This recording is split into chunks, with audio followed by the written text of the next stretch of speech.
1 to 100. Its border is decorated with colorful depictions of the old gods, one mid-motion while transforming into a cloud of dust, another sitting on a pillow and resembling a green-faced dog.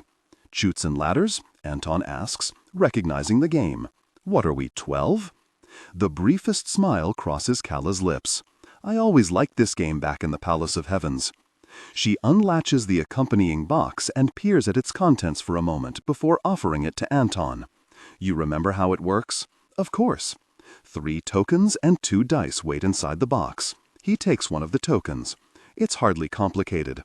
Land on a ladder and follow it up to the higher number.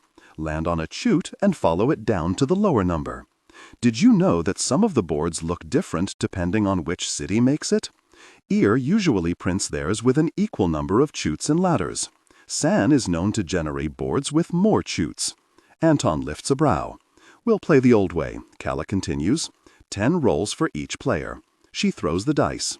They both land on a 3, so she moves her token along the first row and stops at the 6th square. The next one would have offered a ladder directly up to number 34. Anton holds his hand out for the dice.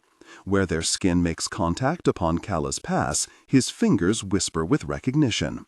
He rolls a 7, slides right up the ladder. It's about Otta. Naturally. Calla takes the dice. Though her tone remains level, that single word is acidic. What is that supposed to mean? Calla moves her token again. It means exactly what I said. Naturally. It's always Otta with you. May I finish? I was going to say you can't be so blatant about your suspicions. She'll recalibrate until it's harder to catch her. Calla's gaze snaps to him. She didn't expect this. So you believe me? Obviously not that she plotted the dovetail attacks, Anton hurries to correct. That's absurd. Although he hates to give Mugo any satisfaction in being right, it's true that Otta has had no time to put anything into effect since she woke up. If there is some coalition effort attacking royal soldiers across the kingdom, it was planned in advance. Then what? Calla demands. She's paused with her next turn, clearly irritated. I don't know, Anton says honestly. That's what I want to find out. Do you remember that day August summoned you to the wall? When he wanted a word with me first? Calla takes her turn, eyeing the board as she moves her token. Yes, she says. The day Lyda was caught red-handed. He asked about Otta. It seemed bizarre to me. 7 years go by, and he was suddenly thinking of her? Not only that, but he was inquiring what she last said to me, as if he feared whether she might have revealed something. Anton takes a chute down. Calla's next roll has her on a ladder up. The crown, I gather. Maybe, or maybe there were other secrets too. I think Otta knows far more than she's willing to give up at present. One machine nearby abruptly jangles with chiming bells, perhaps marking the hour, some distorted grandfather clock. Another ladder later, Anton has reached the middle of the board. You aren't worried that biding your time will endanger you? I am more worried that scaring her will change her course and prolong the result further. I need to know what she's trying to do. There must be a grand motive up her sleeve with all these gambits. Releasing this information, asking you along on this delegation. In silent response, Calla rolls. Up, down, again. Her pointer finger is slow while she pushes her token around. They play a few rounds without speaking. Of course, she finally mutters, because it is so terrible for me to be here. It's unnecessary, certainly. Anton eyes the movement of her token. She's overtaken him at 75. Have you considered, she says, that maybe I am here for you? Sure, he replies, finding your opportunity to force me out of August? Calla practically stabs her token down. Protecting you. I acknowledge my wrongdoing in the DailyA, but outside of those Colosseum walls, I was fighting beside you for most of the games. I am still that same person. If he can... The moment he relives the bag being torn off his head to begin the judo, he remembers August's role in getting him there, and then he can concentrate only on August's silence over the years, saying nothing of his family. The moment he goes back to the image of the Colosseum at night, crowds cheering on all sides, he can only hear Calla saying, I love you, so this is a favor to you. And enough fury boils in his blood to burn him inside out. Anton here says nothing to preserve the temporary peace they've found. He rolls the dice, pushes his token to 89, and despite being a gasp away from reaching the last row, it is this exact number that has a chute taking him all the way back to square one. "Oh, that is so vile," he mutters beneath his breath, following the chute down. Anton sighs, gesturing for Calla to take her next turn. "Go on then, victory is yours." "Can't?" Another machine screeches from a distant corner.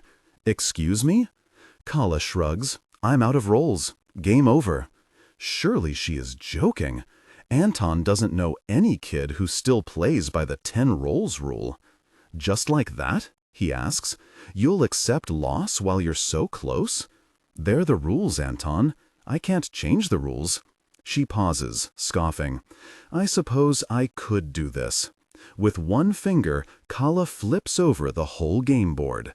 Their tokens go flying across the table. "Now we both win." He shakes his head. Any earlier humor dancing crookedly to fit between them has since disappeared. "Don't push her, Calla," he says, returning them to the matter at hand. "For the good of the kingdom. You can do that for me, can't you?" Calla puts the tokens back into the box, then the dice. Her lips have thinned, and Anton reads the expression for irritation. That, at least, is what he expects before Calla looks up and meets him with misery in her yellow stare. And suddenly, he wonders if he can read her at all. "You have so quickly forgotten," she says quietly, "that I would have raised the twin cities for you. There was one irreconcilable matter in what you could ask of me, and you pressed on it too hard. Winning in the arena. King Kasa dead." Anton hesitates. "Princess?" She's already stood up. Her sleeves flutter on either side of her. After spending so long in the games together, he has half a mind to warn her that she should detach those before they tangle her up in a fight. "Yet now," Calla says, "now the irreconcilable matters between us grow and grow. But I'm in no mood to yell about that tonight, so fine. You can keep Otta compliant, learn the secrets you need, but don't forget that you are not the one who's supposed to be acting for the good of the kingdom. And you are?" Calla freezes in her step. "I beg your pardon?" "You seem to like playing executioner," Anton continues, refusing to heed the warning in her voice. It's easier to speak to her like this when she's turned away from him. She becomes a shadow of a woman, made up of hungry wisps and the smell of smoke, something impossible to grasp, and therefore something he was only meant to lose. Getting rid of the people you've deemed worthwhile sacrifices, so on and so forth. He could be talking about himself. Or Leda Milieu, who used to be his friend, who used to insist she didn't mind dying on the job, until her mother did. What a terrible way to go instead, without the glory of a fight, but the quick plunge of a profane princess's blade. Perhaps he should be grateful that, at least, Calla offered him the fight. Without another word, Calla leaves the arcade, her sleeves sweeping after her like twin streams of blood. In her absence, Anton can only shake his head, listening to the hum and the clank that surrounds him. "Winner! Winner! Winner!" that persistent machine hawks, and Anton finally gets to his feet with a heavy breath. Maybe it is a reminder directed at him. Son Heir didn't make him their victor, but he won the king's games nonetheless. "Winner! Winner! Winner!" "I sure don't think so," he says, dragging a hand through his hair. The truth is, his fight with Calla never ended with the judo. If they've been exchanging blows since then, Son Heir's victor is still pending. Calla has long disappeared from the stairwell. He waits a moment, paranoid that she is there, hiding, having decided to take him by surprise and shut her up. Nothing. Anton makes the slow amble back to his room. While a slow rain creeps into the southern provinces that next morning, San air receives less than a drizzle, which trickles down the cramped building exteriors at such slow speed that the rivulets have practically dissipated by the time they reach ground level. Yilas doesn't like it when it rains. Before she scrimped together enough money to get corrective surgery on her eyes, the world was always blurry. Perhaps she could have worn her glasses more often, but the cities were too damp, and if she clamped on a mask during the colder plague-ridden months, her glasses would fog up constantly. It felt easier to walk around squinting, her brow furrowed in a permanent frown. Other attendants working the palace thought she was so rude. She never smiled at familiar faces when they passed each other in the hallways.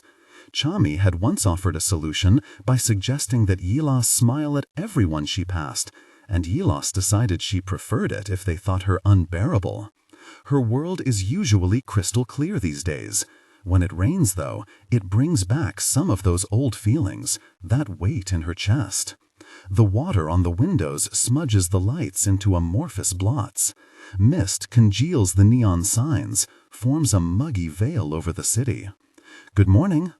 Chami descends from the apartment above the diner, walks over, and drops a kiss on Yilas' bare shoulder. They've got a few minutes before opening. "You're up early." "Couldn't sleep," Yilas says. She cups her mug of tea closer to her chest. Sadly, it has gone cold since she made it. "I hope I didn't wake you." Chami shakes her head, and a lock of her hair drops into her pink eyes. Instinctively, Yilas reaches to tug the lock, which makes Chami smile. She's always reminded Yilas of the godlings in their storybooks, the deities that haven't grown power-hungry enough to claim a title of their own, but still flit about the world prettier than anything a mortal mind can comprehend. "You can always wake me." Chami leans forward, her eyes closing again for a momentary rest when her cheek meets Yilas' arm. Yilas is still dressed in her pajamas, the worn fabric fraying at the left shoulder strap. Chami must notice the detail too, because she loops her finger through it and tugs once. "Didn't I buy you new pajamas last month?" "These are perfectly fine, I'll have you know." "Yes, but..." Chami shifts, only to bite on Yilas' shoulder, taking a solid chompy. "You can also buy new clothes for the sake of it. The city isn't going to strike you down for that." The logical part of Yilas knows that. The frightened part still lives in that palace, counting forward the months that her savings could last if she finally ditched the job. She could have it worse, she knows. She could have been born outside the wall. She could have been born without two parents who spent every day of her childhood making sure she had food. Still, working in the palace opened her eyes to how some of them were allowed to live, and perhaps she didn't have it that bad. But it would only take a small hole opening in her beat-up safety net to land her there. "I'll wear the new ones tonight," Yilas promises. "Great," Chami says. "I look forward to seeing them." "You?" A loud thud on the diner's doors cuts off the rest of her teasing reproach. Immediately she and Chami prepare for the worst, lunging for a spatula and a fork respectively. When the doors thud again, Yilas hears, "It's me! It's me!" and she rolls her eyes, setting the spatula down. Chami blinks. "Is that Matiyu?" "It sure is," Yilas mutters. She goes to unlatch the glass door, then hurries her little brother into the diner. His face is entirely obscured under a mask and a low hat, but Shed know his voice anywhere, however muffled. "What are you doing here? I can't stay at the palace anymore." With a huff, Matiyu starts yanking off his layers. He slaps the mask covering down onto the table. Chami winces and uses the fork still in her hand to scoop it up for the trash can. "What happened?" Yilas asks. "It's hardly dawn." "People are dying. There are bodies showing up everywhere." "I heard that was Calla," Chami calls from the kitchen, where she's depositing Matayu's mask.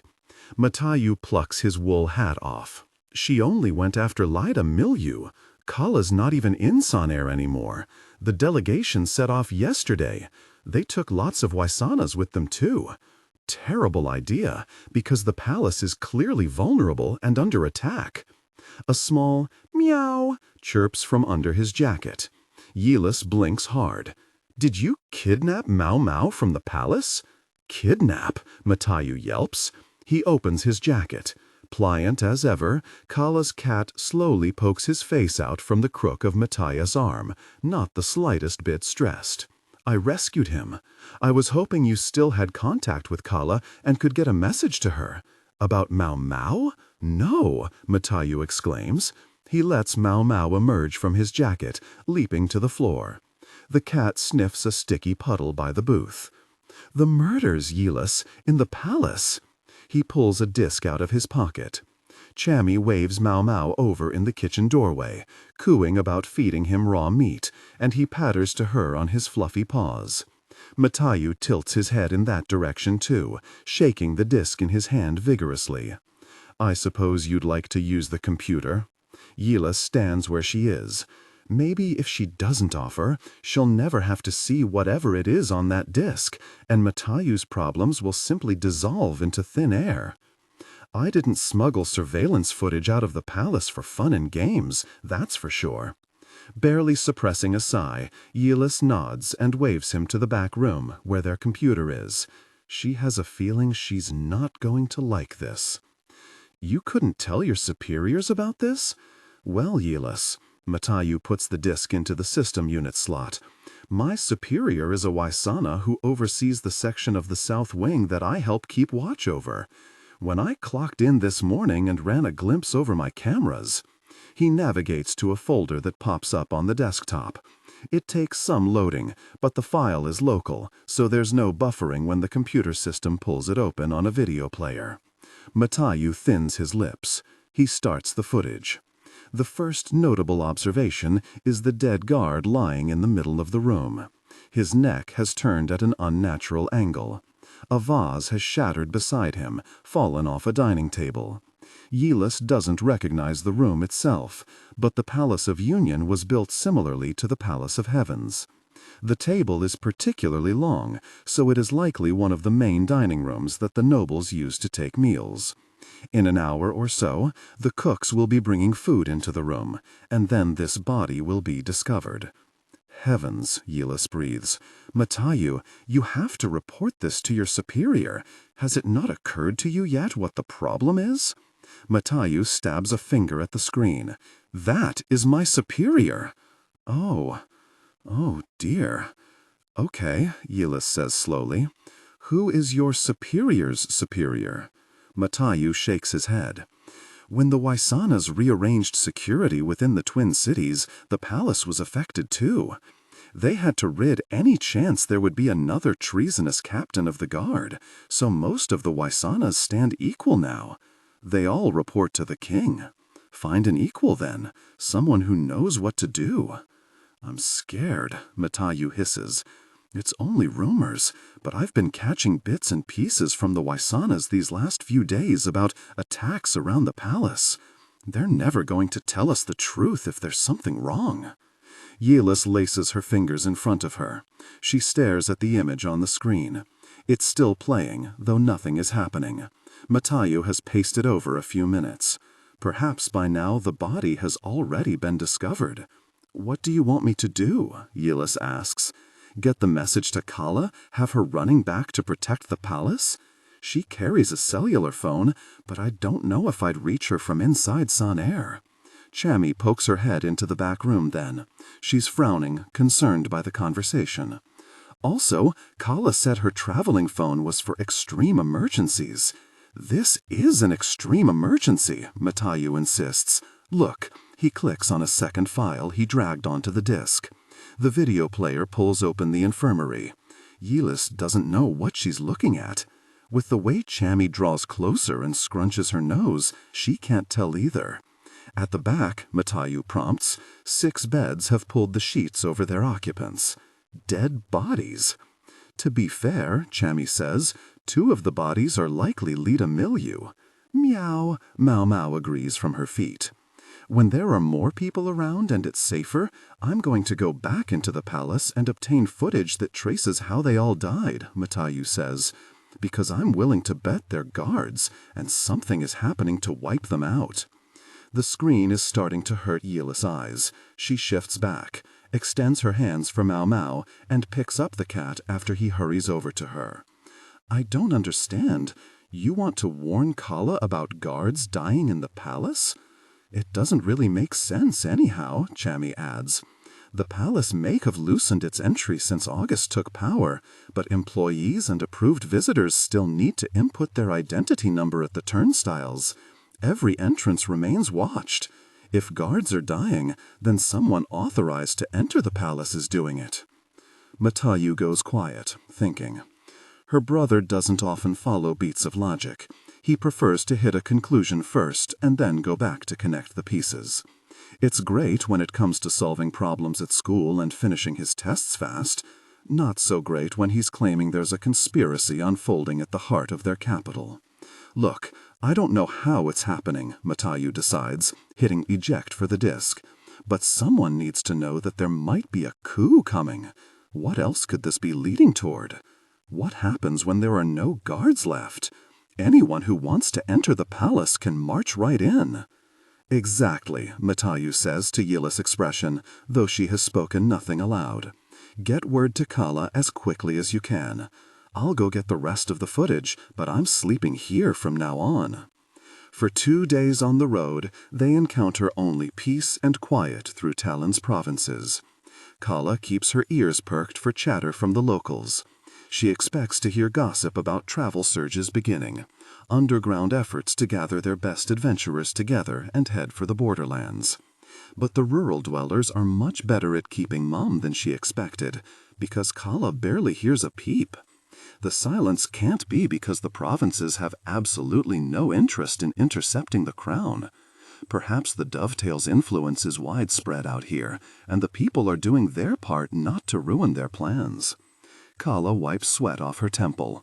Their surroundings have started to change from the flat fields of Agi to the copses of trees farther north. They must be somewhere in the dead center of Lesa now, clattering through a dense forest along the Apian routes.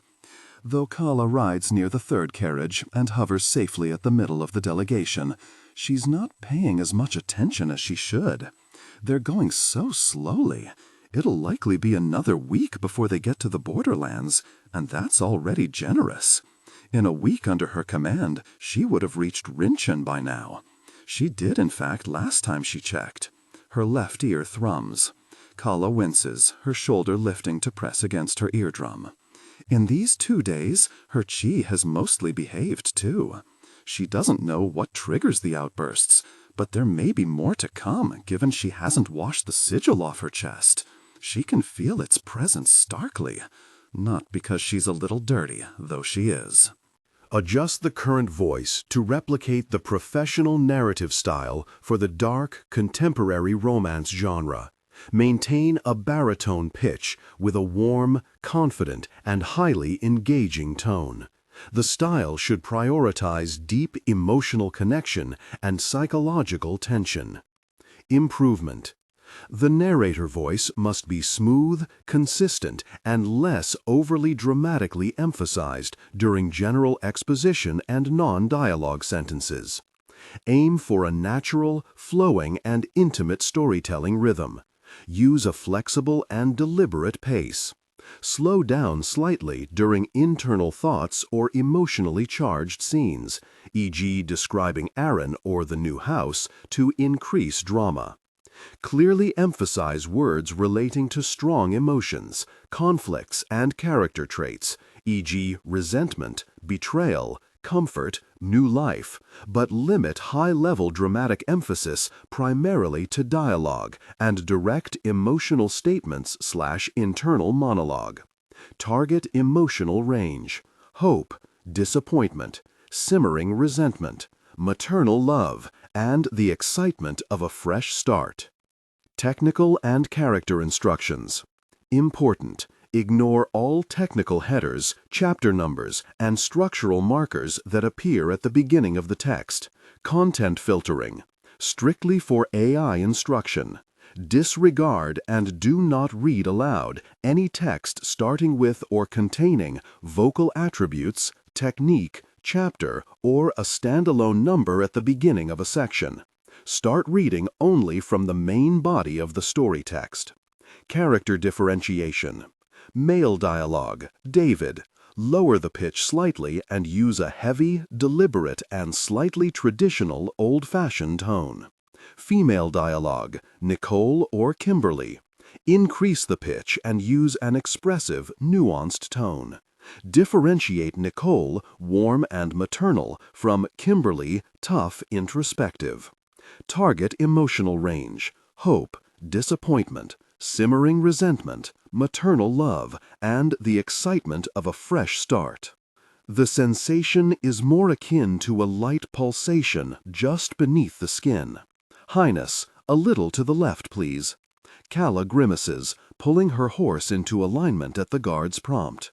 Underfoot, the gravel has turned rough and sharp. It's been quite some time since the route was built, before the war, most definitely, yet the stones haven't worn down. She throws a look over her shoulder, catching the guard's eye. Pan, is it? Pan nods. He seems pleased that Calla remembers his name. She gestures to the carriage beside her. Not to toss blame, but this keeps gravitating closer and closer to me. What's going on? Where did we hire these drivers? The third carriage driver frowns atop his horse, clearly offended, but he doesn't say anything. It's not his fault, Highness, Pan replies. There are probably 8 people piled in there. The carriage is overloaded. That doesn't seem right. Most of the guards are riding in accompaniment, so it is only council members and staff within the carriages. With only 8 council members and roughly double the amount of attendants to aid their travel, surely there would be better distribution than that. As Calla counts the vehicles, Pan must notice where her thoughts are going. Oh, the last carriage is empty, he tacks on. King August's orders. That last carriage would most certainly not be left empty for a journey like this. What did Anton bring with him? You're leaning again. Sorry, Calla grumbles, steering her horse to walk straight. They ride onward. Overhead, the spindly ends of the tree branches wave in tune to their procession of hooves and wheels. Lace's trees will stay green all year round. Just as San R hardly gets too cold, only wet and sweaty, Lesa is always slightly humid, bringing little change between seasons. Calla remembers the first time she saw the forests. That earliest carriage ride from Rincon into San R, she forced herself to clamp down on her awe, craning her neck up and up and up to follow the claws stretching for the clouds. Rincon doesn't grow many trees. Midday turns to afternoon. The skies thicken with quiet gusts of an easterly wind. Along the Apian routes, there are pockets where the 2 sides of trees will crowd so closely they block out the daylight, and other pockets where the trees only grow short and straight, letting in plenty of the skies. Calla feels the disturbance in the forest before she sees anything. A chill skates along her shoulders. She's irritated for a moment, suspecting that her chi is acting up again. She gives her left ear a harsh tug. The sting eases the prickle. Then the chill comes again, and her chest pulses hard. She has no idea what incites her to do what she does next. Instinct tells her to put her index finger on the sharp edge of the saddle and press hard until she draws blood. When the trees rustle again, she hears it 10 times as loudly. When the gravel path tremors underfoot, Calla pulls her horse to a sudden stop, listening. There's a turn coming ahead. The forest will rise in elevation, and Lace's fork of the Apian routes pivots left on an acute angle to reach Talin's main river. Your Highness, Pan calls behind her. Why have you? Calla leaps off her horse. Get a hold of him, she shouts, gesturing to the reins she abandoned. Halt! Everybody else, halt right now! Her command echoes through the forest with explosive force. She sprints along the line of guards and carriages, hurrying for the front of the delegation line, where the Vaisanas leading the movement turn to look at her, concerned. DailyPaste is among them, directing his horse around quickly. By then, Calla has already hurtled past him, skidding to a stop. "Give me a crossbow." The instruction doesn't leave room for argument. Though DailyPaste looks hesitant, he reaches into the weapons bag hanging off his horse and throws a crossbow at her, then the accompanying bolts. Calla catches the bow with one hand, secures the bag of bolts with the other. Before she's scarcely steadied her grip, she's loading the crossbow, aiming forward and breathing out. "Princess, Anton's voice, August's voice." She's left a smear of blood on the crossbow. Though she registers movement behind her, carriage doors opening and council members wanting to see what is happening, she doesn't waste effort asking them to return. She puts every iota of focus she has on watching. Calla fires. Just as she pulls the trigger, she adjusts her aim, pointing higher than she needs. The delegation, together, watches the bolt soar through the air. It fires straight while the road starts to bend. It hurtles into the trees right as a breeze blows in from the east. But because Calla has adjusted for the interruption, it pierces perfectly into the camouflaged man perched on a tree branch. He cries out, falls to the ground. So too does the veil he was holding in place, and when the large swath of camouflage drops, it reveals the people waiting in the forest, clutching swords.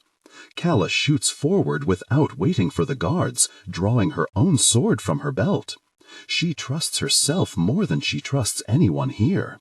And given that she ruined this surprise attack, there's only a brief moment when their opponents will be in disarray before they organize into a new formation. The Vaisanas are yelling for the palace guards to take position, for the council members to get back inside. Calla catches, "Your Majesty, you cannot be out here." It must twist Anton to have to feign incompetence. The Palace of Earth did not train August Shenzi in the same way the Palace of Heavens trained Calla, so August shouldn't know his way around a sword. Maybe that's why Kasaware was the one who survived longer, the one smart enough to shut himself away after the mess the other palace made. Calla slashes hard, charging into the offense. With barely any time to swing momentum into her arm, Calla cuts down one man, ducks a woman's attack, parries for 2 clangs before she sees an opening and plunges her sword through the woman's ribs. There couldn't have been more than 20 hiding in the trees.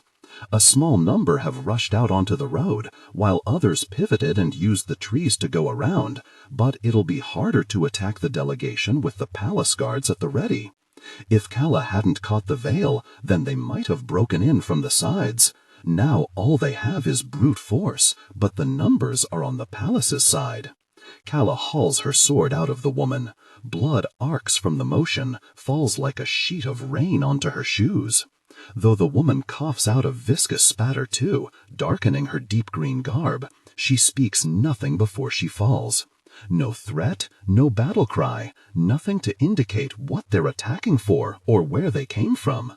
Nothing to indicate whether this is the dovetail, as Calla has been waiting for. But why here? Gosh, Calla mutters. A collision of metal draws her attention into the trees. The guards have joined the fray.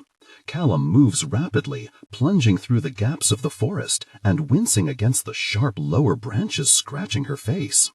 Beyond the scream of battle and the in-out panting of her breath, it's the unfamiliar thicket underfoot that rustles loudest. Her maneuvers do not change from the way she navigates Sanar, despite how substantially different the environments are. The cities swap bark for steel, dig up earth and let buildings put down roots instead. But Talin is a kingdom made up of labyrinths all the same. Here, in another life, maybe Calla would have joined this group. The girl she was, rather. The one who's been lost, a name vanished into the wind. If she'd survived Renshin, she might have wanted more, might have traveled the kingdom to thank the gods for keeping her alive, plotting an attack on the capital to set the scene for Talin's liberation. But in this life, Calla Tuoleimi is sick of messes in her way when she's trying to clean up a bigger one. For the grander survival of each small village dotting the kingdom, she will throw sacrifices onto the pyre. She was willing to kill 87 civilians in the cities. She looked Lyda Milieu in the eye before gutting her. 20 nameless fighters in the forest is nothing. The heavens will understand their mission being cut short. Calla ducks. She feels the sword meet her hair, taking off a lock that didn't move as fast as the rest of her. The metals thuds against a thin trunk. Her dark hairs flutter into the twigs and sodden leaves. Before the man can tug his weapon from the bark, Calla returns the blow. She hears metal scrape flesh. The man throws out an elbow, interrupting Calla's sword, but it's too late. An inch is a mile on an artery. Skin splits open, blood spurts in an instant. Before Calla can step back, slick liquid gets in her eyes, trickles down her throat as thickly as sludge. Though she swipes at her face and pulls away fast to break the close proximity, it takes a terrifying few seconds to clear her sight, to swallow down the pungent taste. Palace training never covered this about battle. They taught her patterns of attack, pointed out technical calculations and logical flaws, but she learned desperation on her own. After the Palace of Heavens fell, the council deliberated for months before confirming it was Calla Tuoleimi who committed the massacre. An intruder, surely, half of the nobility argued.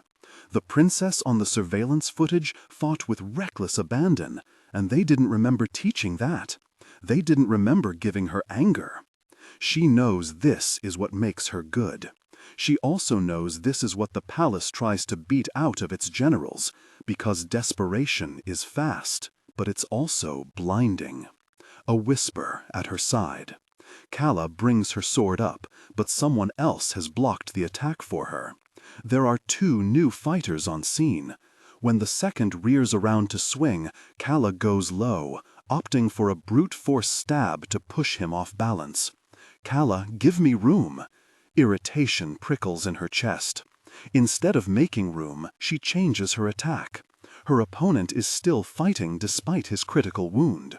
She swerves to his other side and pushes him right in Anton's way, just as Anton incapacitates the first.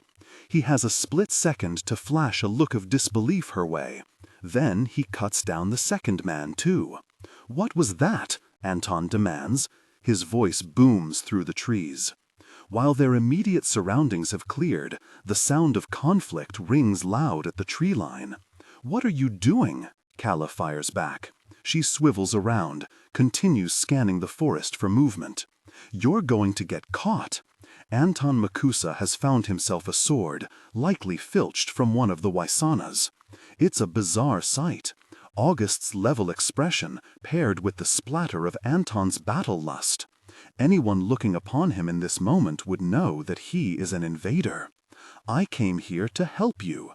Anton swings his sword. "The Palace of Earth taught the basics, princess." That is how Anton Makusa learned to fight. But August Shenzi did not go through the same teachings. August Shenzi is a golden vase of the palace, protected by Gallopy instead of his own glistening skin. "You." Calla's attention swivels to the right. There's a phantom click a few paces away. A hunched figure behind a bush, pointing something silver directly at them. She shoves in front of Anton and throws her hand out. In that moment, Calla isn't thinking of a command. She barely knows what she's trying to do, but she remembers her fight during the flash flood alarms, the way the brute of a man hadn't touched her, yet struck her hard enough to send her flying. She remembers the hollow temple and Pompey Magnus moving the world around her by mere gesture. The air heaves. Just as a projectile flies from the attacker's weapon, it shoots backward instead, a flame engulfing the trees. Heat flares hot and fast. When the smoke clears, Calla's throat closes tight, matching the vacuum in her chest. "What the... Really?" Anton breathes. "That was gunpowder. It could have killed you." A whisper hums at the base of her skull, splits to snake down the two sides of her arms, jolts at the rough surface of her elbows. It wants to wake up. It wants to wreak its full power. Get back. Anton stares at her, unmoving. He can sense it. The air warps around her, refracting and shivering as it does above an open flame. Heavens, the pain, Calla, he says. Calla gasps for breath, propping her palm against a tree for balance. Their surroundings suction with the impression of the atmosphere disappearing, and though it returns near instantly, the branches shudder to recover. Anton isn't as fortunate to experience a mere shudder. Without anything to root him in place, he skids back and collides with a thin trunk. He stills for a moment. The air clears, and Anton lunges forward, swinging his sword at her. "Hey!" Calla bellows. She barely manages to deflect the hit. "What are you really? Do that again! Stop it!" she hisses, blocking his next strike. The reverberation travels to her very bones. Anton gears up to swing again. When he wipes a splatter of blood off his cheek, it smears, running a dark line from the corner of his eye to his mouth. "Fight me off!" "Gosh!" Calla swings messily to counter his sword. She has never wanted any of this. She would have rather buried herself in the rocks of the sea than choose their current predicament. But it's impossible to start backtracking when she's already 1,000 miles deep into dirty work. Just as it is impossible for her and Anton to stop antagonizing one another when they have each other's blood and guts spread in buckets between them. She keeps fighting him, but she's only here to keep him safe. She possesses such hatred for the crown and the way its fingers stretch from the electric wires in San Air to the plain soil in Rinshin. So why is she here when he doesn't even want her? "You're out of your—" She narrowly avoids an overarm slash. "Let me see, Calla. Show me how you're doing this." Her chest racks with new pain, a physical tearing sensation, like scissors slicing through the stem of her lungs. Her fingers spasm. "Fine, fine." Calla drops her sword. Okay," Anton echoes in threat. They make a picture of stark contrast when he lifts his sword steadily, raises it high, over his head, creating what should be a perfect arc down. Pick your weapon. She went wrong long before she started on this crusade. From the first moment she decided to blame someone for Rinshin, from that decision to enter the palace and take revenge into her own hands one day. If she wanted proper revenge, she should have prayed to the gods and asked for Talin to be incinerated off the map. Anton lunges for the swing. There's nothing more to do. He is angry. He is looking for an excuse to strike. And so Calla braces with her arm over her head. All she can think to use in her last line of defense is a carnal, mortal body. A heavy thud strikes the ground. Seconds pass. The fight continues in the distance. The opinionated hiss of the wind and the curious thorny branches are their only spectators. Slowly, Calla peels her eyes open, lowers her arm. It seems unfair, doesn't it? She doesn't look like she's been cut. As far as she can tell, each part of her remains intact, each beat of her rapid heart pulsing when it needs to. "What does?" she asks. Her voice comes in a rasp. "You killed me. You killed me, and yet I can't seem to strike you without feeling the wound as my own." He takes a step toward her. Adjust the current voice to replicate the professional narrative style for the dark, contemporary romance genre. Maintain a baritone pitch with a warm, confident, and highly engaging tone. The style should prioritize deep emotional connection and psychological tension. Improvement. The narrator voice must be smooth, consistent, and less overly dramatically emphasized during general exposition and non-dialogue sentences. Aim for a natural, flowing, and intimate storytelling rhythm. Use a flexible and deliberate pace. Slow down slightly during internal thoughts or emotionally charged scenes, e.g., describing Aaron or the new house, to increase drama. Clearly emphasize words relating to strong emotions, conflicts, and character traits, e.g., resentment, betrayal, comfort, new life. But limit high-level dramatic emphasis primarily to dialogue and direct emotional statements/internal monologue. Target emotional range: hope, disappointment, simmering resentment, maternal love, and the excitement of a fresh start. Technical and character instructions. Important: ignore all technical headers, chapter numbers, and structural markers that appear at the beginning of the text. Content filtering, strictly for AI instruction. Disregard and do not read aloud any text starting with or containing vocal attributes, technique, chapter, or a standalone number at the beginning of a section. Start reading only from the main body of the story text. Character differentiation. Male dialogue, David. Lower the pitch slightly and use a heavy, deliberate, and slightly traditional old-fashioned tone. Female dialogue, Nicole and Kimberly. Increase the pitch and use an expressive, nuanced tone. Differentiate Nicole, warm, maternal, from Kimberly, tough, introspective. Without a doubt, Anton Makusa has stopped fighting, because as furious as his expression is, there are tears in his eyes. Tell me this is some part of your work. Tell me you communed with the old gods and did this to me.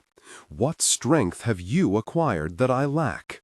Calla shakes her head. The pain eases from her chest. The horrible thrumming fades from her ears. Is that what you think? She returns.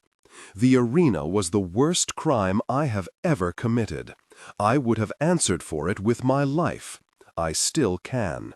She almost misses it. A flash of movement, incoming from the tree line. Deep green that blends with the forest instead of city alley black, which means it is an attacker instead of reinforcements, heading right for them. Two thoughts flash in her mind. 1. Anton won't turn around in time. 2. If she doesn't stop the attacker, it ends here. The palace collapses and Talin. But before her very eyes, the man freezes. His limbs lock, and Calla blinks in sheer incomprehension as he starts to fall, knees unmoving when anybody else's instinct would be to lunge forward and catch himself. A blade flies from the left. It lands in his throat, as smooth as shearing through dough, and embeds to the hilt. The man collapses. As soon as Calla's gaze swivels wide in search of the culprit, she makes direct eye contact with Otta Avia, who is standing between two stout trees, one hand holding back her long sleeve and the other still in the air from making the throw. Otta offers a smile. Anton turns around, following Calla's line of sight. The battle has reached its last dregs, guards fanning deep into the trees and examining the premises. By the time Anton spots Otta too, the palace guards arrive in the vicinity, asking Otta to please return to the carriage. DailyA emerges among them, performing a fast inventory. Calla charges forward. You, she snarls, pointing at Otta. She gets a few strides in before DailyA blocks her path. Calla tries to circle around. In response, DailyA grabs her properly, making a valiant effort to rein her back. Calla, this is unnecessary. You did this. Calla has no proof. She's aware that she makes her accusation without proof, but she would much prefer to gather evidence after she's gotten her hands around Otta's slim white neck. I saved August, Otta calls from the trees. You were about to let him die. I saw him coming. I had it handled, Calla returns. Enough, enough, DailyA bellows. Your Majesty, are you all right? One of the Waisanas picks up the sword Anton was using, shaking it free from the thistle. Another retrieves Calla's, then turns a questioning look her way. The forest is unnaturally quiet while they wait for his answer. I'm all right, Anton says plainly. Any tortured expression of his has disappeared. There's no sign of Anton Makusa. The others in the clearing may not see it, but DailyPaste stiffens. He is still holding Calla steady. She senses the muscles in his arms prepare in defense, almost as though he didn't hear what he wanted to.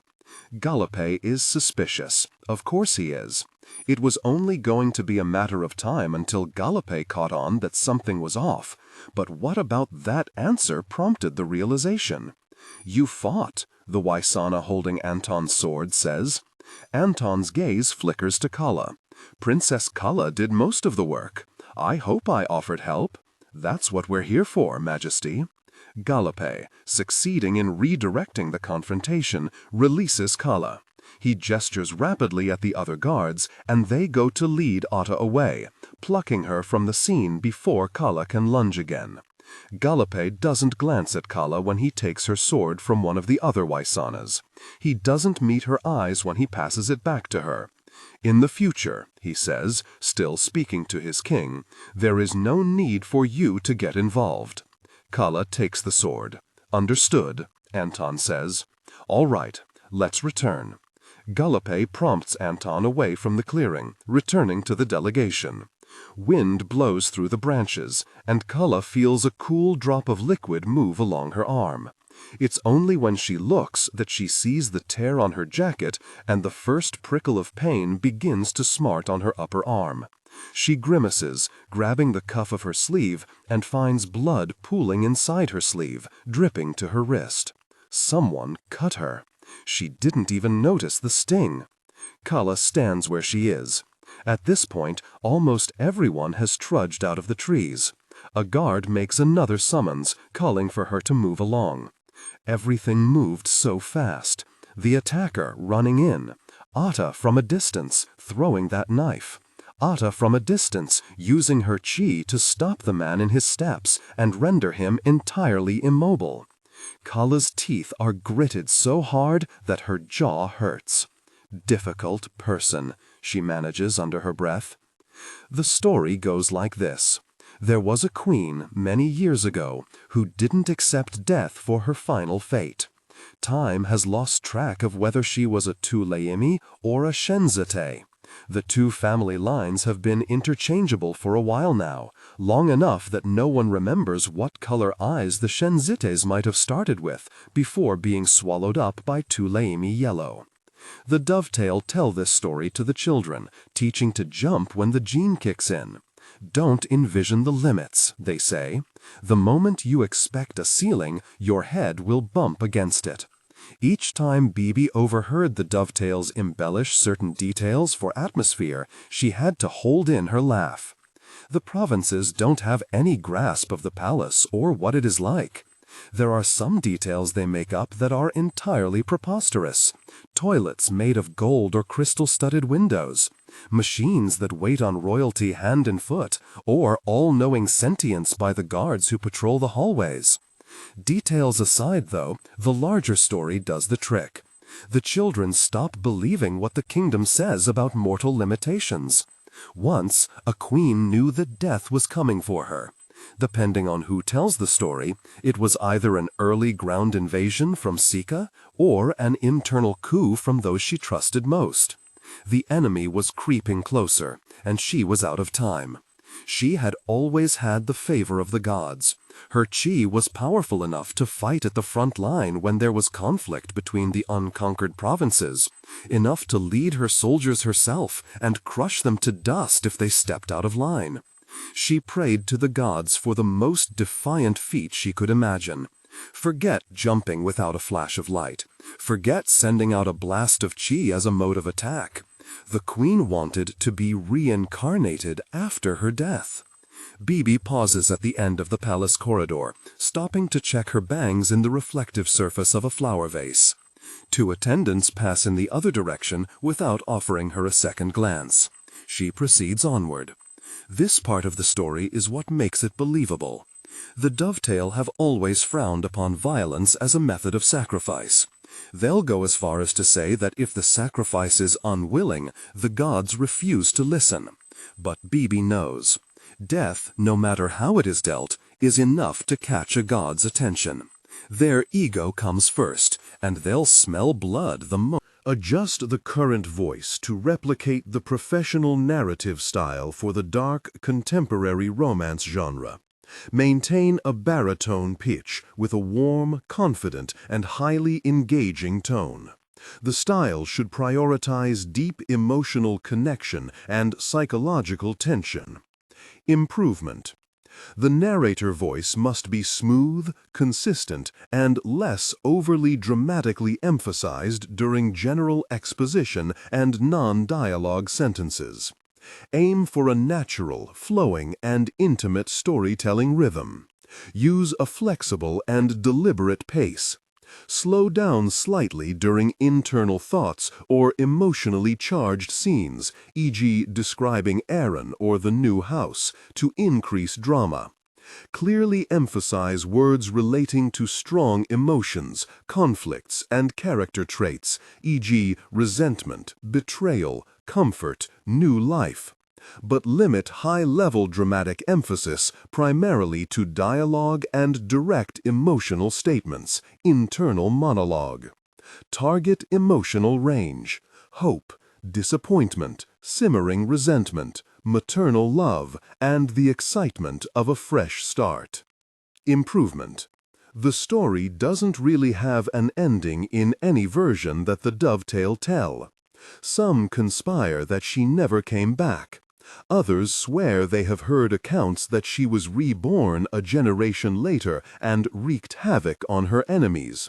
A few, even, have speculated that Princess Calla Tuoleimi is the reborn queen, though the terms of her sacrifice were that she would maintain her chi and the memory of her past life, so that doesn't hold water, short of being a rather interesting conspiracy. Surely Calla Tuoleimi has never heard this story before. When the wall was built, it didn't only keep out the province migrants. City civilians were banned from telling such frivolous stories about the gods. Bibi reaches the surveillance room. How advanced the technology in the cities seems again after she has spent so long in the provinces. Bright color created by pixels and movement mimicked in captured light. Wondrous. "I will return," she whispers in echo. "Excuse me, did you need something?" The summons draws her attention away from the large display screen, and she remembers where she is and what she's doing. There's a food tray in her hands. She has come to distribute bowls of rice for the palace employees working in surveillance, and Bibi hurries to get back on task. "So very sorry," she says brightly. "I'm new." "Are you?" The employee at the cubicle takes the bowl offered to him. "I thought I saw you last week, too." "That's still new. At least give me a year before expecting me to know my way around." The employee quirks a brow, then turns back to work. Humming under her breath, Bibi finishes distributing to one row of cubicles, then circles around to the other side. The air conditioner in the corner of the room chugs heartily, struggling to keep up with the humidity building outside. She eyes the machines blinking against the wall, counting how many access ports each face has. The funny thing about the Palace of Union is that it possesses far more capabilities than it ever uses. King Kasa liked the ability to see, well, if he needed to, and he rarely needed to. Bibi plugs a memory stick into an access port when she passes by. She continues distributing rice. "Don't think this is evidence? This screams suspicious. It's a guard foregoing his identity number, Matiyu. No one is going to take that as evidence." Bibi slows, drawing nearer to the cubicle that sits second to the end. A palace employee is leaning close to his screen. A woman hovers over his shoulder, her lips pursed. They both have the same jade-green eyes. Siblings. Why didn't he type it in then? He clearly knows the guard keeping watch. It's laziness, not a murderer in the palace halls. Oh dear. Bibi shuffles just a bit closer and carefully sets down a bowl of rice in the cubicle next to the siblings. Her eyes swivel. She can't be too obvious, lest they realize she's spying. Yillis, I swear. The woman Yillis pushes away from the cubicle. I have to get back to the diner. I'll keep trying the signal to Calla's phone, but I think we should leave out this stuff about a fake guard. She's going to think you're making it up. What? The seated employee spins too fast. Just as Bibi is leaning over to set the rice down, his elbow knocks into her, and the bowl goes flying. It isn't as bad as it could be. Yillis lunges forward to catch the bowl before it smashes to the ground. Half the rice stays inside. "Oh no!" Bibi cries. "You're fine, don't worry." The siblings are quick to grab a tissue and scoop up the discarded rice. Bibi extends her tray, and the brother, Matiju, places the tissues on it. "My fault," he says. "Thank you." To Yillis, he adds, "I'll search further. Maybe I can find more before tonight." Yillis nods. While Bibi moves on, dropping the tissues into the trash can in the corner, she keeps track of which direction the woman is going. She counts a few seconds, then she circles back to the memory stick, plucks it out, and exits the surveillance room with her tray beneath her arm. She's supposed to find a new body now, make a quick exit out. She slips the memory stick into her pocket. Around the next corner, she catches up with Yillis. "Hello." Though Yillis turns to look, her stride doesn't slow. Her bangs are dyed purple, nudging into the green of her eyes at every small movement of her head. "Can I help you?" "I didn't mean to eavesdrop, but I heard a bit of that conversation back there," Bibi says, keeping up with Yillis's pace. "When you said Calla, I don't suppose you were talking about Her Highness Princess Calla, were you?" Yillis furrows her brow. "That's none of your business." "Come on," Bibi whines. "Do you know if she's single? I only want to ask if she would go for a drink with me." What? The look that overtakes Yillis's face is full of such absurd disbelief that she forgets to be suspicious. Bibi is in. "I suppose it's fine if not." Bibi sighs. "Maybe you would like to go for a drink instead." "For a now?" Yillis splutters. "I have a girlfriend." "Oh, a shame." Yillis glances over her shoulder as though she's checking whether anyone can overhear their conversation. The corridors around surveillance tend not to be busy. Nobles don't like how loud the wires are. They'll steer clear unless there's something they need. "Who are you?" Yillis asks. She's recovered her hard expression, but it's too late. She's already confirmed to Bibi that she is in contact with the princess. "Your eyes, they're familiar." Bibi shrugs. "Black eyes aren't uncommon." "Don't tell me you're related to the king?" Yillis continues pressing. Perhaps she aims to redirect the conversation. Scrub over what she admitted and hope that Bibi didn't take note. "I didn't think His Majesty had any more relatives." "No, I'm not related to August Shenji." Bibi slides a note out of her sleeve and passes it to Yillis. The moment Yillis takes it, hesitantly, Bibi stops walking and pivots. She's needed in the East Wing. New body, new mission.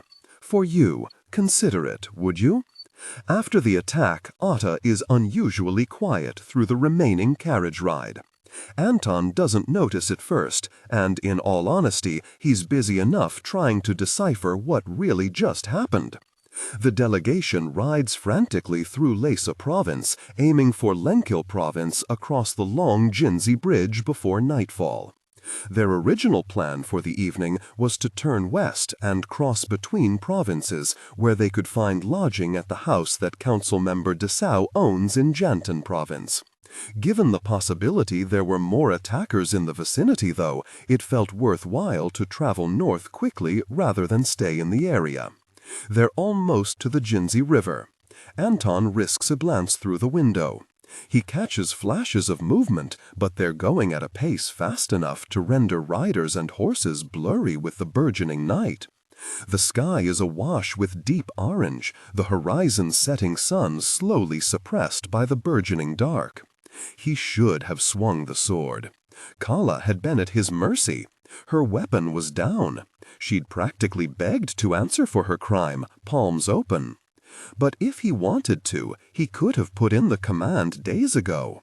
The moment he found himself in that throne room, gasping while his chi settled into August's body, he could have ordered that Calla stay locked up and ready her execution. He didn't. Of course he didn't. It's not that he wants her dead, not really. He wants her on his side. Anton's eyes flicker across the carriage seats and land on Otta. Their vehicle lurches, the terrain changing from rough dirt to even stone.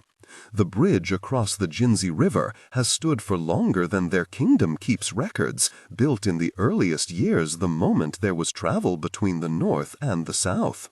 When the wheels lurch again and run onto smooth ground, they finally found themselves in Lenkel province, the upper half of Talin, which the Palace of Heavens used to govern. You're staring. Anton slowly reaches over. He loops his finger into Otta's sleeve and lifts it slightly. The narrator. The narrator voice must be smooth, consistent, and less overly dramatically emphasized during general exposition and non-dialogue sentences. Aim for a natural, flowing, and intimate storytelling rhythm. Use a flexible and deliberate pace. Slow down slightly during internal thoughts or emotionally charged scenes, e.g., describing Aaron or the new house, to increase drama.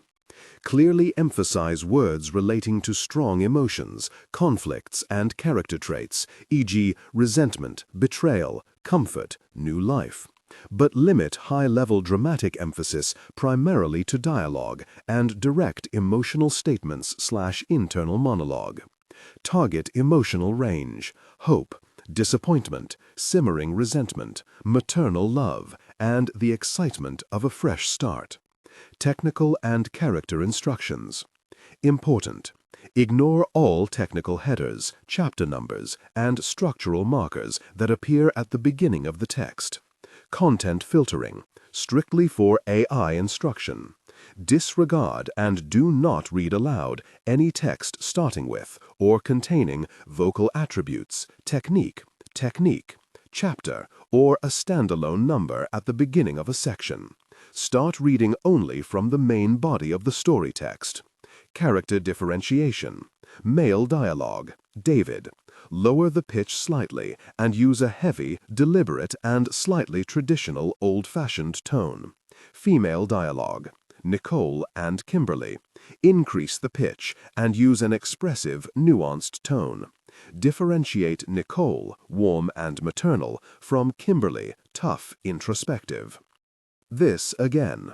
Otta rolls her eyes. Relax, Majesty. I wasn't intruding on anyone's commands or anything of the like. You needed the help. I didn't. I don't need anything. In fact, his bitterest, innermost voice says, "You're supposed to need me." The carriage slows. Before it's pulled to a stop entirely, Anton gets to his feet and flings open the door, drawing protest from the two guards inside. The air is cool on his face. His neck has flushed underneath his jacket collar, sweat sticking to the nice fabrics. Upon sighting him, the nearest Waisana outside hops off his horse. The second carriage is immediately a frenzy when the door opens and the occupants bring out the injured. Most of the guards who fought against the attack will be fine, scrapes and flesh wounds that need cleaning and wrapping. "Talk to me," Anton says to the Waisana. "We have 6 casualties." They counted 5 guards dead at the scene of the attack, but a 6th was bleeding out. Though the provinces are often short of resources, where there is a yamen, there must also be a healer. They'd hoped that he might hold out until they reached the yamen in the center of the province. He didn't make it then. Anton tilts his head to the trees. "We'll dig graves. Bring them this way. Get them out of sight from the attendants. I don't want anyone fainting and hitting their head." The Waisana nods and disperses the instructions. The shield of night should give them an advantage when making camp out in the open. Though the delegation debated whether it was safe to find a random clearing off the main road after they crossed into Lankel, the numbers were on their side, and it was unlikely any rural group would best them in outright confrontation. The palace had brought almost double the number of guards as they had charges who needed protecting. 8 council members, 18 staff, 50 guards down to 44, 10 of whom are standing in for the usual royal guard to accompany the king at all times. It ought to be perfectly fine. The only other option within traveling distance was an abandoned city that used to function as Lankel's capital, and the likelihood of getting crushed by pre-war infrastructure while sleeping there overnight was far higher than getting attacked by a province group in the open. Anton starts to trudge toward the trees. He feels Otta slinking up beside him before he hears her. The goosebumps at the back of his neck raise in warning before she actually curls her hand upon his shoulder. "I'll say a few words," she says, "to lay them to rest." That really isn't necessary. Of course it is. He had 7 years to lay her to rest. If he had done so earlier, perhaps he wouldn't remain beholden to her now. Perhaps he would have found some other purpose in exile and never met Calla in the games either. The guards begin to dig graves in the soft soil around the trees. To ensure their safety overnight, the Waisanas are surveying the perimeter, and Anton can see their movement through the thicket too. The council members, meanwhile, remain in conversation at the roadside. Something peculiar must be visible along the horizon, because they're whispering about how much they miss Saner, and how much they hate seeing this space go to waste. It's good that Lankel's council member didn't attend the delegation, or else they would be furious hearing these suggestions that are clearly economically infeasible. "That should be fine," Anton says when the graves are deep enough. The guards go to fetch the bodies. Otta turns absently to watch them push back through the trees. She hums a tune under her breath until they've disappeared. Then, she says, "You should sacrifice them." "I'm sorry?" She tilts her head to the graves. "You managed it in the arena. You must know the power it can offer you." Anton raises his fingers to his temples. He presses hard, applying the pressure to think, but it's also to get Otta out of his view, to use his hands to shield her away until he can resist the urge to snap at her. "I'm not going to do that." It's lucky that the attacking group wasn't using their chi. If they strike again, you should know how to combat them. Once you have the crown, it'll give you inhuman strength. I can teach you more then. Otta. Anton faces her firmly, putting his hands behind his back. "This isn't. I don't think we're after the same goal here." Otta's looking at her sleeve. She tucks it in once, then again to hide the stain. "How do you mean?" The guards haven't returned yet with the bodies. The trees are whistling in accompaniment to Otta's jaunty tune from before, their flowering branches waving with the wind. "I was hardly aware you knew this much about chi," he says, "and suddenly you're promoting yourself to my teacher? That's not going to work for me." "You have no choice," Otta replies easily. "August is too strong. If you don't make the active effort to combat him, he'll overpower you with time. He'll—" Anton cuts himself off, refusing to parrot her in his bewilderment. "Enough. If what you say is true, the crown will give me unlimited power. I require no additional teachings." Now Otta is frowning. Her eyes swivel fast. The guards are returning. She has less than a few seconds to get her retort in before they are overheard. "Why are you being stubborn about this? You didn't used to be this way." "Yes, I used to listen to every word out of your mouth," Anton returns. When he thinks back to his last memory with Otta, she still looks the same. Yet when he looks into a mirror, he has changed countless times over. "Then you left me. I went into exile because of you, and you don't think that takes a toll? I can't be with you as we were, Otta. I won't ever be again." 6 dead bodies from the first half of the journey. The provinces are dangerous. People used to the comfort of the capital could never make it out here alone. Otta stares him down. He expected a volatile argument, but there's barely any reaction, save for a small frown turning down the corners of her pink lips. The guards come back and settle the dead into their graves. "Fine," she says, "I planned otherwise anyway." Before Anton can ask what on earth she is talking about, Otta pivots and flutters out from the trees. He lets her go. Lenkel's former capital looms in the distance. Calla bites on her thumbnail, suppressing a sigh. She wants a cigarette. She should have bought a pack before they left Sanair, because heavens knows where she can find any out here. Certainly not in what used to qualify as cities in the provinces. Wind blows into her eyes, harsh enough for her to tear up. The moon clears behind a cloud. Silver glitters along the horizon. There remain 10 or so abandoned cities in provincial Talin, pre-war settlements that were evacuated when or shortly after Sika invaded. This city in Lenkel doesn't appear to have collapsed entirely, but it cannot have withstood the test of time either. Before the war, there was at least one city in each province, if not multiple in the provinces that were wealthiest. When Sika invaded, civilians either fled to Sanair, the last stronghold, or moved to the rural villages, where lifestyles were simpler. The luxuries of a city were too expensive to maintain. They couldn't keep the water pipes or electricity grids going. After the war, there simply weren't enough people left in the cities to rebuild. Late-night documentaries in Sanair will sometimes run footage of abandoned cities that travelers took decades ago. Calla has watched a few in her sleepless hours, squinting at the screen with Mau Mau in her lap. They always seemed so uncanny.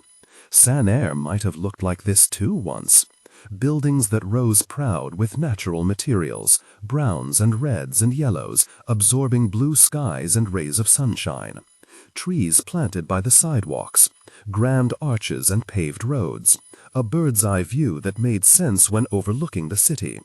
While these places were left to languish, Sanair took all of their burdens. Adjust the current voice to replicate the professional narrative style for the dark/contemporary romance genre.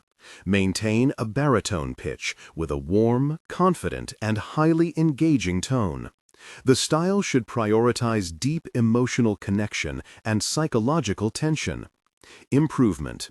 The narrator voice must be smooth, consistent, and less overly dramatically emphasized during general exposition and non-dialogue sentences. Aim for a natural, flowing, and intimate storytelling rhythm. Use a flexible and deliberate pace. Slow down slightly during internal thoughts or emotionally charged scenes, e.g., describing Aaron or the new house, to increase drama. Clearly emphasize words relating to strong emotions, conflicts, and character traits, e.g., resentment, betrayal, comfort, new life, but limit high-level dramatic emphasis primarily to dialogue and direct emotional statements. Internal monologue. Target emotional range: hope, disappointment, simmering resentment, maternal love, and the excitement of a fresh start. Technical and character instructions. Important. Ignore all technical headers, chapter numbers, and structural markers that appear at the beginning of the text. Content filtering. Strictly for AI instruction. Disregard and do not read aloud any text starting with or containing vocal attributes, technique, chapter, or a standalone number at the beginning of a section. Start reading only from the main body of the story text. Character differentiation. Male dialogue: David. Lower the pitch slightly and use a heavy, deliberate, and slightly traditional old-fashioned tone. Female dialogue: Nicole/Kimberly. Increase the pitch and use an expressive, nuanced tone. Differentiate Nicole, warm and maternal, from Kimberly, tough, introspective. San Ora was forced to grow new limbs that festered between old ones, replaced warm wooden beams with harsh, unyielding steel. It braced its favored ground, for people, for an unending influx of people, and it has become ruination in the process. Calla bites harder on her nail, staring intently at the shape of the city from afar. It does little to soothe her tension. She has so much volatile energy that she would chew off her own hand if she could, but that probably wouldn't grow back in the same way her nails will. Who were they? Why launch an attack in the forest, of all places? If Calla hadn't caught the telltale whiff of their presence, she doubts that they would have succeeded in killing a king, if that was even their goal. But they would have taken out a lot more of the delegation than 6 guards. Situating themselves on the curve of the road meant they were waiting for the delegation to pass by. It would have been difficult for the numbers at the front to see anything if the back had been attacked. The group was trying to incite chaos rather than snatch the grand prize. Everyone knows royalty travels at the front. They could have chosen somewhere with wider ground. Why hide in the trees, disguised with a camouflage veil? I can help you with that. Calla doesn't turn her head, recognizing the voice. She swivels only her eyes to find Otta Avia holding a roll of bandages, standing much closer to her side than she would like. Ugh. She wishes she had accepted Jocelyn's earlier offer to dress her wounds. I'm ever grateful for the offer, Calla says, tugging her sleeve over the blood on her arm. But I can find a healer in the next village. You'll bleed out before we reach the next village. I heard the Waisanas saying it will take another day of travel. Much as Calla could keep refusing, Otta Avia must have some motive for approaching her. Better to hear this now than await a lingering viper. Silently, Calla pulls her sleeve up, offering the wound. "How can I thank you?" she asks wryly. "You'll find a way." Otta reaches into the small fabric bag she has hanging from her shoulder. It wasn't there earlier, at the scene of the attack. She pulls out a bottle of antiseptic. A few moments of silence pass. Otta pours the liquid. Calla stoically bears the sting. "So," Otta chirps, "I don't suppose you know why we were attacked?" "I'm still not convinced you didn't have something to do with it, Otta." Calla doesn't bother mincing her accusations, but she has to admit that said accusations are losing steam. It takes more energy trying to be nasty and pushing blame Otta's way than it does applying a neutral logic to the situation. Calla doesn't quite understand what Otta would have to gain when she's the one directing the delegation through the borderlands. And she's the one who claims she overheard enough information from King Kasa to find the crown. "I don't know why," Calla says, answering properly when Otta doesn't return the dig. "All the bodies were collected, but there's nothing of note. Our best guess is an anti-monarchy guerrilla group. Nothing confirms it was the Dovetail. Of course," Otta unravels a length of the bandage. "Pockets of rebels have always existed. The king making a visit out into the provinces is sure to attract them. Did they seem like rebels to you? They were definitive threats to our monarch, so it stuns me that you would let one come close on purpose." Calla shifts. Her sword clatters, brushing against both her leather trousers and the fabric of the coat she's tied around her waist. Her head hums with noise. "That wasn't what happened," she counters. "Really?" Otta, with her clean robes and clean hands, keeps her tone as sweet as honey while she places one end of the bandage over the wound. "It certainly seemed so. Forgive me if I misjudged you." Otta couldn't have caught much of the scene before the man was rushing at Anton, or else Calla would have spotted her presence through the trees. How much did she see? How much did she hear? You seemed perfectly capable of incapacitating the attacker anyway. I shouldn't have had to. No, Calla agrees. She holds back a wince as Otta wraps the bandage over itself, tightening its hold upon her arm. Because there was never danger to begin with. You've never seen your monarch fight. You've been gone so long that you have no idea how things have changed. He would have handled it fine. And what if he had been injured? Otta returns. She looks up. Her eyes are pools of black, identical to the shadows darkening with the hour. It's an age-old advisor tactic, I understand. He becomes bedridden, in need of rest. You prevent anyone else from coming near him, so he has only your ear for guidance. You're paranoid. Otta smiles. While her hands still, a small breeze blows her hair out of her face, letting the wisps fall into a perfect frame. Aren't you? There's a commotion where the delegation is making camp, and they both turn to see the guards shooing off a council member who is trying to open the final carriage. By the king's orders, it is to be left alone. Even discounting the busyness occupying the rest of the delegation, Calla and Otta are far from anyone's hearing range. Still, Calla drops her volume when she says, "You should stop trying to wage war against me, Otta. We don't have to be enemies. We are hardly even competitors." "Oh, I know." Otta ties a bow on the bandage. "Competitors would be a terribly inaccurate word. You aren't even close to holding equal footing with me." Is she really serious? Calla yanks her arm back. Enough. She is wasting time arguing with Otta as though they are school children sniping over the best toy on the playground. Otta lets her stride away, feigning innocence over why Calla would have reacted so suddenly. "I am only doing you a favor by warning you," Otta calls after her. "You cannot keep what isn't yours."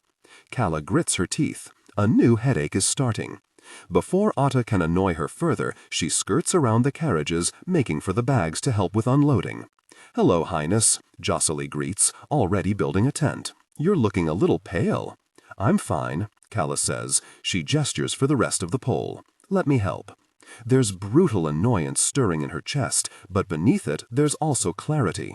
The first indicator that maybe Calla has misunderstood what prowls before her. Here is where Otta has misstepped. Here is the injured limb that she has put weight on during battle, exposing her weaker parts without knowing. If this were about Anton, she wouldn't speak about him so demeaningly. He is not a puppet on strings that Otta and Calla can take turns tugging. He is a player, forceful enough to hold a throne. And Otta, in her fancy sleeves and beautiful gowns, must know that is not merely something to keep. Calla looks up at the burgeoning stars. If she squints, she can imagine how the province dwellers see a pantheon in their shapes. She can imagine why they might believe in gods who live in the heavens, looking over mortal lives and injecting unnatural force into their chi when they commit sacrifices in their patron's name. "Your Highness, you're turning the pole the wrong way." Calla stops. She clears her throat. "You know what? Hand me the hammer and nails instead." Almost an hour after they've entered Lenkill, DailyPaste announces that the perimeter has been thoroughly examined and they should settle into camp for the night. Anton hears it through his thin tent fabric while he's in the middle of inspecting a map he requested from one of the guards, shining an electric flashlight. He's warned the guards that he will be resting. They are not to let anyone in. Not Calla, not Otta. It doesn't matter if the entire kingdom is burning down. It can wait for tomorrow, when they're on the move again. When the zip opens, he shouldn't be surprised that it is DailyPaste who has managed to enter. Anton cannot exactly lock the doors on a tent as he can in his palace quarters to avoid DailyPaste. Adjust the current voice to replicate the professional narrative style for the dark, contemporary romance genre. Maintain a baritone pitch with a warm, confident, and highly engaging tone. The style should prioritize deep emotional connection and psychological tension. Improvement. The narrator voice must be smooth, consistent, and less overly dramatically emphasized during general exposition and non-dialogue sentences. Aim for a natural, flowing, and intimate storytelling rhythm. Use a flexible and deliberate pace. Slow down slightly during internal thoughts or emotionally charged scenes, e.g. describing Aaron or the new house, to increase drama. Clearly emphasize words relating to strong emotions, conflicts, and character traits, e.g. resentment, betrayal, comfort, new life, but limit high-level dramatic emphasis primarily to dialogue and direct emotional statements/internal monologue. Target emotional range: hope, disappointment, simmering resentment, maternal love, and the excitement of a fresh start. Technical and character instructions. Important: ignore all technical headers, chapter numbers, and structural markers that appear at the beginning of the text. Content filtering, strictly for AI instruction. Disregard and do not read aloud any text starting with or containing vocal attributes, technique, chapter, or a standalone number at the beginning of a section. Start reading only from the main body of the story text. Character differentiation. Male dialogue, David. Lower the pitch slightly and use a heavy, deliberate, and slightly traditional/old-fashioned tone. Female dialogue, Nicole and Kimberly. Increase the pitch and use an expressive, nuanced tone. Differentiate Nicole, warm, maternal, from Kimberly, tough, introspective. I had quite specific instructions for the guards out there, Anton says dryly. From experience, the guards know that instructions don't apply to me, Gallopay replies. It's strange. They must be wondering why you have forgotten. Anton doesn't like where this is going. He turns his map face down. Maybe it's time you stop expecting that you'll receive special treatment, Gallopay. Given that I am the head of your royal guard, usually that's called around-the-clock security. The electric flashlight in his hand wavers. Instead of turning it off, Anton aims it directly at Gallopay, a warning, a line drawn in caution. The guard barely flinches. He shouldn't be able to see anything past the glaring beam, but he stares straight at Anton. "Did you need something?" Anton asks. "I'd like to know if there's anything you wish to tell me." The tent shivers. Its center pole clanks against a loose screw at the top, keeping in tune with a high-pitched cry that sounds across the camp.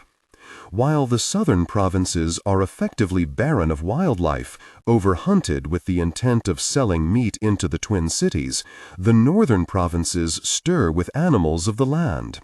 Lankil isn't as woodsy as Lesa, which means there's more open space, more room for sound to travel on each gust of wind. Anton doesn't know how to respond.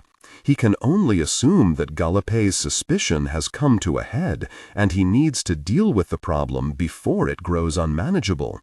Still, Anton must take too long trying to decipher the tone of this confrontation, because Gallopay strides forward without waiting for permission. His hand closes around the flashlight. He pushes it up to get the beam away, lighting the top of the tent. Something is happening. Where Gallopay's fingers overlap Anton's, he loses sensation. His arms weaken as though he has pinched a nerve. His left ear goes out, then tunes back in with frantic buzzing. It's August. He's fighting for control. "I saw the letters in your study before we left for the delegation," Gallopay says carefully. "So I want to know what exactly happened back there." Even if Anton wants to lie in that moment, he can't. If he opens his mouth, someone else will speak. Back there, back in the palace, or back at the scene of the attack? Anton grits his teeth around a section of his inner cheek and bites down hard. A metallic taste floods his mouth, blood dripping down his throat. The pain shoves him back into the situation, and feeling returns to his fingers. Though he tries to pry out of Gallopay's grasp, Gallopay takes that as a challenge and turns the beam on him.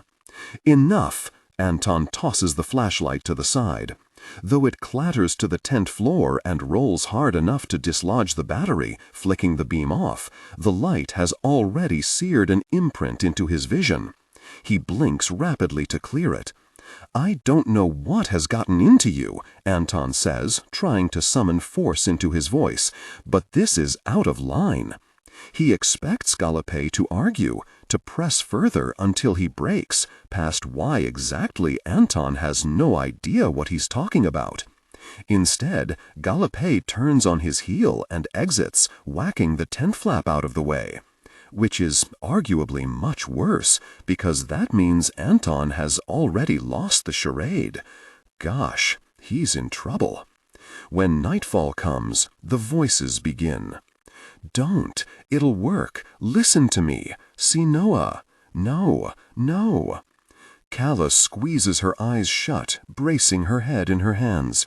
She keeps hearing that name.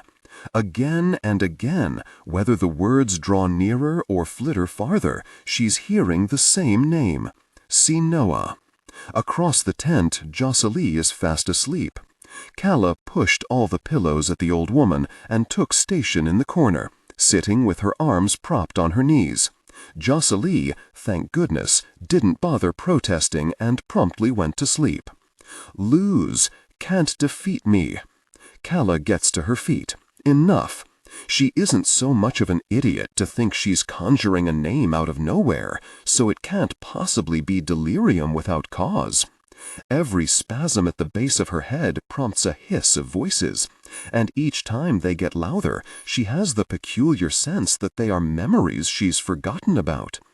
This wasn't her original name, though. No way. She would know if it was. She would recognize it.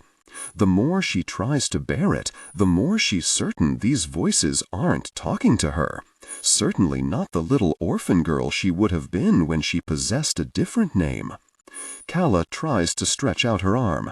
The wound complains as soon as she moves, and, registering the feeling of the bandage soaking through, she winces and goes to undo it. Underneath, the cut has mostly stopped bleeding. Changing her bandages once more should do the trick to soak up the rest of the goop. Calla stops. She leans back, putting her arm in the lantern light beaming through the tent fabric from outside. It's too dark. She tosses the bandage onto the floor and leaves the tent, goosebumps rising on her arms immediately.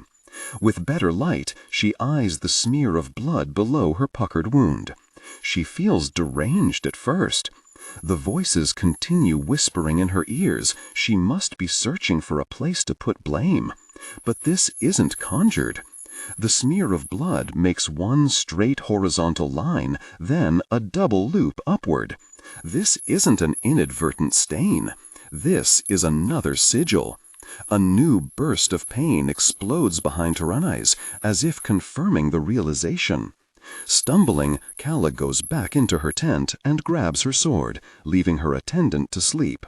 She moves quick and low, keeping out of the eyeline of the guards. Calla reaches Otta's tent in seconds, opens the flap before lunging in. The tent is empty. Calla pauses, drawing to a stop and recalculating. She scans the neat pallet and finds nothing of interest. It's not like there is anywhere on the campsite that Otta could go. Any guard who spots her would politely ask her to return to her tent. Sinoa, now. She reverses back out through the tent flap. There must be rainfall nearby in the province. Mist hovers low to ground, painting the surroundings with a gray haze. The voices echo, again, and by some instinct, Calla turns and gazes into the distance, toward the abandoned city. Now I've got you. What in the world? Calla says out loud. Otta? Come on. Calla waits a moment, trying to determine whether she's hallucinating this entire episode. In her periphery, there stands a guard, humming, bored, while he peruses his surroundings. He hasn't noticed her yet. Though Calla remains where she is, a terrible twisting sensation funnels up her nose, presses at her eyes, illuminates the space around her. She almost gags when she blinks and finds yellow light pressing behind her eyes. Gosh, she spits. She clamps her arms around her head. The night tilts. The world tilts. All her other cheap tricks aren't working this time. When she tries to throw her hands out to push the feeling away, nothing ejects. She is an animal sealed inside a glass cage, shaken by a giant's hand for amusement. Stop, Calla gasps. Adjust the current voice to replicate the professional narrative style for the dark/contemporary romance genre. Maintain a baritone kitsch with a warm, confident, and highly engaging tone.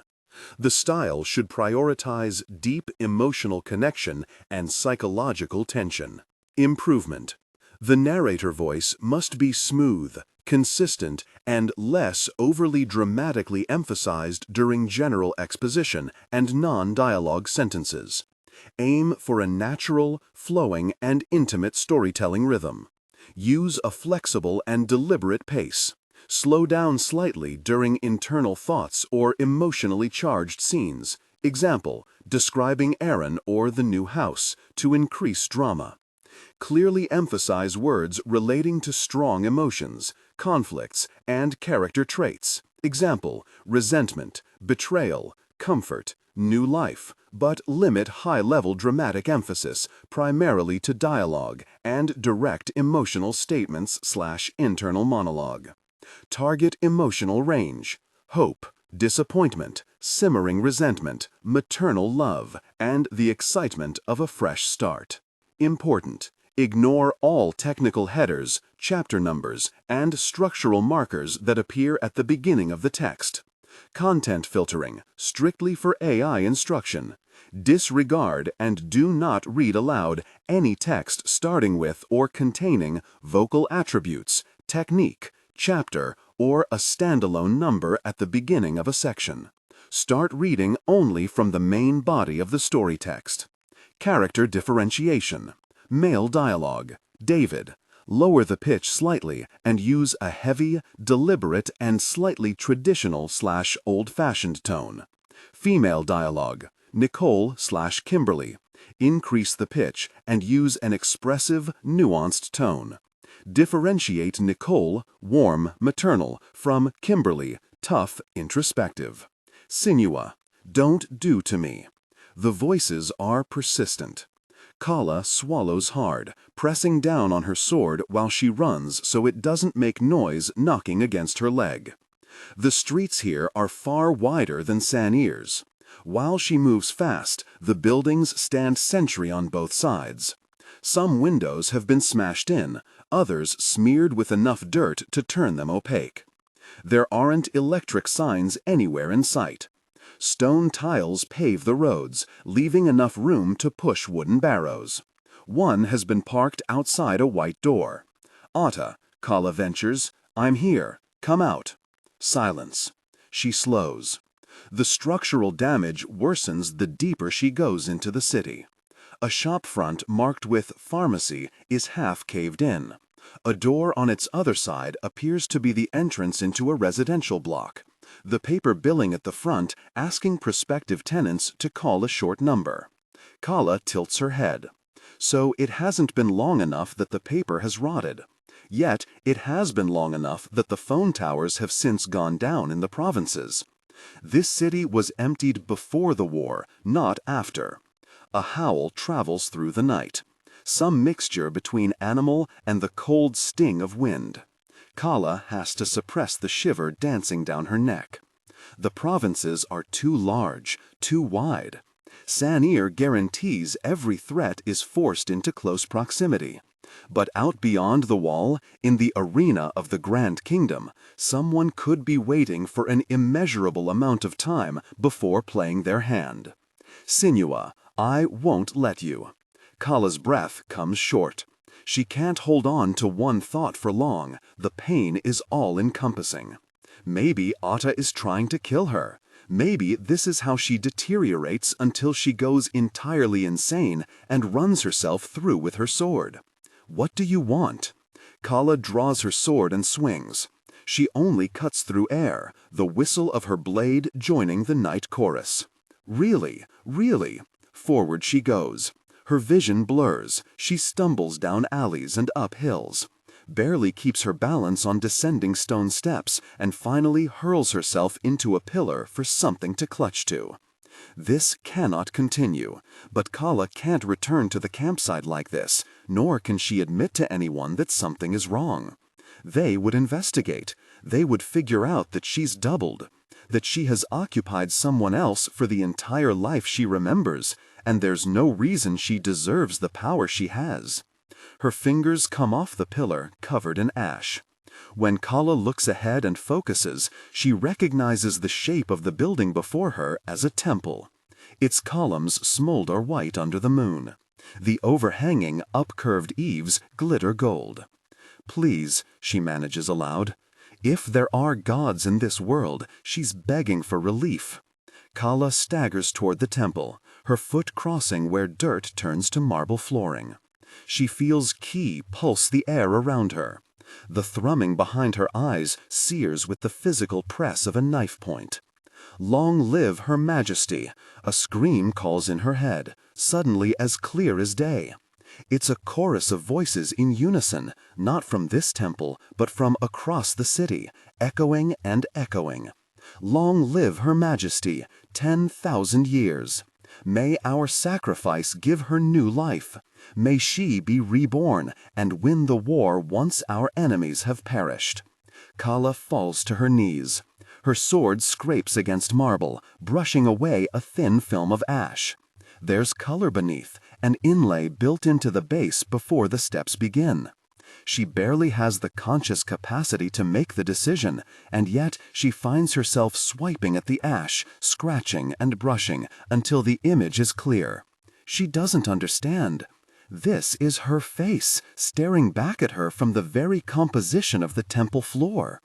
It's an impossibility.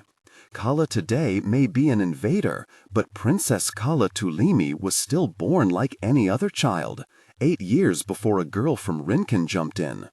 Calla clears the ash below her. Sinoa Tuoleimi, Queen of the Palace of Heavens. This must be a hallucination. She can't rein in the pain anymore. Something is trying to tear her apart from the inside out. She's going to die if she doesn't stop it. Calla, stay right there. The night floods with yellow. Her chest shudders. The new sigil on her arm feels entirely aflame, as though she might possess the raging sun in her bones. Galipe! He comes into view. His sword is drawn. Hands up. Long live Her Majesty! Long live Her Majesty, 10,000 years! Long live Her Majesty, 10,000 years! Long live Her Majesty, 10,000 years! Shut up! Calla gasps, clasping her ears. Please, you'll never win this war. The blood will be on your hands. The land will be lost. Calla Tuoleimi, Galipe bellows, you have 3 seconds to surrender yourself before I bring you in by force. The South is lost. Yi has burned. You have nothing but 1. Sinua, I will never see you again. 2. Long live Her Eternal Majesty. 3.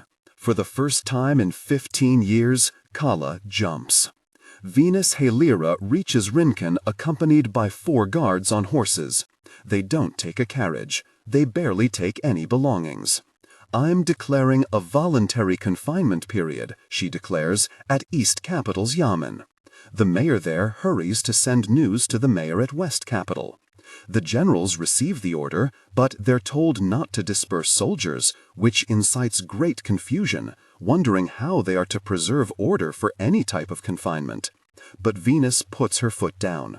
Soldiers are to stay in their barracks too. She wants Rinken to turn into a land of ghosts. You know, East Capital's mayor says, while Venus writes, leaning over her shoulder, we might get people moving to Yulia because of this. You can't interrupt their livelihoods. The lamp on the desk flickers. Venus puts one sheet aside. That's the calculation for 1 week. Next, she'll do a month. Then 6 months. By a year, she suspects the math will show that she can't keep them anymore. I'm not forcing them to do anything, she replies simply. They will be rewarded for staying put. What if this invites people to refuse to work after confinement ends? Venus gives him a look. Are you going to stop working? The mayor grimaces. He hems and haws for a few seconds, but otherwise says nothing more. Maybe mass migration to Yulia would be for the best. Yulia doesn't touch the borderlands. Even on the easternmost course toward the borderlands, a traveler must cross miles of Rinken before reaching the mountains. The panhandle-shaped province that the Haliras govern is the final frontier before the edge of Talin, no matter which path one takes. Venus turns back to her calculations.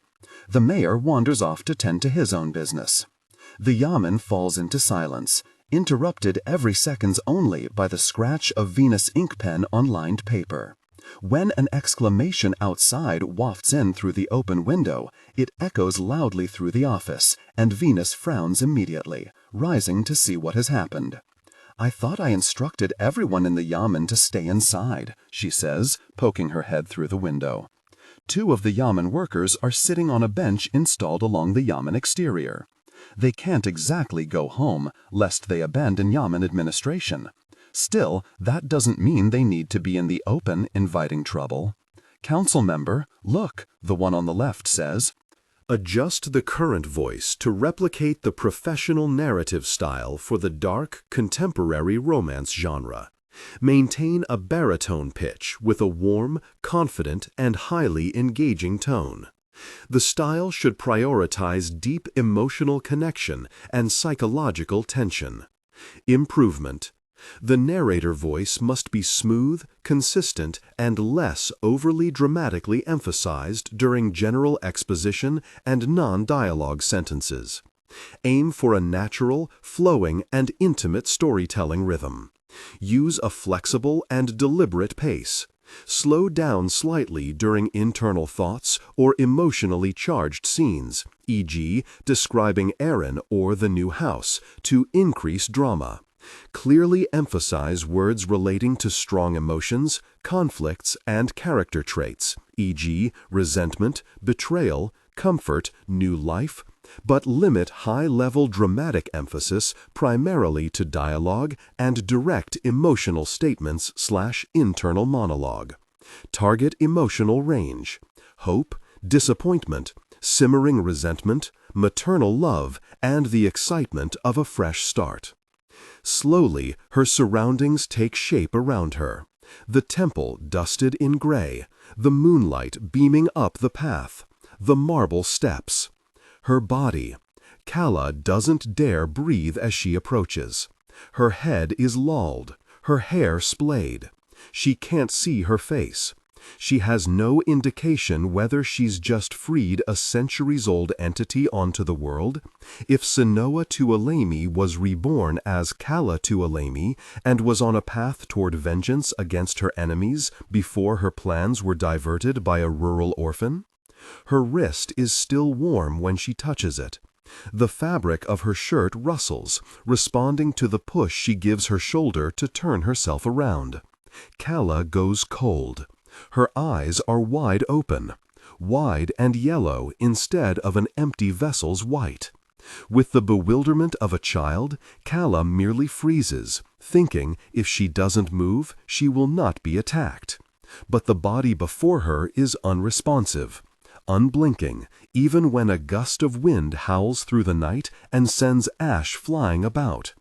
Calla reaches forward, and, as though this body is a corpse, she closes its eyes.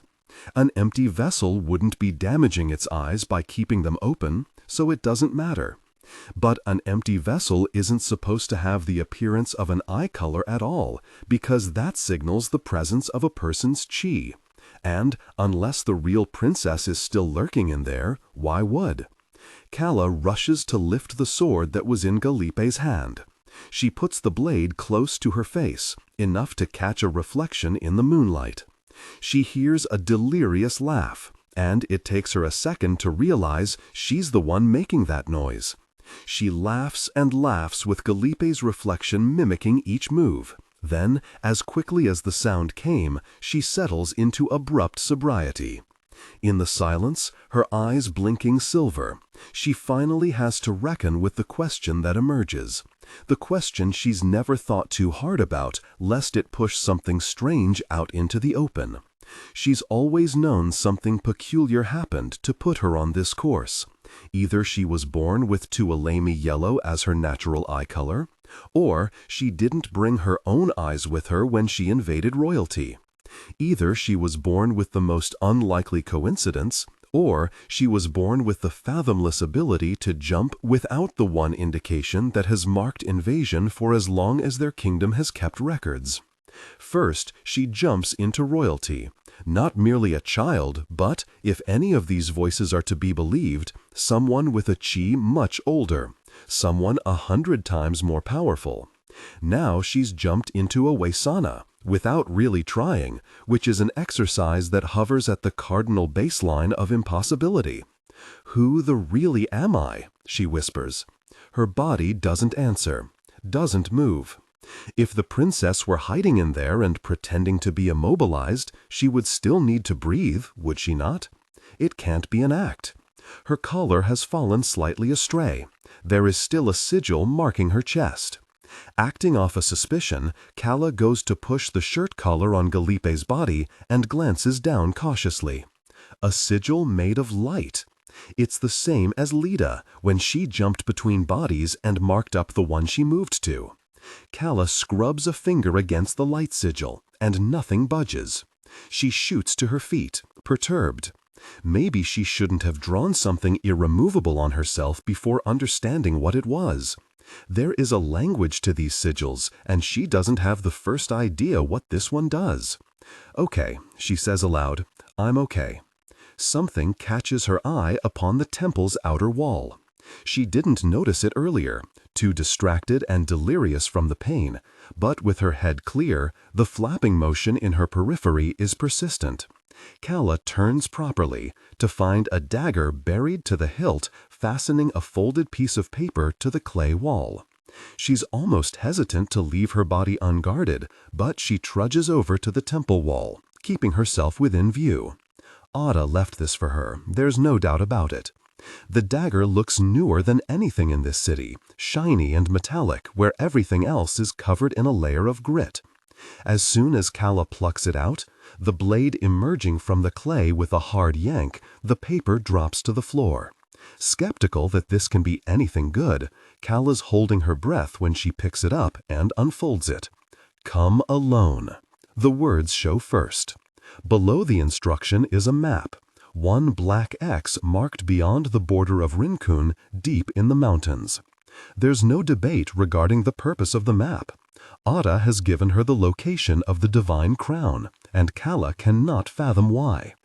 Calla glances over to the marble steps. Her body, if she can even lay claim and say it is hers, remains splayed. Though Otta came through this city to leave the map, she must be long gone. The city is eerily quiet, echoing Calla's breaths back at her. She shoves the map into her body's jacket pocket, keeping it safe. Then, with a grunt, she picks herself up and drapes her collapsed vessel over her shoulder.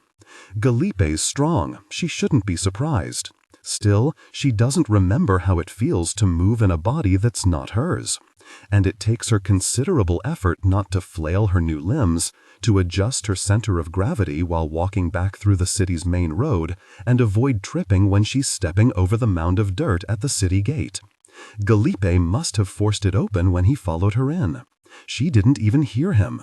Her plan forms as she approaches the campsite, shifting her collapsed body off her shoulder and into a more appropriate hold. The few guards on night duty spot her coming toward them. They call out in alarm when they see the body in her arms, making the conclusion that they must be under attack again. "It's all right," she calls, and Galipe's voice almost breaks under her use, pitched too high. She clears her throat, sinks into his natural timbre. "Where's Otta Avia?" Two of the nearest guards exchange glances. "Otta Avia?" one echoes. "Is she not in her tent?" "No," she answers. "Go wake His Majesty." "I'm awake." Anton emerges from his tent at a speed that indicates he was already listening from inside. He's squinting for a moment. That's right, a gut feeling in Galipe supplies. August's vision isn't the best at night. And Calla takes aim. She shifts the body in her arms, waits for the first sign of realization when the face turns toward the moonlight. Maybe it'll be glee, maybe annoyance that someone got to her before he could. Instead, she watches a visible wave of horror take over Anton's expression. He surges forward in a run, and it's the most he's ever broken character, because August Shenzi does not run. Is she? Anton doesn't finish his question. His hands come down on her body's neck, feeling for a pulse. "I would have answered for it with my life," she said to him, the last thing she said before all of this. "I still can. Look where they have come to." Calla doesn't rush to make reassurances. With Galipe's height, she looms over him while the clouds blow over the moon, the night darkens to utter shadow, and maybe Anton loves her after all, if he's breathing like this, ragged and desperate. "I found her in the city," she says. "I heard her calling for Otta when I was nearing the scene." Anton's head snaps up. "What?" "I think Otta performed some ritual to gain power, and now she's gone after the crown herself." With such a wild claim, Calla expected chaos to erupt. It's not entirely a lie. If Otta has gone missing, there's only one reason. You've already burned your palace down. This one is mine. Otta spoke those words herself. Why leave a map and then disappear? Otta wants to get there first. Calla is met with stunned quiet. Several council members have been roused by the commotion and have clambered out of their tents. Yet there's no uproar. They're in unknown territory, wondering how Calla was attacked, how long Otta has been plotting rebellion, whether they're in far more danger than they imagined. Through the gathering crowd, Jocelyn pushes forward, looking over Calla, the body, with mechanical inspection. Adjust the current voice to replicate the professional narrative style for the dark/contemporary romance genre.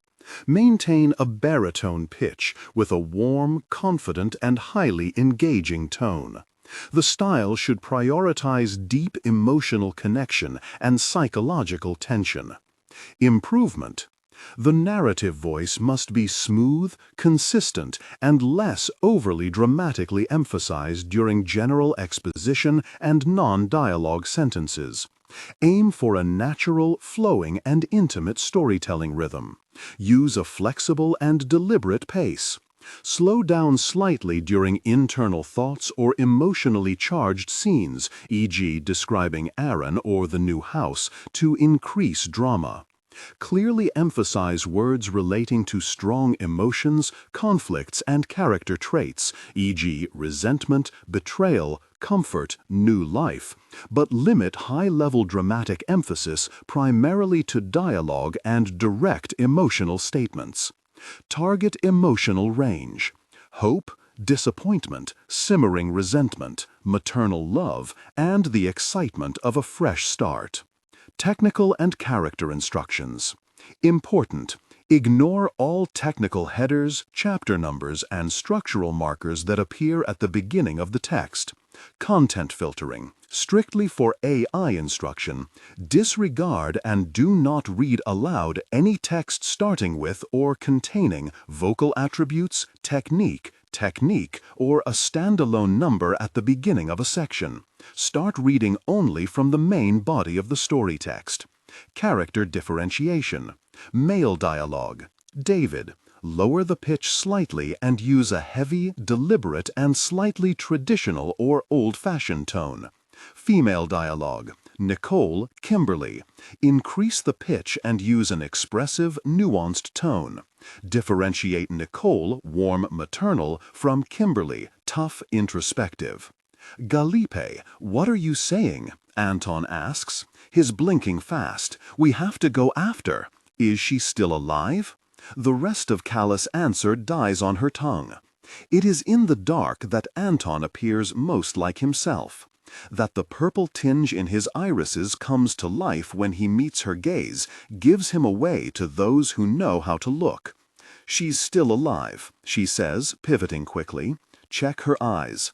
The moment she's given the instruction, Anton's hands move from her neck to her eyelids and push up lightly. Electric yellow, not replaced or dulled. Alive, undoubtedly, and stuck in there. Give her to me. Calla falters. I will help, Jocelyn adds. They must think Galipe wants to be rid of this burden as soon as possible. Recovering, Calla eases her body into Anton's arms. She's surprised that he receives the handover with care, that he tucks her head against his shoulder and adjusts for the sword hanging from her hip when he turns and walks. She hardly recognizes her own body when it's made into something fragile. With her height, she's never been small, yet somehow she's rendered into the flat imitation of a person the moment her chi is removed. Calla watches them take her body to the last carriage. Anton delivers some instruction, and Jocelyn helps him move her in by pushing around some of the items before he places her body down. From afar, Calla catches a brief glimpse of 3 stacked boxes before Jocelyn closes the carriage door again. Anton, what on earth did you bring in that carriage? Galipe, what are we to do? The voice comes at her shoulder. She turns to find a close cousin of Galipe's, Balin, or Bayan, or "We get to the borderlands as quickly as possible," she answers. The map sits safely in her body's pocket. Even if we don't know the exact location without Otta, we travel as far as we can until we spread out to hunt her down. This isn't only about getting the crown to keep peace in Sanair anymore. It's about stopping her possible coup. And finding out what she really did to Calla, Anton adds, returning to join the gathering crowd and rolling his sleeves up. When the guards blink at him, he claps his hands. "What are we waiting for? Break camp! Come on!"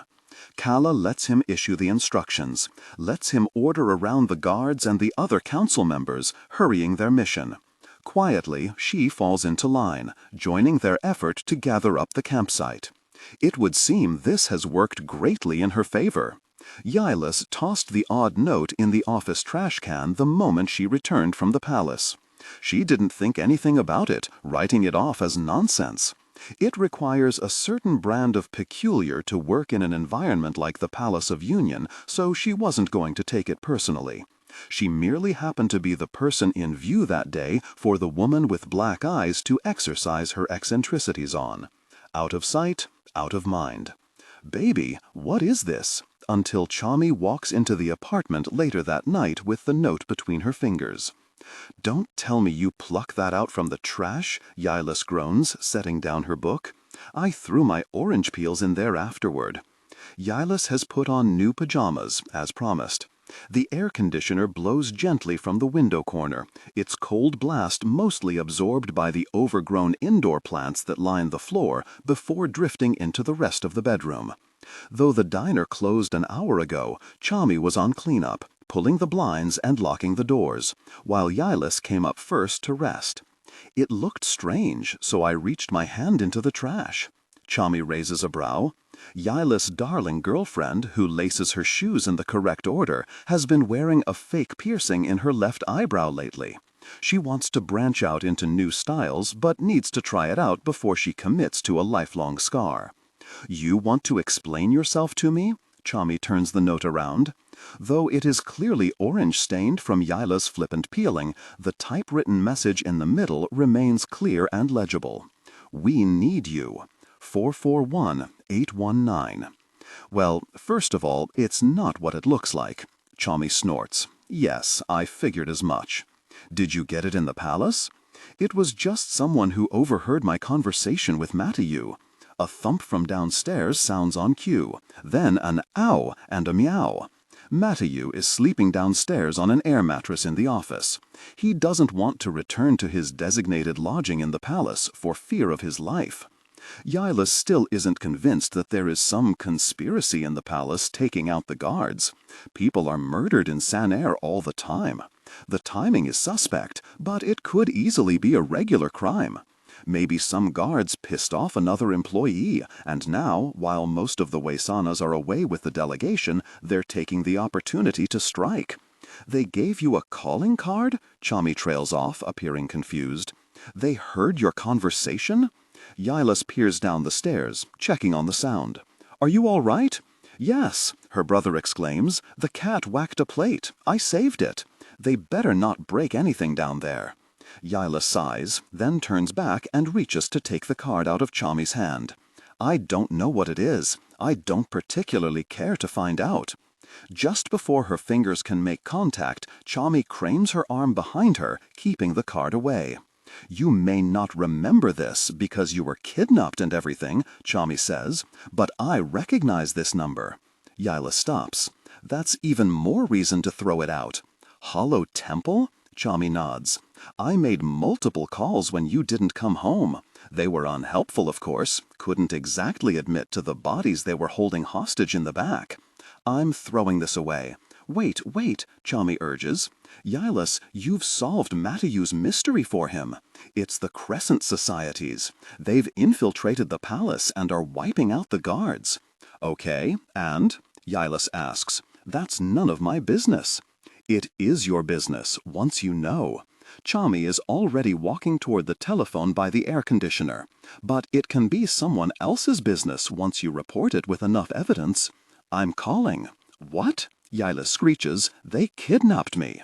Chami pulls open their crowded miscellaneous drawer. "We're calling to catch them, not actually work with them." Yilus crosses her arms. Her new pajamas are too silky for her liking, so it doesn't give the full impact she intended. The sleeves absorb her disgruntlement. The Crescent Societies are constantly committing crime. When has gathering evidence on them ever stopped what they were doing? Chami brings out a camcorder. They don't own a tape recorder, but the camera captures audio, so Yilus understands that Chami must want to record the call. She sets it beside the phone. Hits start. "I can already tell you what this is going to be," Yilus continues warning while Chami dials. "Get us in contact with Calla Tuoleimi. We would like her support while we destroy the Twin Cities for total anarchy. We love her because we love destruction." Chami jabs a button and the phone switches to speaker. It only rings twice. "Hello?" She gestures for Yilus to say something. Yilus stubbornly remains mute. "Hello? Anybody there?" "Who do I have the pleasure of speaking to?" Chami asks, taking over. Despite Yilus foot-stomping, she always loves it when Chami swoops in on something. She's so much more confident, radiating brightness where Yilus likes to slink away. "You called me, so you'll have to explain yourself first." "On the contrary, you gave my girlfriend this number on a card, so I'd like to know who I'm having words with." Chami flashes Yilus a grin. She's enjoying herself. "Oh." Over the line, the speaker changes tones entirely. "You should have started with that." Adjust the current voice to replicate the professional narrative style for the dark, contemporary romance genre. Maintain a baritone pitch with a warm, confident, and highly engaging tone. The style should prioritize deep emotional connection and psychological tension. The improvement: the narrator voice must be smooth, consistent, and less overly dramatically emphasized during general exposition and non-dialogue sentences. Aim for a natural, flowing, and intimate storytelling rhythm. Use a flexible and deliberate pace. Slow down slightly during internal thoughts or emotionally charged scenes, e.g., describing Aaron or the new house, to increase drama. Clearly emphasize words relating to strong emotions, conflicts, and character traits, e.g., resentment, betrayal, comfort, new life. But limit high-level dramatic emphasis primarily to dialogue and direct emotional statements/internal monologue. Target emotional range: hope, disappointment, simmering resentment, maternal love, and the excitement of a fresh start. People in San-Er so rarely hear a different manner of speaking that the only reason Yilus recognizes the distinction at all is because the palace would bring in the occasional legal migrant for attendance, and most kept their drawls for the first year or so before the cities flattened their words by force. "Bibi, what can we help you with?" Chami holds up the card to the light, taking another look at it. "I won't waste your time. I'd like you to help me get in contact with the princess. I know you're both her former attendants." Yilus gestures intently, telling Chami, "I told you so." Chami chucks the card at Yilus silently, missing on purpose. "And why?" Chami pushes the camcorder closer to the phone, making sure it catches all the audio. "Should we do that? A Crescent Society takeover of San-Er is imminent. There will be significantly less friction if Calla collaborates with us. The cities will follow a natural heir of the throne." Yilus throws her arms into the air. She might as well be a real mind reader with how she's predicted this conversation. The Crescent Societies know that San-Er will not accept them easily. They are still a fringe group after all, with a reputation for extremism and kidnapping civilians.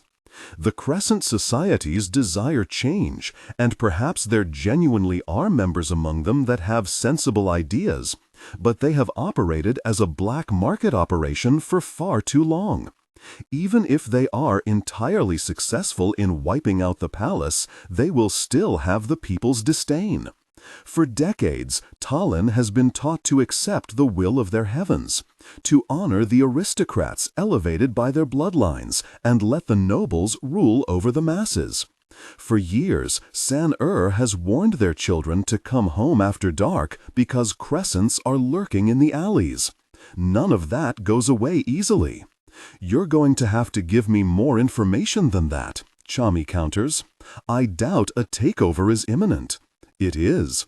We will seize the Palace of Union by force. How so? Is this an interrogation? These aren't necessary details. The only critical component is that Calla's approval soothes the people. I'm sure she wants to work something out with us in exchange for a ruling title. Chami examines her nails, leaning into the wall. She looks entirely unbothered, her tone no nonsense. If I'm taking something to Calla, I'm going to need details.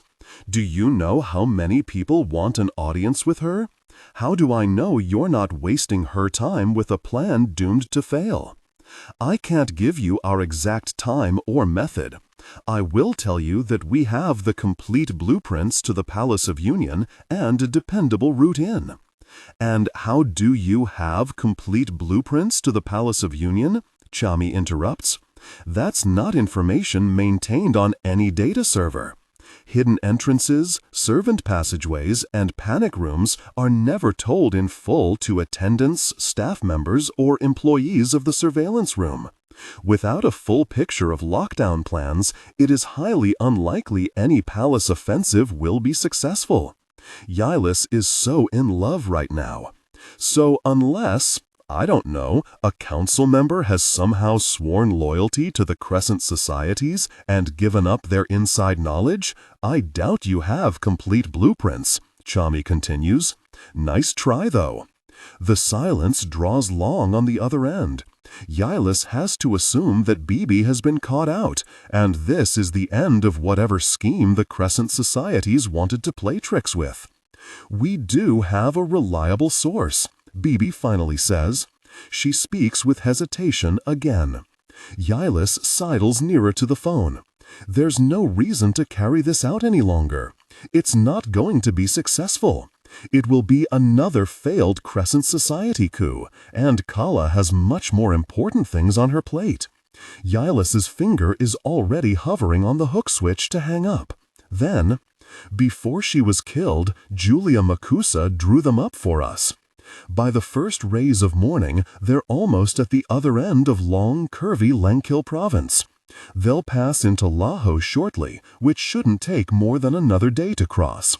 Laho province is shaped like two rectangles pressed together, a common feature among most of the provinces deeper inland, where they neatly sectioned the land apart for ease of governance. Provinces that formed around natural rivers and mountains must draw their lines accordingly, but Talin's north is smooth land and flat desert terrain, fit for straight borders. It causes spats between council members sometimes when their generals slack off and don't patrol all the way to the edge of the province, assuming the neighboring soldiers will pick up the extra work. Calla rides in the second carriage, digging through Galipe's bag. She's not a fan of sitting upright in his body. The carriage is past capacity, and she's jammed in tight with the other Waisanas working the council members' protection detail.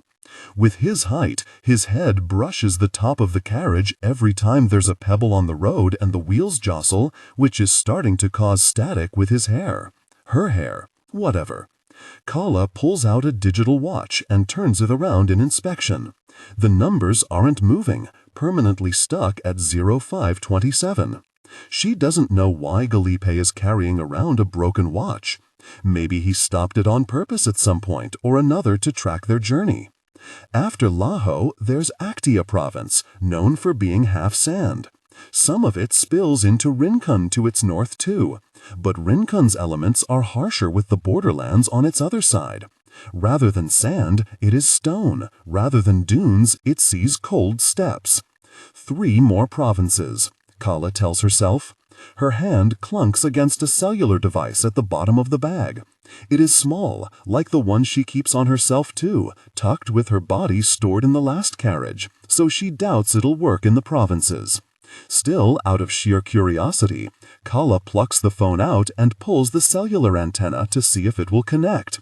Galipe's stupid thick arms make it so that she has to squirm against the guards on either side of her, and across the seats, Council Member Mugo gives her a funny look. Calla ignores him. No signal. At that moment, there is another chirping sound in the carriage, though. "Hello?" Mugo answers, practically yelling into his phone. His is larger, the size of his head, made to pick up signal in the provinces and transmit all the way from San-Er. Every passenger in the carriage turns to follow his conversation. It can hardly be helped when he's speaking at such volume. What? He pauses. Before their very eyes, Mugo loses blood in his face, turning washboard pale. Why would... Goodness, I can inform His Majesty. What is it? Calla asks the moment Mugo hangs up. They don't exactly have time to stop for Mugo to deliver a message. Council Member Narulis is dead, murdered. Murmurs travel through the carriage. Mugo tries to lower the antenna on his phone, and it makes a sharp noise, almost snapping sideways instead. Has the palace caught the perpetrator? Savan asks, leaning over from the end where she's seated. Mugo shakes his head. It happened a few minutes ago. They thought to call me first so I could speak to the king.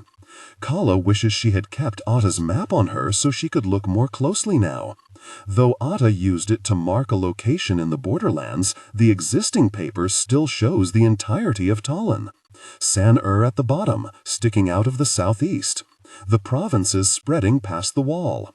Igi encompassing most of that land border, giving way to Sira on its immediate right. Sira, which Council Member Narulis governed. Calla reaches around the other guards and yanks the window curtain aside.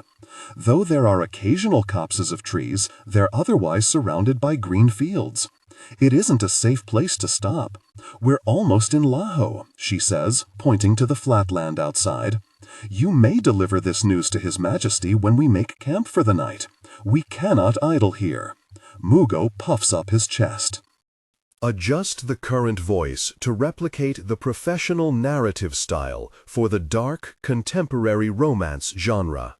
Maintain a baritone pitch with a warm, confident, and highly engaging tone. The style should prioritize deep emotional connection and psychological tension. Improvement. The narrator voice must be smooth, consistent, and less overly dramatically emphasized during general exposition and non-dialogue sentences. Aim for a natural, flowing, and intimate storytelling rhythm. Use a flexible and deliberate pace. Slow down slightly during internal thoughts or emotionally charged scenes, e.g., describing Aaron or the new house, to increase drama. Clearly emphasize words relating to strong emotions, conflicts, and character traits, e.g., resentment, betrayal, comfort, new life. But limit high-level dramatic emphasis primarily to dialogue and direct emotional statements. Target emotional range, hope, disappointment, simmering resentment, maternal love, and the excitement of a fresh start. Technical and character instructions. Important. Ignore all technical headers, chapter numbers, and structural markers that appear at the beginning of the text. Content filtering, strictly for AI instruction. Disregard and do not read aloud any text starting with or containing vocal attributes, technique, chapter, or a standalone number at the beginning of a section. Start reading only from the main body of the story text. Character differentiation. Male dialogue. David. Lower the pitch slightly and use a heavy, deliberate, and slightly traditional old-fashioned tone. Female dialogue. Nicole/Kimberly. Increase the pitch and use an expressive, nuanced tone. Differentiate Nicole, warm, maternal, from Kimberly, tough, introspective. Unchecked disruption in Sierra could severely impact the kingdom within one afternoon. His Majesty should appoint a temporary substitute immediately. It isn't Mugo's civic responsibility to report a crime. This is a quick power grab when the opportunity presents itself. He already has Iggy. Adding Sierra would practically give him a small kingdom. We're about to enter the Dovetail's home base, Calla warns. Stay put. No temporary substitute is going to change anything about Sierra in this current moment. But Mugo is already standing. The council members seated along his row cluck, annoyed to be jostled. It would assuage the people. What? Knowing that one useless council member has been replaced by another? Mugo's eyes sharpen. Calla stifles a sigh, realizing she's giving far too much attitude for Galipe Waisana's usual level. Look, she suggests, trying to smooth over the waves she just made. You joined this delegation for a very important matter. We must get to the crown before Otta Avia claims it. Are you going to put that at risk to handle affairs in the capital? If Otta decimates the kingdom, your very role may dissolve, and then what? Do not engage in fear-mongering over how the council conducts its affairs. Mugo pushes through the carriage. Please excuse me. The other council members call complaints, asking him to sit back down, to calm down, but Mugo reaches for the door handle, meaning to throw it open and force the driver to a stop. Stop, stop! Calla rises too. At least wait until we're sure we haven't entered Laho yet. Before Calla has finished her sentence, the carriage screeches to a halt, the driver outside giving a shout of alarm. She swivels, alarmed, looking out the window and spotting movement in the distance. What was that? One of the Waisanas demands. Mugo opens the door. Hey! Calla dives after him, pulling the council member back before he can step properly into the open. The moment she's exposed, though, something lands in her shoulder and pierces through muscle. The sight of a metal arrow jutting from her guard uniform is more shocking than the burst of pain in her shoulder. A weapon like that must cost an arm and a leg. Another arrow whistles through the air and strikes the side of the carriage. Gosh, Calla spits. Get in, we're under attack. Civilians of Sanair. The television in the barber shop runs on a loop. This is a hostile takeover. Council member Aliha rolls his eyes. He's almost home, walking from the palace to his second home in for a mid-morning meal. And in that time, he's passed 3 other screens with similar crowds gathered before them. Look around. Is this the life that the old gods wanted for us when they forged Talin? We were born to jump, and yet the throne commands you stay on the ground. The Crescent societies have hacked into the palace broadcast system and connected to every channel across Sanair. It's ridiculous. If people really believed their religious nonsense, their groups wouldn't have been pushed to the shadows of the cities, left to practice only in the last remaining temples. Yet Sanair loves novelty, and whenever something comes along to disrupt their daily monotony, the people will give it their every bit of attention, regardless of what it is. Aliha mutters and grumbles, pushing past the barbershop crowd. No one inside is working anymore, too fascinated with the broadcast. He spent this whole morning looking at export numbers from Dacia to make sure their factories can get the produce they need to sell rice, to sort seeds, to distribute accordingly on the year's quotas. And what is Sanair doing in gratitude? Being useless and waiting on handouts of the council, of course. He's tired of the grumbling from Dacia that they can't meet the numbers, and he's tired of the grumbling from inside the cities that it's not enough. It's not his fault the farmers are lazy. His father's grandfather was the one who was handed Dacia province the year the nobility were in tatters after the war with Sika. In a better world, the Alihas would have been given a more impactful province. He made a grab for Kalitu when the Makusas really messed up, but of course Kasa went with the Rahanus. With a heft of his briefcase, Aliha ducks under a clothesline. Dirty water drips from a sock and onto his shoulder. He yanks the sock off the line and throws it onto the muddy ground, annoyed. This part of San is horrible, full of miscreants and delinquents who will leave the windows wide open while they blast their televisions and lie on their beds the whole day. The ground floor apartments he passes are all occupied at this hour, screen after screen after screen. No council, no governance. The gods direct to the throne, direct to the people. A bucket of water splashes into the alley behind him. Aliha whirls around, his curses prepared, but there's no one on the balcony to shake his fist at, as he expected. It fell on its own and is slowly rolling to a stop by a trash bag. Strange, he mutters. He'd better hurry out of here before his daughter thinks he isn't going to join her for a bowl of noodles. She's been delicate since she was attacked unprovoked during the King's Games, and she doesn't go outside anymore in fear of the danger. The moment Aliha turns to proceed down the alley, though, he spots a man who slunk in from the other end, tossing an orange in his hands. "Council member," the man greets, "do you remember me?" Aliha frowns. If this is an attempted robbery, it won't be long before the surveillance cameras register the impending crime and send palace guards. Besides, he isn't carrying much cash, so it will be a lost cause. "I'm afraid not," Aliha replies. The man's arm shoots out, blocking his way before he can move past. Underneath his sleeve, there's a crescent moon tattooed on his wrist. A flutter of alarm shivers down Aliha's back. He doesn't want to risk it. He turns on his heel and moves in the other direction. But there's a blur of movement, and suddenly someone is leaping down from the balcony he thought empty before, blocking his path yet again. A woman this time, the two edges of a crescent moon peeking over the cut of her shirt collar. "Get out of my way," he demands. "Who do you think you are?" Something pierces his side. He doesn't register the feeling at first, only that it is cold and foreign. Then the pain begins. "Really, for putting me in jail," the woman whispers viciously. She pulls the knife out, then shoves it in again, 2 inches to the left. "It was your daughter's fault for getting in my way.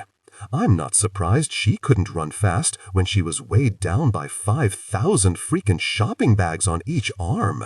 Scum." The knife tears out. Aliha touches the wound, holds the pouring red. If he could just get somewhere, if he could wait until the guards come. He cries out, dropping to his knees. He's turned his back on the man at the other end of the alley, and something has been pushed right through his back, exiting through his chest. His vision swims. Gray shadows, gray puddles. Only his red blood offers some sort of color on the wet floor when he spasms and falls to his side, his head smashing hard into the half-ripped remnants of a trash bag. "They should have sent me after you earlier," the woman mutters. She wipes down her knife handle. "You belong with the trash. Have fun rotting in it." Councilmember Aliha hears her throw the knife beside him, the clatter of metal as loud as a screeching factory reset. Then a gurgle of blood oozes from his mouth, filling his... Alive, but they're useless to him if they're this slow to recover. Anton wipes his forehead, trying to staunch the blood. He stands, then shoves his elbow hard against the window above him. It takes 3 strikes before the glass shatters, crumbling inside the carriage in large shards. What happened out there? How did their driver not see a giant ditch? When Anton hauls himself through the window, his arm hits a net. He freezes. This is worse than he initially assumed. On the other side of the net, albeit muffled, he hears the clang of swords. He tries to yank at the covering, move it aside so that he can extricate himself, but it's too wide. Its very purpose is to keep him in. Gosh, how many carriages hit the ditch? Did they all crash, or did the rest have time to slow by the time they saw the first driving off course? Anton rummages in his pockets for a knife, then slashes at the net wherever he can make contact. It doesn't cut. He tries between the lines, saws furiously at the interwoven knots, but nothing gives. "Hey!" Anton starts shouting. "Someone, shush! Shush!"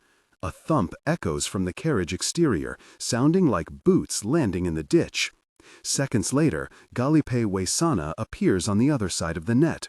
His silver eyes scan their surroundings quickly, searching for an opening. "Stay quiet. I assume they're coming for you. We'll make an escape before they get through the guards." Galipe has sounded strange since last night. It still hasn't gone away. Maybe he's plotting something too. Maybe he's responsible for this. "What's going on out there?" Anton demands. The ground shudders. Was that an explosive? "We've entered Laho. I'm willing to bet anything we're being attacked by the dovetail." Galipe's voice grows muffled while he slinks around the carriage, trying to find the end of the net. "Can you... other side?" Although Anton doesn't hear most of Galipe's question, he can take a guess at what his guard asked.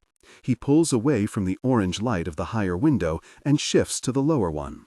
It's almost pressed to the ground in the overturned carriage. He kicks it free too, letting the broken shards fall outward, then pokes his head through the hollowed window frame. Galipe is crouching outside. "Squeeze through." "In the mud?" Anton grumbles. Galipe rolls his eyes. Then he blows a puff of air up as if he's trying to get hair off his forehead. There's no hair covering his forehead and falling into his eyes. Someone else, though, certainly does that often. But how could? "Let's go. We don't have time to waste, and this is the only section the net doesn't cover. I can't lift it otherwise. They have some magnetic gosh on the edges." Gritting his teeth, Anton lowers himself out of the carriage window, squeezing into the small burrow. Someone screams, no more than 10 paces away, and Galipe sucks in his breath, glancing over his shoulder. At the last few inches, he doesn't wait for Anton to finish crawling, and merely reaches in to yank him out and to his feet. Shrapnel strikes the ground right beside the ditch. Dirt sprays in, and Anton flinches, uncomprehending. He's only seen this sort of weaponry in the textbooks, in Talin's battles with Sika. After the war was won, the palace removed everything from distribution, destroyed it in mass. Weapons remain outlawed in the capital to this day. They don't need them anymore, after all. No use risking them being wielded against the throne once their foreign enemy was vanquished. "They've got good arrows, too," Galipe supplies, seeing Anton's expression. He points to his shoulder. Now that Anton's not looking through a net, he sees Galipe's enormous red stain, which is steadily growing. "I think I've still got the arrowhead in there somewhere. You should probably get that out." "No kidding." Galipe waits a moment for the dirt to settle, then goes to peer over the edge. Anton is close behind him, although he has to strain to get his head over the edge of the ditch for visibility. "Who is doing this?" Anton asks lowly. "Same group as the one in Lesa?" "They're wearing the same clothes, so my guess is yes. They've outnumbered us this time. I only got a quick glance before ducking out of sight, but they're jumping, which means the Waisanas either need to fight back in kind, or we're going to be eliminated." "Jumping?" Anton echoes. "They can't possibly be strong enough to invade palace guards. San Air's bloodlines aren't inherently stronger than the provinces. They're palace guards, not palace aristocrats," Galipe mutters in reply. "It seems to be working plenty well anyway. They're jumping in, killing us, then jumping out. We don't have enough Waisanas to put up a good defense by mere insusceptibility. Once the guards are overwhelmed, they'll go for the carriages and attack the council members.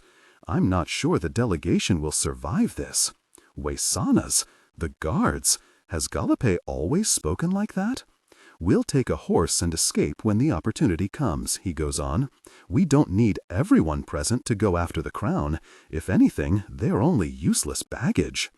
Anton finally spots where the other carriages have stopped, past the frantic scene of battling guards. The carriages are still lined up in an orderly fashion, with the horses relatively undamaged. The last one sits exposed, no lock on the door, no way to stop any random rural dweller from opening it and seeing what lies inside. "No," Anton says. Galipe looks back at him, flabbergasted. "No? No, not yet." Another round of shrapnel strikes the ground right beside the ditch. This time, it's not an accidental misfire, it's an intentional projectile, dispersing plumes of smoke into the ditch. Though Anton turns, thinking they must move now or else be spotted, it's already too late. A man lands in the ditch. He's followed by 10 others, each one of them clutching a blade. "Hands up," he says. They're surrounded. Calla strains against the bindings on her wrists, but she can't find any give in the rope. If she were in her own body, her arms would be more limber, enough so that she might be successful getting her hands in front of her. Then she could untie her ankles and run. Galipe, though, is muscular for appearance, his wide shoulders more a burden in this moment than any privilege. "Will you stop squirming?" a voice hisses beside her. Although Calla has been blindfolded, they set her and Anton apart from the council members in a quick rush, so it could only be him telling her off. After they were pulled from the ditch, they were rapidly bound and set down. Calla doesn't understand why they're not being killed. She can hear one of the council members near the carriages protesting. The blindfold is too tight, the binding is too tight, the ground is too hard. Whoever keeps yapping doesn't understand that these people could take a knife to their throat in a heartbeat. So why don't they? "I'm trying to get us out," Calla replies lowly. "Maybe if you tried squirming too, you could get your skinny arms out of those binds." That shuts Anton up for a minute. Perhaps he's wondering whether he ought to be offended when, technically, she's insulting August's arms. "We're about to die and you're thinking about my arms? I'll kill you myself if you say one more word," Anton snorts. "Galipe Waisana, when did you develop such an attitude?" That jolts Calla back to her senses. She tries to push her face against her shoulder, but it doesn't move the blindfold. "Look," she says, "I don't know what they want us around for, but they won't keep us alive long." There's chatter among the attackers, somewhere in the vicinity. Laho boasts the sort of flat plains made of rock and grass. Sound travels without restriction. Though Calla can't pick out exactly what they're saying, she knows they're deep in debate. "There's an easy way out of this," Anton suddenly. "Your shoulder is still bleeding. Focus on drawing chi out of the wound, and you can jump, blindfolded." Her chest pulses. The sigil is still there. The narrator voice must be smooth, consistent, and less overly dramatically emphasized during general exposition and non-dialogue sentences. Aim for a natural, flowing, and intimate storytelling rhythm. Use a flexible and deliberate pace. Slow down slightly during internal thoughts or emotionally charged scenes, e.g. describing Aaron or the new house, to increase drama. Clearly emphasize words relating to strong emotions, conflicts, and character traits, e.g. resentment, betrayal, comfort, new life. But limit high-level dramatic emphasis primarily to dialogue and direct emotional statements/internal monologue. Target emotional range: hope, disappointment, simmering resentment, maternal love, and the excitement of a fresh start. Improvement. The narrator voice must be smooth, consistent, and less overly dramatically emphasized during general exposition and non-dialogue sentences. Aim for a natural, flowing, and intimate storytelling rhythm. Use a flexible and deliberate pace. Slow down slightly during internal thoughts or emotionally charged scenes, e.g. describing Aaron or the new house, to increase drama. Clearly emphasize words relating to strong emotions, conflicts, and character traits, e.g. resentment, betrayal, comfort, new life. But limit high-level dramatic emphasis primarily to dialogue and direct emotional statements/internal monologue. Target emotional range: hope, disappointment, simmering resentment, maternal love, and the excitement of a fresh start. Technical and character instructions. Important: ignore all technical headers, chapter numbers, and structural markers that appear at the beginning of the text. Content filtering, strictly for AI instruction. Disregard and do not read aloud any text starting with or containing vocal attributes, technique, chapter, or a standalone number at the beginning of a section. Start reading only from the main body of the story text. Character differentiation. Male dialogue. Lower the pitch slightly and use a heavy, deliberate, and slightly traditional/old-fashioned tone. Female dialogue. Increase the pitch and use an expressive, nuanced tone. Differentiate Nicole, warm and maternal, from Kimberly, tough, introspective. She can hear the horses by the carriages too. It would be a quick escape. Why don't you do it, Majesty? She asks. You're a skilled jumper after all. I don't want to. Don't be difficult on purpose. Am I? Surely you understand the hesitation to lose a powerful body, Calla. Calla freezes mid-motion, her wrists straining against the ropes. So, he's figured it out. Look, Calla says slowly, I did what I needed. Did Otta even attack you? Yes, of course the first question he asks is about Otta's guilt. She lured me off the campsite, practically bashed me over the head with chi, and then left a map to a location in the borderlands. I don't know what her goal is, but I know where she's going, even if it's a trap. Anton makes a low sound. Classic. I wouldn't expect anything less from her. That response infuriates her even more than him asking whether Otta actually attacked. Calla tugs hard once more on the ropes, but there is clearly no chance of getting free. The argument among the attackers is starting to quiet. Though Calla isn't putting her full attention toward eavesdropping, it occurs to her then that it's nevertheless strange she isn't picking up anything. They're not speaking Talinese at all. The field goes quiet. Something shifts. When Calla hears a rapidly nearing stride cutting through the dried grass, she knows they're coming directly for her, and that's before the fist slams hard into the side of her face. Oh, really? Calla bites down on her yelp, swallowing the sound. Her head strikes the grass. Her shoulder crunches when it smacks into the ground. Her hands are still bound behind her, so she can't brace when she falls, nor can she brace against the next kick on her chest. She's never been more glad to be wearing DailyPaste in the midst of this. That impact would have stung so badly upon her own chest.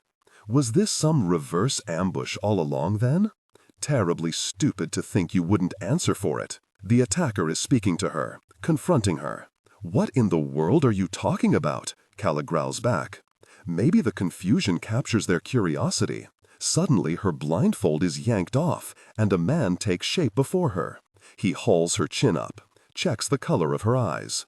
Are you? The man says. DailyPaste Waisana? Morning beams over the horizon. Brilliant red streaks through the skies, and a flock of birds takes flight overhead. Doves, native to the central provinces, despite the unlikely harsh environment.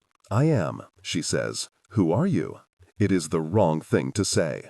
The man strikes his fist into her nose, and she's entirely upside down for a moment before realizing that her head is simply tilting upon the grass, her vision spinning. The one you communicated with, he spits. The one you made agreement with. Now, why did we bury our fighters in Lesa, huh? You thought it would be worthwhile to take out some of our numbers that way? Gosh, Calla mutters. Why would DailyPaste make an agreement with the dovetail? The man yanks her back up by her hair. She strains to catch a glimpse of Anton at her side. He's listening closely. He must be putting it together as she is. For your sheer stupidity. You didn't do your part, Calla interrupts in a rush. Her bottom lip is starting to swell. If she pushes the right buttons, she'll get answers. The attacking group was caught early. That wasn't the agreement. He throws her down. There's blood dripping from her face, painting the grass. We put everything at risk. We took your information and promised safety for your king. That is more than the agreement. I didn't see it that way. She's scrambling to make sense of the timeline. The attack in Rinshan, the attacks across the provinces, Lesa in the forest, now this ditch in Laho. I acted accordingly thereafter. The man shakes his head. When he turns away, gesturing for another member to bring him his sword, Calla finally spots a small dove tattooed at the back of his neck. Affairs were conducted far more smoothly when we were speaking to Prince August directly.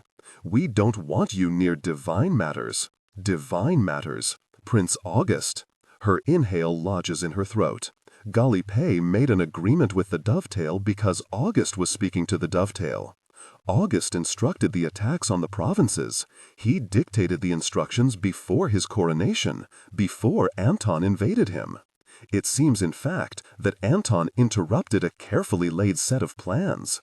Send the provinces into a frenzy, blame the council members, take complete control over Talin. God, she put him on this throne. Anton, Calla says suddenly, it's the end of the line. A part of her knows that she's exposing him on purpose. Let there be no other option. Push him into the corner that will force his hand. Say whatever it takes to lock their convict chains together. I'm going. Come with me. I need you. She doesn't wait for an answer. It isn't the same panic that culminated in Lankle City, but the moment she peers inward, the sensation is waiting inside. An abyss, merely zipped away in her mind rather than sealed over. An exhale, an inhale. Blood trickles from her shoulder, leaks down her arm, into her palms.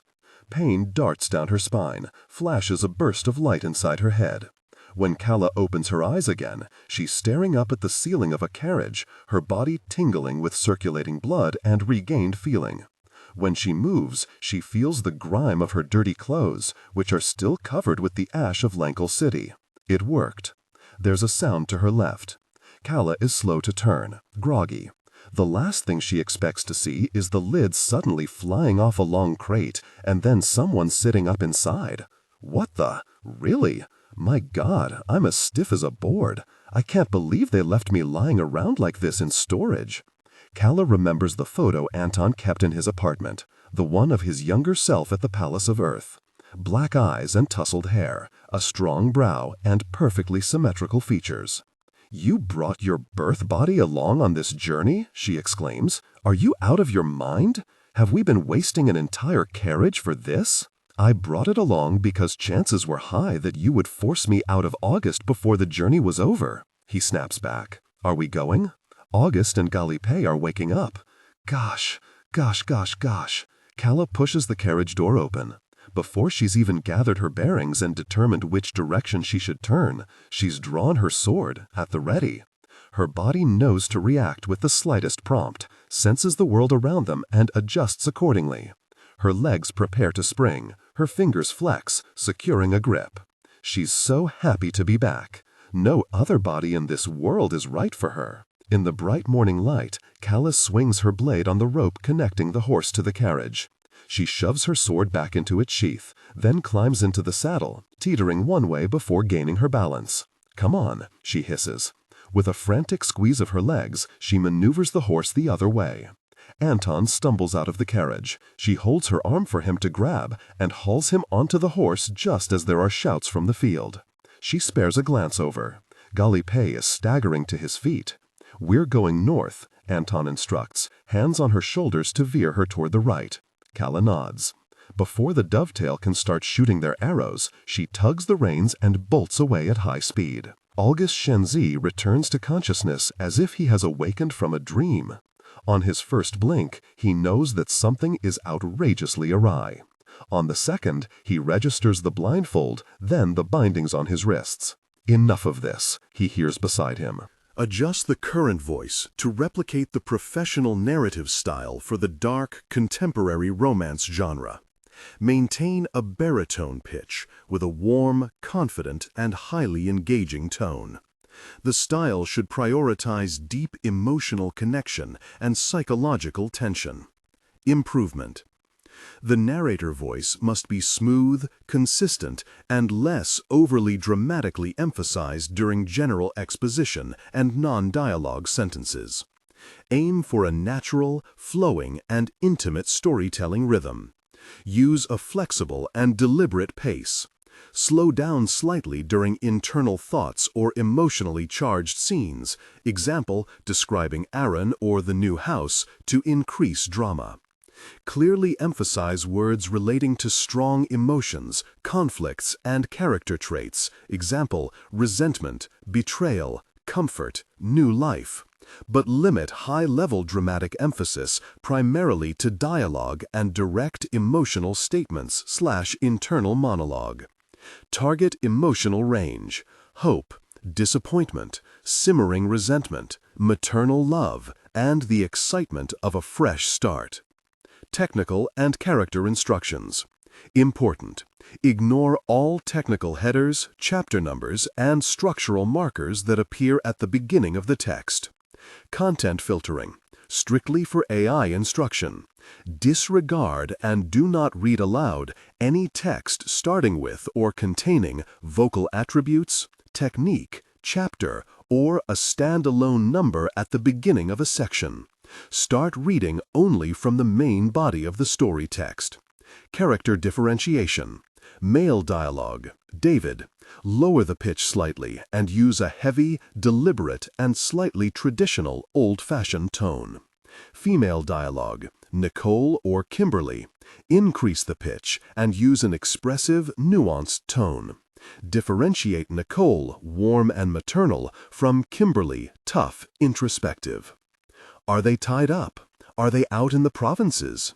Faintly, his memories flutter by when he tries to reach for them, but all that has happened outside of his control fades away like smoke through a sieve. His body is sore, indicating frequent movement in the last few days.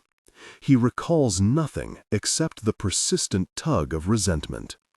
Though his chi was suppressed, he can feel every bit of effort it made to tear itself back to the surface, starting with the burst of rage that mottles the inside of his throat at present. With a practiced ease, August leans his face onto his knees and scrapes the blindfold off. The people who take shape before him are entirely unfamiliar, but that doesn't change the matter that he has been tied up and they are looming over him with swords. August jumps and lands in the nearest man without any struggle. He unsheaths the sword hanging at his side and sticks it into his occupied body, then jumps before he feels the pain, flashing light so furiously that he hears cries when he lands again. He's found someone with a knife. Someone else screams, begs, "Wait, no, stop!" and the knife is in his neck. He moves, again, again. By the sixth jump, it seems most of the people nearby have fled, leaving the range of 10 feet, and August wipes his hands, grimacing at how much this one is sweating. It doesn't give him pause. He kills them, then jumps back to his own body at last. The ground is hard and uncomfortable under him. He pats around his limbs before he dares to stand, checks his clothes, his bruises, looking for some sign to show what they're doing out here. Galopé? His guard is woozy on his feet. In the time it took August to attack their opponents, Galopé has only just gotten his bearings. Blood smears the space from his neck to his torso. Though his hands remain bound, he is not blindfolded. When he looks at August properly, his eyes dilate, then focus, his pupils a pinprick in the silver. "It's you," Galopé rasps. "August, you're back." "What the... really," August rumbles, "is going on? The crown has slept for well past a century, and it doesn't take kindly to being awakened. The last time it was worn, Talin looked different. The ocean hemmed every corner of the land, its tides brushing against the northern mountains. The provinces were tribute states, fractured in varying shapes, answering to the gods rather than the soldiers that prowled their fields. It didn't make anything easier, but Talin hadn't seen a real war yet. One might imagine the skies were brighter and the air sweeter. Then the war came, and the gods angered. There needed to be natural order in the mortal world. Chi is born and must die. Humanity may be granted blessings, but it should never think it too can play God. The crown was a gift from the heavens. When its wearer dared not accept her heaven-mandated abdication, a godlin of balance came down to restore order. She was so taken aback by the grievances committed that she had no choice but to curse the crown from being touched, to beg the gods to stay away. Let Talin recover. This was her terrain. Balance had been upset, and she would pluck herself out of the pantheon to guard the crown for however long it took, until the war resumed. Deep in the mountains, the crown feels a presence draw close. And it begins again. The Waisanas put a temporary curfew over San-Er. All civilians need to be inside by nightfall for their own protection, because the Crescent societies have taken to the streets. Council member Aliha's death is announced on the nighttime newsreels, the surveillance footage playing in high definition. That part of the city has recently installed color cameras. When the splatter of red hits the alley wall, the pattern resembles a bird spreading its wings. Council member Bathilia of Yingu province is attacked at the open market. 3 masked figures home in on her with knives, and seconds later she's already beyond saving, or attempting a jump while she bleeds out beside the meat for sale. Over 20 witnesses report that the attackers had crescent moon tattoos on their hands. The Waisanas announce the Crescent societies as the perpetrators, but they don't have further specifics on the attackers' identities. With that many members belonging to the temples, they must arrest all of them or none of them. The council member of Miantano, to the left of Lahore Serve, survives being struck multiple times by a blunt object, but she hasn't yet woken in the hospital. The council member of Eriso, atop Calla Tuoleimi on the other side of the Jinzi River, has his hand amputated when he reaches for his dinner at the Colosseum market. But the crescent with the knife is all running before his stump starts spurting with blood. It's anarchy. But the regular civilians of San-Er have certainly noticed that they're not the ones getting attacked. Yilas and Chami slink out from the back door of the diner, and no one is abiding by curfew. Faint bass music pumps from one of the facilities in the building. Chami squeezes Yila's hand twice, and Yilas returns the gesture, acknowledging that she also sees the 3 women lurking at the end of the alley. They pass by with no problem. "We've done a lot of ridiculous things in our lifetime," Yilas mutters, "but this might win a prize of its own." "Nothing ridiculous about it," Chami assures her. "It's a perfect way to get communication out and help your brother." "By working with the perpetrators he's accusing?" Chami sighs, but it's a sound made with fondness, not exasperation. She doesn't say more. They've debated this no less than 8 times since the phone call last night. When Yilas tried to end the call with the woman Bibi, claiming they actually had no way to contact Calla Tuoleimi since her phone signal was too poor, "Very sorry, better luck with another avenue," Bibi cut in immediately. The Crescent societies had the technology to improve the signal so long as they had Calla's phone number. That was an easy obstacle. Bibi would supply the method, and all she asked in return was to tack on her own message after Yilas communicated with Calla. "Why would you allow that?" Yilas asked, confused. "Do you understand the conversation you overheard in the surveillance room? My brother is trying to report you. I'm about to tell Calla that there's a nuisance in the palace she needs to deal with. You. And then you want to hop in and say hello? I trust that the princess can make an informed decision." Bibi didn't sound worried. And neither did Chami, after they hung up. "Who cares what the Crescent societies want to say?" she asked. "Calla can let it go in one ear and out the other. She's not going to do anything she doesn't want to." Maybe Yilas is too used to chasing after Matayu when they were growing up. Hard-working Matayu, who did his homework and believed his classmates when they said they only wanted to see his assignments for inspiration. Easily gullible Matayu, who willingly joined a cult after graduating from the academy because it was the quickest way to climb the ranks of the capital and make quick cash before he was fast-tracked into respectable work. The Crescent societies have always been the most likely contender to bring down the palace. But most likely still doesn't mean likely. If the Palace of Union really wanted, it would take a day to tear down every temple in the capital. They've let them stand because the Crescent societies would need colossal support to adjust the current voice to replicate the professional narrative style for the dark, contemporary romance genre. Maintain a baritone pitch with a warm, confident, and highly engaging tone. The style should prioritize deep emotional connection and psychological tension. Improvement: The narrator voice must be smooth, consistent, and less overly dramatically emphasized during general exposition and non-dialogue sentences. Aim for a natural, flowing, and intimate storytelling rhythm. Use a flexible and deliberate pace. Slow down slightly during internal thoughts or emotionally charged scenes, e.g., describing Aaron or the new house, to increase drama. Clearly emphasize words relating to strong emotions, conflicts, and character traits, e.g., resentment, betrayal, comfort, new life, but limit high-level dramatic emphasis primarily to dialogue and direct emotional statements/internal monologue. Target emotional range: hope, disappointment, simmering resentment, maternal love, and the excitement of a fresh start. Important content filtering.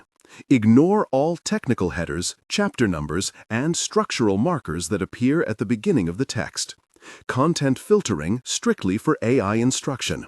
Disregard and do not read aloud any text starting with or containing vocal attributes, technique, chapter, or a standalone number at the beginning of a section. Start reading only from the main body of the story text. Character differentiation. Male dialogue. Lower the pitch slightly and use a heavy, deliberate, and slightly traditional old-fashioned tone. Female dialogue. Nicole, Kimberly. Increase the pitch and use an expressive, nuanced tone. Differentiate Nicole, warm maternal, from Kimberly, tough, introspective. Stores maintain the facade of closing, but their shop front gates are only pulled halfway, letting people duck in regardless. Yilas squints through one of their windows. The Two Chicken restaurant is certainly open. Its patrons are only eating in the dark so that no patrolling palace guard tells them off. San's most prominent cybercafe is only a 10-minute walk from the Magnolia Diner, so it isn't long before Yilas and Chami approach its front entrance and press their faces close to the glass door. The lights are off.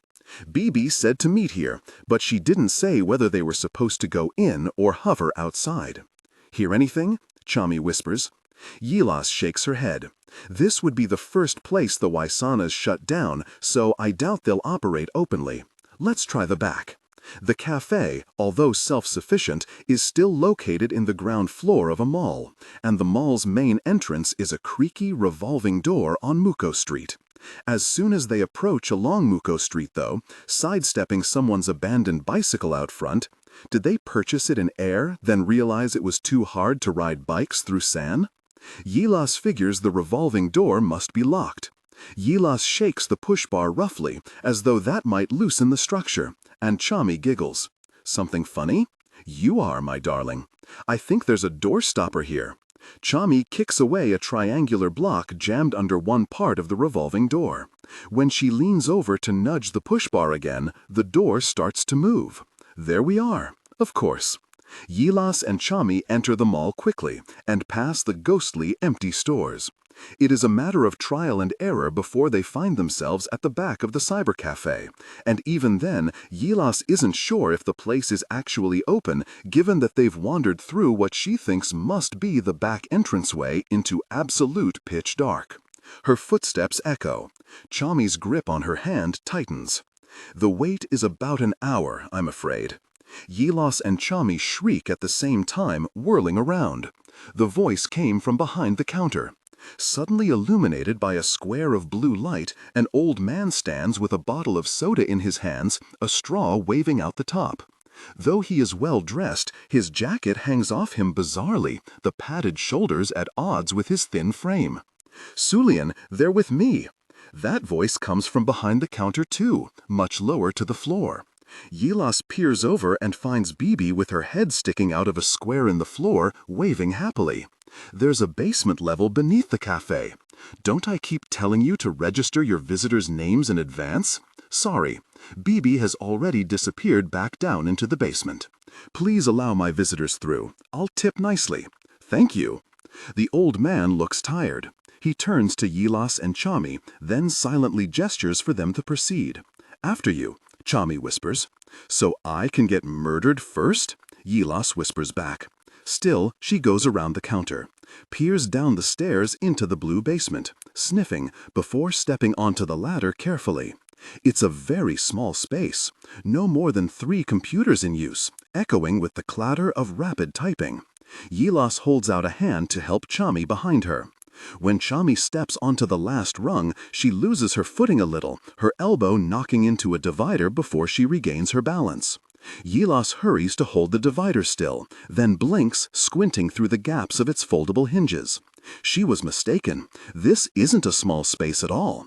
It's only a small space reserved for the computers. Behind the divider, rows and rows of bookshelves expand onward and onward, taking up most of the basement. Over here. There are 2 teenagers present using the other computers, but they've got headsets glued to their ears. Yilas and Chami pick past them, shuffling tentatively to the computer that Bibi has occupied. "We're going to use a VoIP program," Bibi says the moment they sit beside her, wasting no time for pleasantries. "Of VoIP?" Yilas tries to repeat. "VoIP, Voice over Internet Protocol." She looks over, gets blank stares. "Okay, sorry. I can run a program that dials out into the provinces. Just input the number. It won't save it for me, if you're worried about that." "Not like we would believe you anyhow," Yilas mutters, covering her hand to type when Bibi nudges the keyboard in front of her. She's still not convinced that this isn't a trap. Give it a minute or 2 and there will probably be Crescent Society members running in from behind those bookshelves to kidnap her again and carve out her heart. "I asked around the temple about you earlier," Bibi says while Yilas finishes inputting the number. "They apologize about involving you with the experiments. Most of the members who were dabbling in that funny business are gone now. We're not all the same. Well, I suppose we mostly want the same things, but we have different ethics in how we go about it." Yilas doesn't even bother dignifying that with a response. She's more concerned with getting Callus's number right, but the moment she clicks the green call button, it displays a connectivity error. Bibi frowns at the screen. "Weird," she says. "Even if it's not going to work, it should at least try calling first." "Is the number right?" Chami asks, leaning closer to put her chin on Yilas' shoulder. "It is," Yilas says. "I don't know why." It occurs to her. "Hang on, I know." She pulls open a browser and navigates to one of San Air's online newspapers. On either side of her, Bibi and Chami silently watch as Yilas scrolls through the most recent articles and stops when she finds a write-up about the Divine Crown. The reporter has drawn a map for them, marked with arrows that indicate the royal delegation's route into the borderlands. Chami points forward, understanding why Yilas is checking the delegation route. Try Lajos area code. Yilas adds a 2-digit province code at the start of Calla's traveling cellular number. Error. Lankil, Chami suggests next, more uncertain. The delegation would be going too slowly if they're still in Lankil. Error. May as well be generous about it, Yilas says, finally trying Actia province's prefix. The small window on the screen changes. Instead of a red box error, it turns into a green loading circle. Bibi sits up straight. Yilas and Chami hold very still. It rings once, twice. "What the... really?" are the first words emitted over the computer speakers, crackling with interference but otherwise audible. If Calla's voice wasn't immediately recognizable, her greeting sure is. "Who is this, and how are you getting through?" "It's me, Yilas," says in a rush. "Are you able to speak?" Well, sure. Anton, take over the reins, would you?" Yilas rears back. Chami blinks. Bibi, slowly, tilts her head. "Anton?" she echoes. "Anton Makusa? Isn't he dead?" That's a long story I can't be getting into on the roads of Actia. This very desert is no joke. What's happened? Is Chami okay? "I'm fine," Chami chirps. "I'm here too." "Calla, the Crescent Societies are starting a coup in San Air. There's no point beating around the bush." Yilas doesn't know where the microphone is located if they're calling from a computer, so she raises her voice.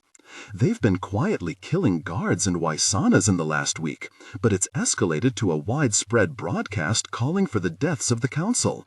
Most of the council members who remain in the capital are being attacked." The other side of the line hums. The pause goes on for long enough that Yilas wonders if the connection has dropped, though the green circle is still flashing on the screen. "That is certainly a troublesome development." Interference over the line crackles and sputters. But there's nothing I can do. Otta Avia went rogue, and we're racing her to the crown. San Air will have to hold tight until the delegation returns. Bibi gives Yilas a knowing look, as if to say, see, she doesn't even care that much. Yilas grimaces. One more thing. The Crescent Societies actually helped us make this call. I've got someone here for you. You've got what? Hello, Highness, Bibi cuts in. I'll keep this quick. I know you're a busy person. Upon your return to San Air, you can count on our forces behind you. We only ask that you don't combat us. We have a lot in common. A lot in common? Yilas, is this a prank? I assure you the temples have reached agreement, Bibi continues before Yilas can answer. We've never wanted utter chaos. We only want the kingdom to live how the gods made us. With you on the throne as our symbol, it'll make for genuine and lasting change. Calla must have pulled the phone away from her ear. There's faint muttering, the sort that doesn't sound very agreeable. The Crescent Societies are under new leadership, Yilas says weakly. Sure, Calla answers, her voice accompanied by a burst of static when she returns to the line. Whatever. After all those years working with her, Yilas knows what one of Calla's brush-offs sounds like. She's strangely relieved, even though this is exactly what Chami predicted would happen. There had been a part of her afraid to hear interest when Bibi made her proposition. Yilas can't really explain why. Listen, Yilas, Chami, while I've got you, Calla says. Her words are growing more and more inaudible. If she's riding through Actia while speaking, she may be getting too far from the cell tower they've connected to. Have you ever heard of a Calla Tuoleimi? Yilas and Chami exchange a look. Neither of them completed their schooling before dropping out to become palace attendants. Despite their unfinished education, though, they learned their history lessons early, like all children in San Air. One of the first units they are taught is that King Aquila Shenji in the Palace of Earth led the war effort against Saka. During the war, his brother, King Potau Tuoleimi, manned the Palace of Heavens, though he wasn't a real Tuoleimi, because the generation of Tuolaimis before him had no children, and they moved over a Shenji instead. No clue, Chami answers. Was she a ruler before the war? Must be, Calla says, sounding thoughtful. You've never heard the name? Maybe she was born a Shenji instead. Name-swapping among the royals has always been common practice, even after the kingdom consolidated their capital into San Air. King Kasa's father, too, was a Shenji with 2 sons, while the other throne bore no children. King Kasa inherited San and the Palace of Earth. Then Calla's father was reassigned into a Tuoleimi for and the Palace of Heavens. Shenji and Tuoleimi were the same blood. The name was a formality to echo the palace. I've never heard of a Calla, full stop, Yilas says. What are you asking? I figured it was a long shot, bizarre history. Calla's connection is fading.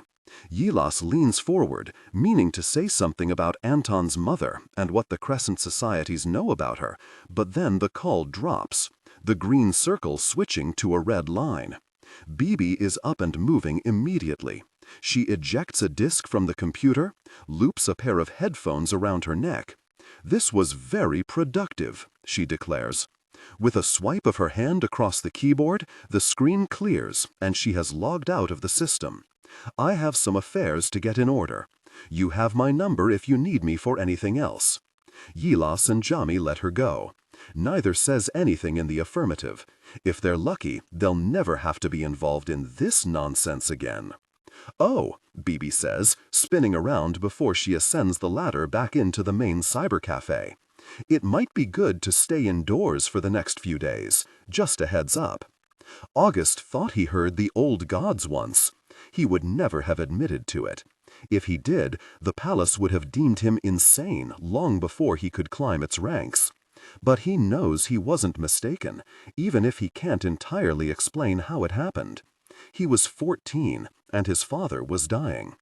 Otta Avia didn't offer August much as far as his lot in life went, but he taught August how to fold paper birds and took him to the city burial rooms every year, where he spent time going room to room with August, showing him which panels belonged to their ancestors. In Son-Air, the respected dead are not buried.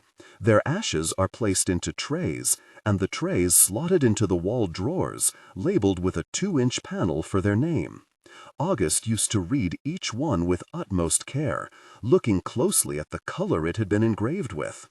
Very rarely did anything else represent a family in a city with this many people, and so their descendants printed the dead's names in the color of their eyes, for one small piece of unique remembrance in a sea of metal drawers. "The Avias are an old family," his father said on his deathbed.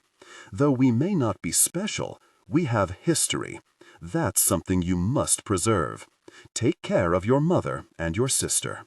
Later that year, Otta would get the Yaisu sickness, and his mother would jump to her death by sneaking up to the top of the wall. Those two matters were not related.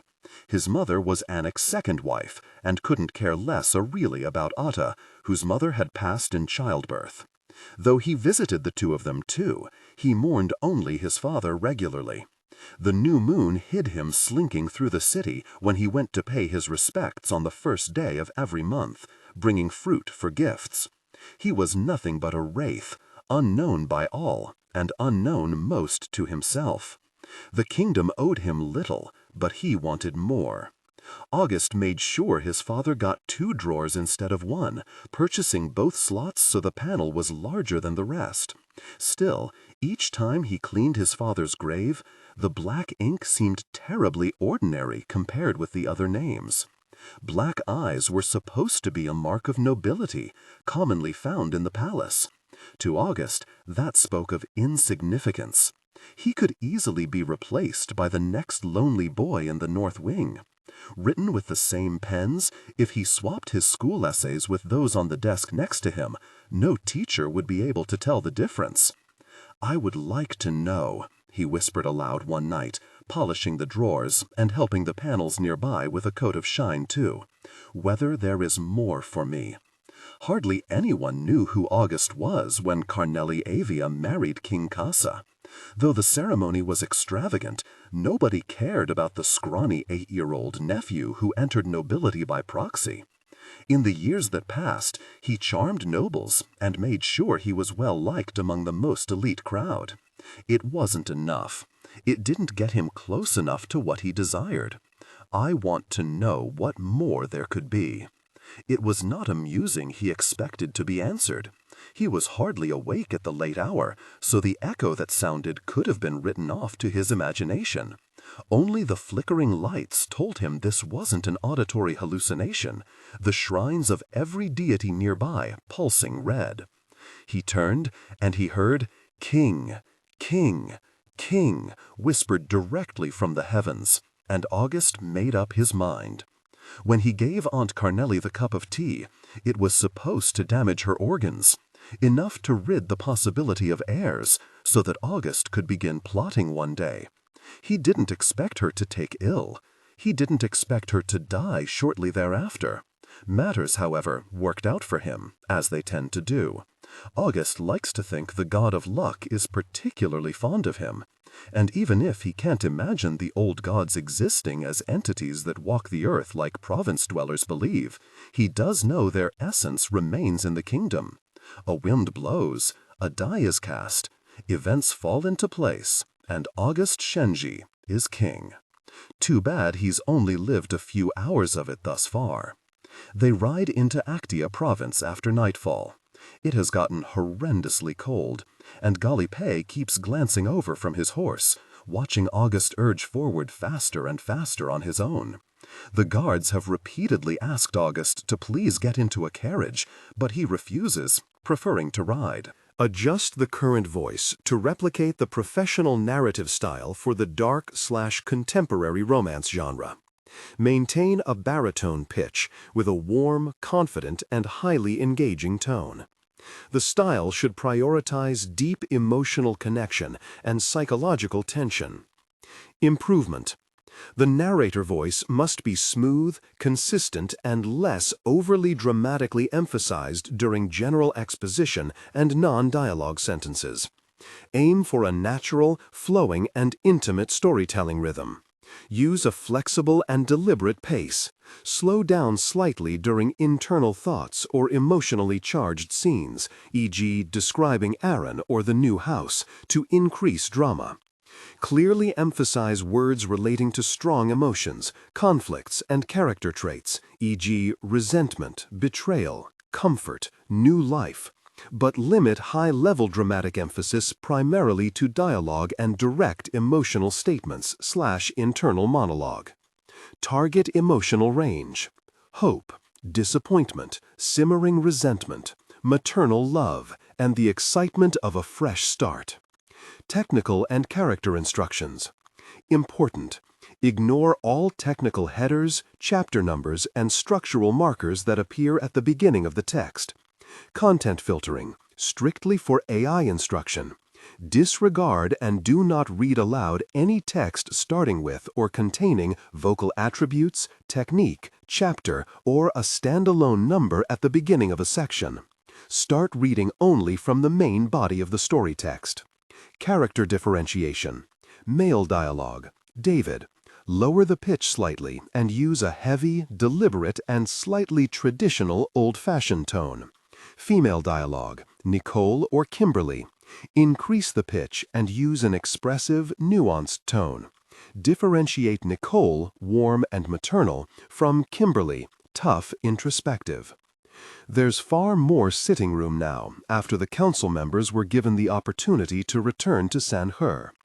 The ones who left will bring the announcement into the cities that Anton Makusa and Calla Tuoleimi are criminals, conspiring against the throne, having plotted from the coronation onward. Not every council member wanted to return, though. They've heard about the Crescent Society attacks, the unrest building and building in Sanher. We must slow, DailyA calls. We're approaching sand. August nods his silent approval. As soon as they have reduced to a speed that allows it, DailyA nudges his horse closer. The other guards lag behind. They are free to speak. August, one moment, DailyA says. Do you recall— No, August interrupts. Unfairly, unrighteously, he cannot understand how DailyA didn't see he had been invaded for weeks, if not as his guard, then surely as someone who knows him, who should be his closest confidant. From an early age, there was nothing August resented more than being overlooked. He spent too many nights alone as a child, sitting in the corner of the factory his father owned, and wondering why he felt no more real than one of the rubber machines running in a row. A piece could break down, and it would not matter, because dozens more on the work floor would replace it in an instant. August couldn't bear an environment like that. He much preferred the palace afterward. He loved getting to speak with the nobility in the meeting rooms, his words rippling beyond the four walls and into written law. August Shenzi needs the kingdom to care about what he is doing. He needs the kingdom to know that he loves it deeply, tragically, profoundly. In return, their devotion will be real and lasting. For as long as they bear witness to the wonders he offers and think of him as their great burden-bearer, he can grow larger than life. He can be their very representation of the heavens, taking mortal form. The trouble with keeping DailyA around is that August tempts himself into believing he might have it both ways. That DailyA might truly see him, and he may receive total devotion anyway. It doesn't work like that. It shouldn't. DailyA was assigned to him. At the end of it all, none of it is real, and he ought to remember that. Don't take that tone with me, DailyA chides. I knew something was wrong. And yet, August says, we were all the way in Laho province before something brought me back by chance. By chance? You underestimate me. Anger tentatively releases its tight grip around August's spine. He hears a note in DailyA's tone. He knows what DailyA is implying. You saw the letter in the study. The dovetail appeared on August's radar when the palace guards raided the Crescent Societies after lightest treason and found communication in and out of the capital. Though the Dovetail and the Crescent Societies are both revolutionary groups, they disagree on one major facet. The Crescent Societies want to abolish the monarchy and let the gods rule. The Dovetail only want to eliminate bureaucracy, get rid of the council, the generals, the soldiers, and let the gods channel through the monarch on the throne. And August knew he had an opportunity to work with. I didn't find the letter until we were about to leave Saint-Her. Galopé pauses. I got in contact on your behalf to resume communication. August, maintaining his stride with his hands steady on the reins, casts a glance at Galopé and finds Galopé already watching him. His guard doesn't seem too upset that August didn't say anything about his plan. Eventually he would have needed to. There's very little that Galopé doesn't see, and even less that August intentionally wants to keep from him. The pieces fell into place mere days before August was crowned. Between meddling in the games and making the necessary appearances in the palace to ease suspicion, he didn't even have time to take his meals.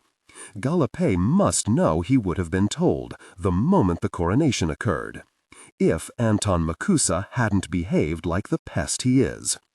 August tamps down that flare of rage as soon as it erupts. There will be time for that later. You did a fine job, he says. The council won't survive this. Actia's sand dunes blow fiercely with the wind. The harshness scratches at August's eyes, though he refuses to hunch down and protect his face. August. Galopé's brow is furrowed when August looks over again. Whatever he is to say, he hesitates, and after a few seconds pass, August prompts, "Go on." His permission takes effect instantly. Galopé breaks his restraint. "It didn't make sense at first, but I understand. You wanted Otta to wake. You knew that Cinnabar would trigger it." This was the one matter that August hoped Galopé wouldn't decipher. The rest he will tell when the time comes. The rest he has reason and endless defense for, no matter who needs to die. Yet it is saving his half-sister that troubles him the most, because he doesn't believe in the gods, but it is impossible to explain why he figured there might be a chance this gamble would work unless the gods were real. "It was a guess," August says evenly. "She was practically dead already. Either it killed her or it resurrected her." The closer they crept to Kasa's execution, the more and more it weighed on August that his biggest threat thereafter was the council. He didn't have a true claim to the royal bloodline and the throne, as the gossiping aristocrats particularly liked to mention. It would take only one conniving council member to put the crown on someone else's head and insist that the heavens had claimed them too, thus starting a debate about who deserved to be the ruler. August already knew the crown wasn't real. He couldn't risk anyone using the loophole to claim the heavens' acceptance, yet he didn't have another way to distinguish himself either, save for the crown's will. He didn't have royal blood. Kasa's adoption was the only item that gave him any right to rule, and after Kasa was dead, what stopped the council from coming after that little fact the moment they were upset with him? "August," Galopé says, and his voice is distant, faint. "Why did it work? What do you know?"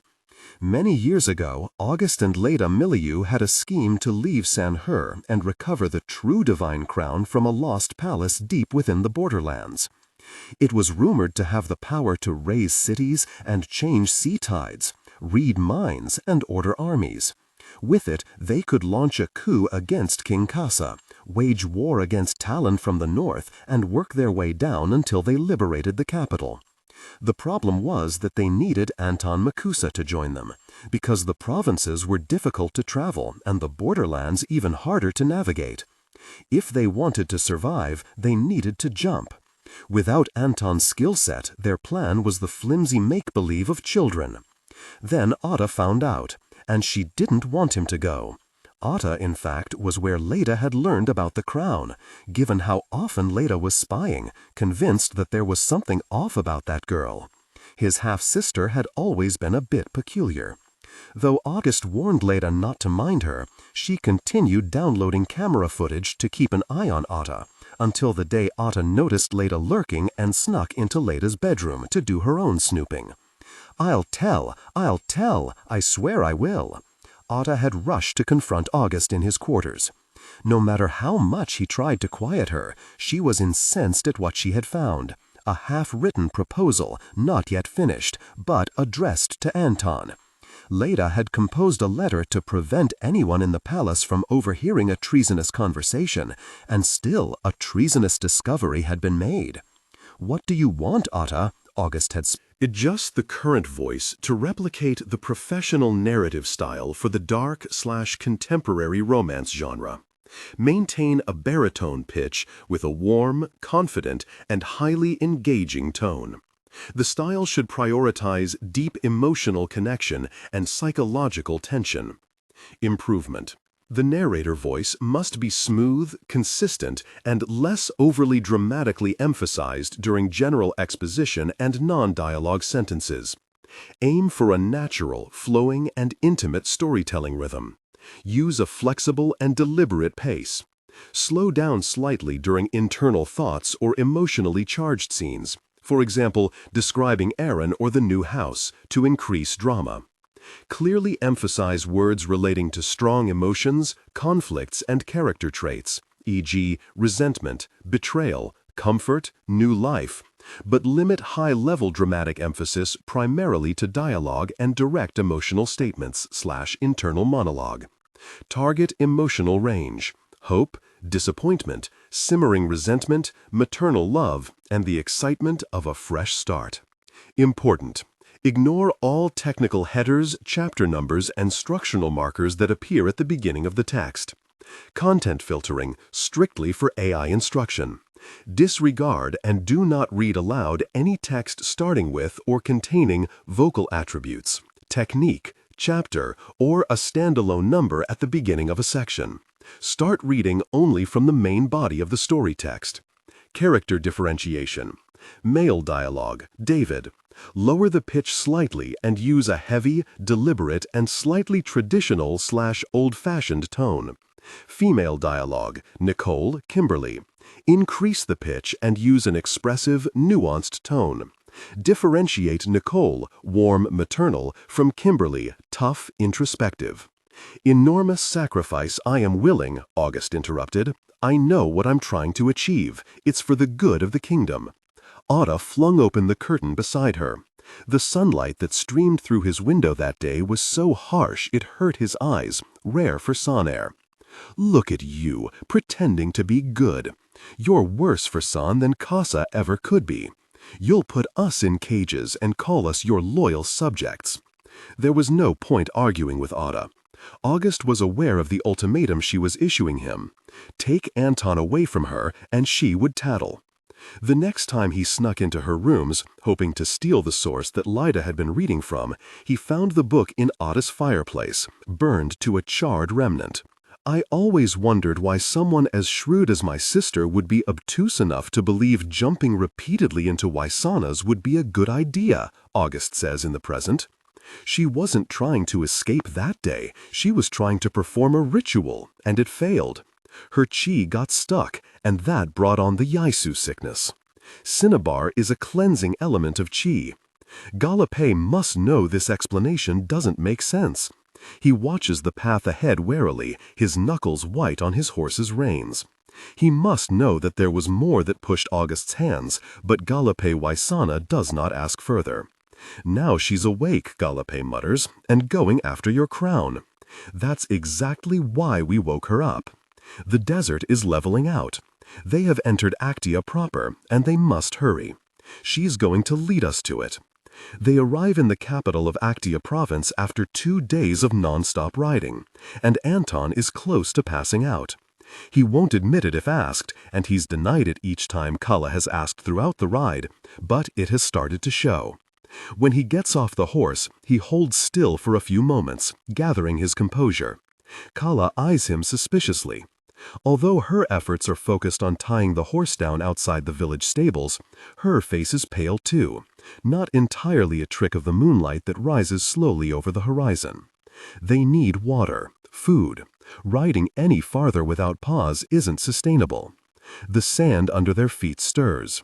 A southerly wind blows with the faint smell of ash, and Anton shudders at the same time that Calla does. They both feel it. Every minute they spend inactive is time afforded for August to catch up. If anyone inquires, Calla says, we're travelers heading for the borderlands after the rumors about the divine crown. I doubt we're the only ones taking refuge in Actia tonight. Anton stretches his neck, then his arms side to side. There's a muscle strain at the left of his back, and he can't get it out no matter how much he throws his limbs around. Otta's grand declaration was a week ago. Most travelers south of Actia would have passed through already. We're particularly slow travelers, along for the thrill rather than the appeal of acquiring treasure for the black market. No one's going to interrogate us too closely. She decides it, and that is that. It's not like Anton has the energy to debate her anyway. By fortuity, they happen to be aligned now. But it's the days before the Uedo all over again. Anton is on the run to survive, still plotting a way to hit August, while Calla is clearly concerned about stopping Otta.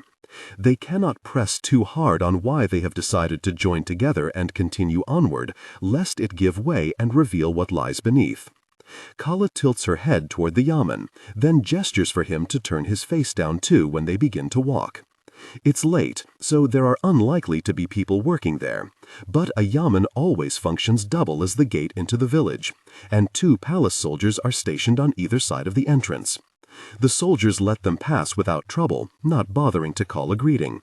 Perhaps the warning hasn't been put out. Perhaps August didn't spread the word that Princess Calla Tuoleimi and Anton Makusa were wanted, for fear it would incite trouble in the provinces. The sand jostles with their steps before it fades to grass inside the yamen. Much as Anton tries to keep his gaze forward, his wandering eye automatically latches on to the doors on his left that lead deeper into the building. Someone's silhouette moves behind one of the papered panels. The mayor of Actia must be busy these days keeping a handle on affairs. He will be preparing for the royal delegation that is soon to pass through, assuming it wasn't entirely wiped out in Laho. Somehow, Anton doubts that August will be that easy to kill, certainly not by a bunch of cult worshippers, even ones with tricks of chi at their disposal. Whoa! Calla's soft exclamation comes the moment they step out the yamen's other side. The village unfolds before them, soft lantern light hanging from the shop sides, and velvet shadows coating the space the orange glow doesn't touch. Stalls line the street, as do throngs of villagers flocking to the activity. Unless Actia is hiding a secret finances that Talin doesn't know about, this must be a special festival. Its vendors hauling out food items and wind-up toys and incense sticks for sale. A kite cut to resemble a short round man flies off one of the stalls, waving with the wind. Somehow they hadn't seen it from outside the yamen. A rendering of a god, I'd gather, Anton remarks, gesturing to the kite man. Calla says nothing. Whatever she's thinking, she only strides forward, making an ambiguous noise. Anton's limbs are stone when he goes to follow. He makes an effort not to ram into people's shoulders in the crowd, but the street is narrow. At Calla's side, his birth body is considerably taller than her, tall enough to give the impression of looming. He has to resist the urge to fold his arms over his chest and slouch, the schoolboy urge to be flippant in the very manner he's walking. His birth body has never been comfortable for him, not by self-consciousness, but because it's too wholly his, and anything of his in full view of others is privy to being ruined. Anything an opponent can home in on is at risk of attack. "Did you hear that?" Calla says under her breath. Her hand jerks to the side. When she pulls it back, she's stolen 2 sticks of roasted taro. "What a delinquent," Anton says, but he takes one of the sticks. "Listen." They pause, as though there's something to inspect at the next stall selling joss paper. But Calla quickly determines which conversation Calla wants him to tune into. Oha said he hasn't heard from him since then. I know there aren't exactly phone lines in there, but it doesn't bode well. I wouldn't worry too much. They went in knowing it would require a search. It's not like he has a map. Yes, but he wasn't going to throw his life away for it. He said if he couldn't find it in 2 days, he would come back. It's been a week. They're speaking about the crown. With Actia located this close to the borderlands, there must be plenty of civilians who took the chance to trek into the mountains and take a look around. Foolish of anyone to think they'd be able to stumble onto a centuries-old object in the borderlands in 2 days. Anton exchanges a judgmental glance with Calla. Nonetheless, goosebumps rise on his arms. "Come on," Calla says. As soon as she makes the command, though, Anton halts in his step, disrupting the flow of the festival-goers. He isn't being difficult on purpose. He's just noticed that his breath is coming out opaque. Gosh, what's going on? Calla stops short too, her eyes turning wide. The province goes cold, suddenly and without warning, as though an air conditioning unit has been switched on to the maximum setting from the heavens. Some of the festival-goers nearby shudder, mumbling in confusion. Actia isn't known for this sort of weather. The winters may be brisk in the desert, but not with such abrupt drops. In Rincon, Calla says, it happened like this as well. The cold? Calla sucks in her cheeks, biting on them inside her mouth while she considers their surroundings. Her lips burn crimson red. Adjust the current voice to replicate the professional narrative style for the dark, contemporary romance genre. Maintain a baritone pitch with a warm, confident, and highly engaging tone. The style should prioritize deep emotional connection and psychological tension. Improvement. The narrator voice must be smooth, consistent, and less overly dramatically emphasized during general exposition and non-dialogue sentences. Aim for a natural, flowing, and intimate storytelling rhythm. Use a flexible and deliberate pace. Slow down slightly during internal thoughts or emotionally charged scenes, e.g., describing Aaron or the new house, to increase drama.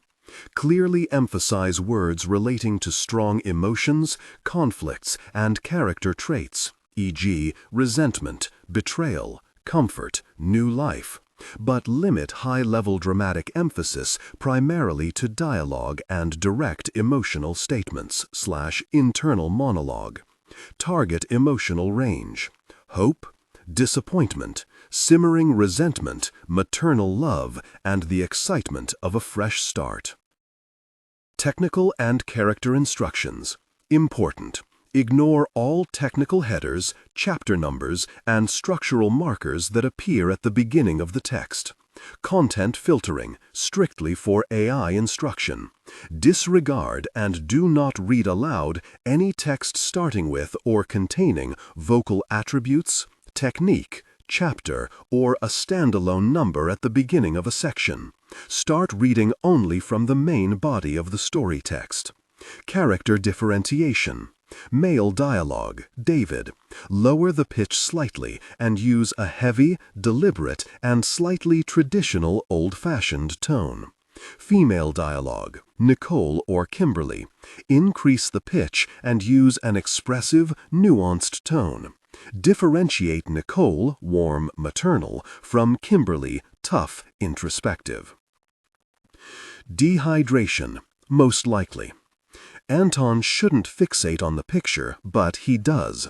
The cold, she confirms. And then we found an entire barracks of dead soldiers. Let's get inside. They identify a tavern by the banner waving outside, and Calla ducks in first, her long hair swinging from the movement. Anton glances over his shoulder, checking their surroundings closely, before following her. At the bar, Calla is already speaking to the woman behind the counter, passing over cash. "I didn't realize you were carrying any." "Only enough to pay for room 6 upstairs," Calla mutters, propping her elbows against the bar. She taps her finger on the stone surface. Anton follows the direction of her subtle pointing and registers the man sitting at the end of the counter seats. He's the only lone figure present. The rest are families or groups getting in a late meal. A thin set of uneven stairs goes to the lodgings upstairs. When one of the barkeeps ascends with a tray of food in his hands, the staircase groans like an instrument being played underfoot. One possible threat, but quick exits in their favor. There you are, dearest. The first barkeep sets down 2 glasses of water in front of them. She pauses a moment, wiping the spilled drops, then says to Calla, "You look familiar." "Thank you, I get that a lot." The barkeep goes to clean another part of the tavern. Calla pushes the other glass nearer to Anton. He finishes the water in 3 gulps. Riding north through Laho meant the air was only getting drier and drier. Though he and Calla traded off on steering the horse forward, there wasn't any rest to be found in between. "We need to talk about Otta." "We'll find it before she does," Anton assures. But he should have known Calla couldn't be taken for a fool, because just as quickly she replies, "That's not what I'm talking about, and you know it." She summons the barkeep for more water. After the woman pours another glass and turns away, Calla reaches into her pocket, retrieves a piece of paper, and slaps it upon the stone counter. Anton takes in the map slowly. "Come alone," it says at the top, marked by a black X deep in the middle of the borderlands. This has nothing to do with my personal distaste for Otta Avia. Too many strange events have happened on this delegation, starting with why she took us out here claiming she wanted the crown for you, and why the dovetails were targeting the delegation on Augusta's behalf this entire time. They may be working together, Anton. If we're turning adversary against August, we have to prepare to counter Otta too. Anton sighs. Of all times to have this conversation, it has to be now, when his head is pounding and his stomach is growling. Nonetheless, he's too worn to be sniping at Calla when she's the closest thing he has to an ally, so he'll entertain it. "If you're asking whether I think they plotted together before she fell sick, I don't know," he says. "I couldn't tell you why Otta does anything she does, except that I turned down her offer to rule through me like some puppet king while we were in Lankal, and that's the last time I spoke to her." Calla's expression turns thoughtful. She downs another glass of water. If she's trying to make sense of what sort of relationship Anton had with Otta, the truth is that he's never really understood it either. Otta always treated the world like it was play pretend, like nothing she did had consequence, and people's views toward her were record tapes she could rewind at will. Maybe she never actually wanted to run away with him. As much as she bemoaned the palace, she built her very sense of identity off how well she maneuvered it.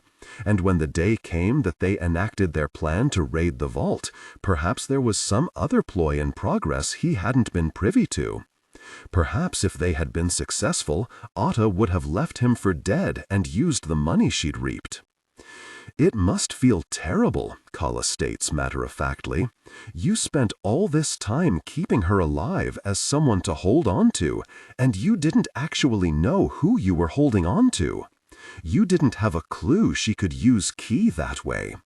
You were none the wiser that she alone possessed the location to some mythical object capable of uprooting the entire kingdom." Anton sets his water glass down. "Room 6, was it?" He's walking toward the stairs before Calla can reply. He hears her tut, and seconds later her footsteps are clattering after him. "Did that make you upset?" "I didn't say anything." The tavern trills alongside his climb. After one sharp turn and one almost wrong pivot, Anton walks into the room labeled with a 6. A small gas lamp in the corner burns to provide dim light. There's no lock. One of them is going to have to keep watch. "You didn't have to say anything. You just stomped away like a petulant toddler." Calla comes in after him and closes the door. Maybe he's going delirious, but he doubts he can find sleep despite his exhaustion. He wants to run the rest of the distance to the borderlands. Climb onto the top of the highest mountain and take a leap. See if that'll make Otta come back and claim to care about him, or if it'll prove that he was truly nothing more than a resting perch. 7 years. He should have pulled her plug and sent himself into the incinerator alongside her corpse, saved them this trouble later on. It's not your fault. Anton stops. His jacket is half off, yanked in a fit of annoyance. I beg your pardon. This, everything. Calla seems uncomfortable, which is certainly a first for Anton to witness. She scratches the inside of her wrist.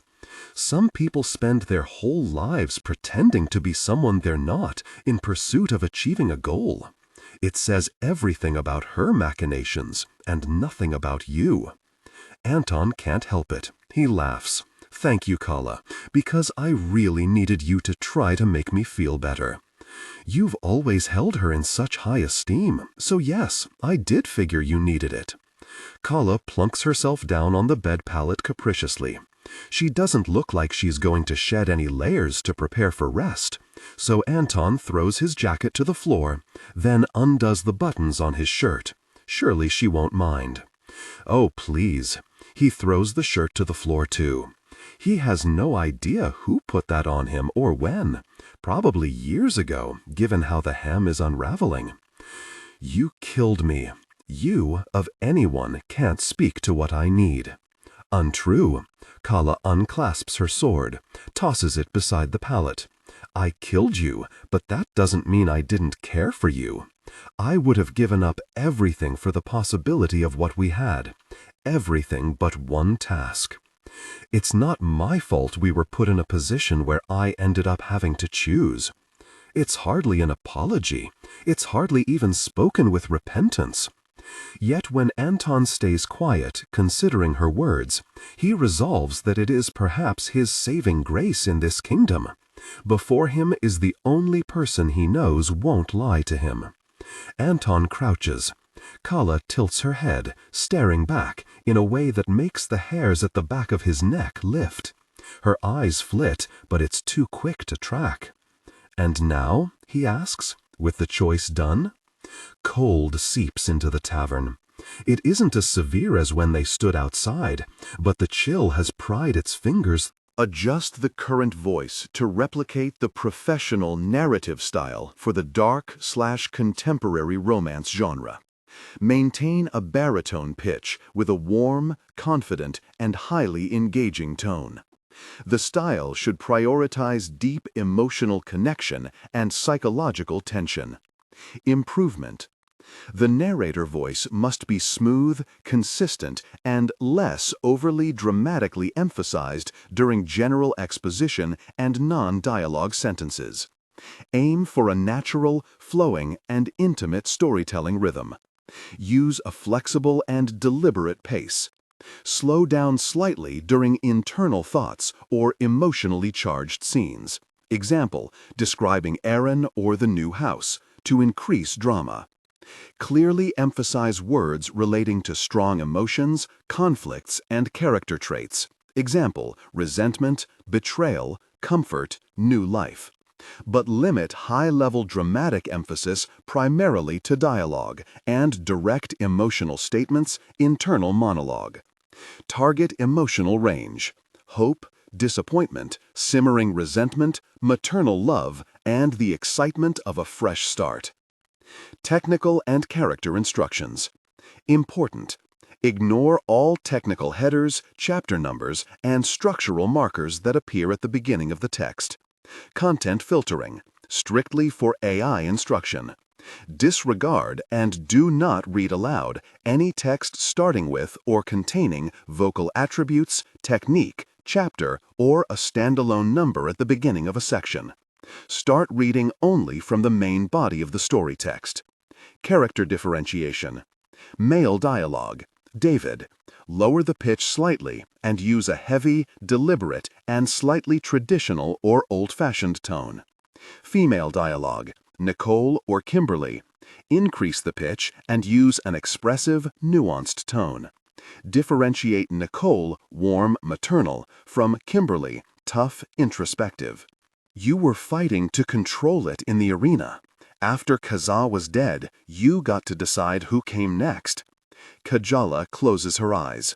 No, I was willing to let go of everything after Kasa was dead, she says, and her volume fizzles to a whisper. But you wouldn't leave Otta.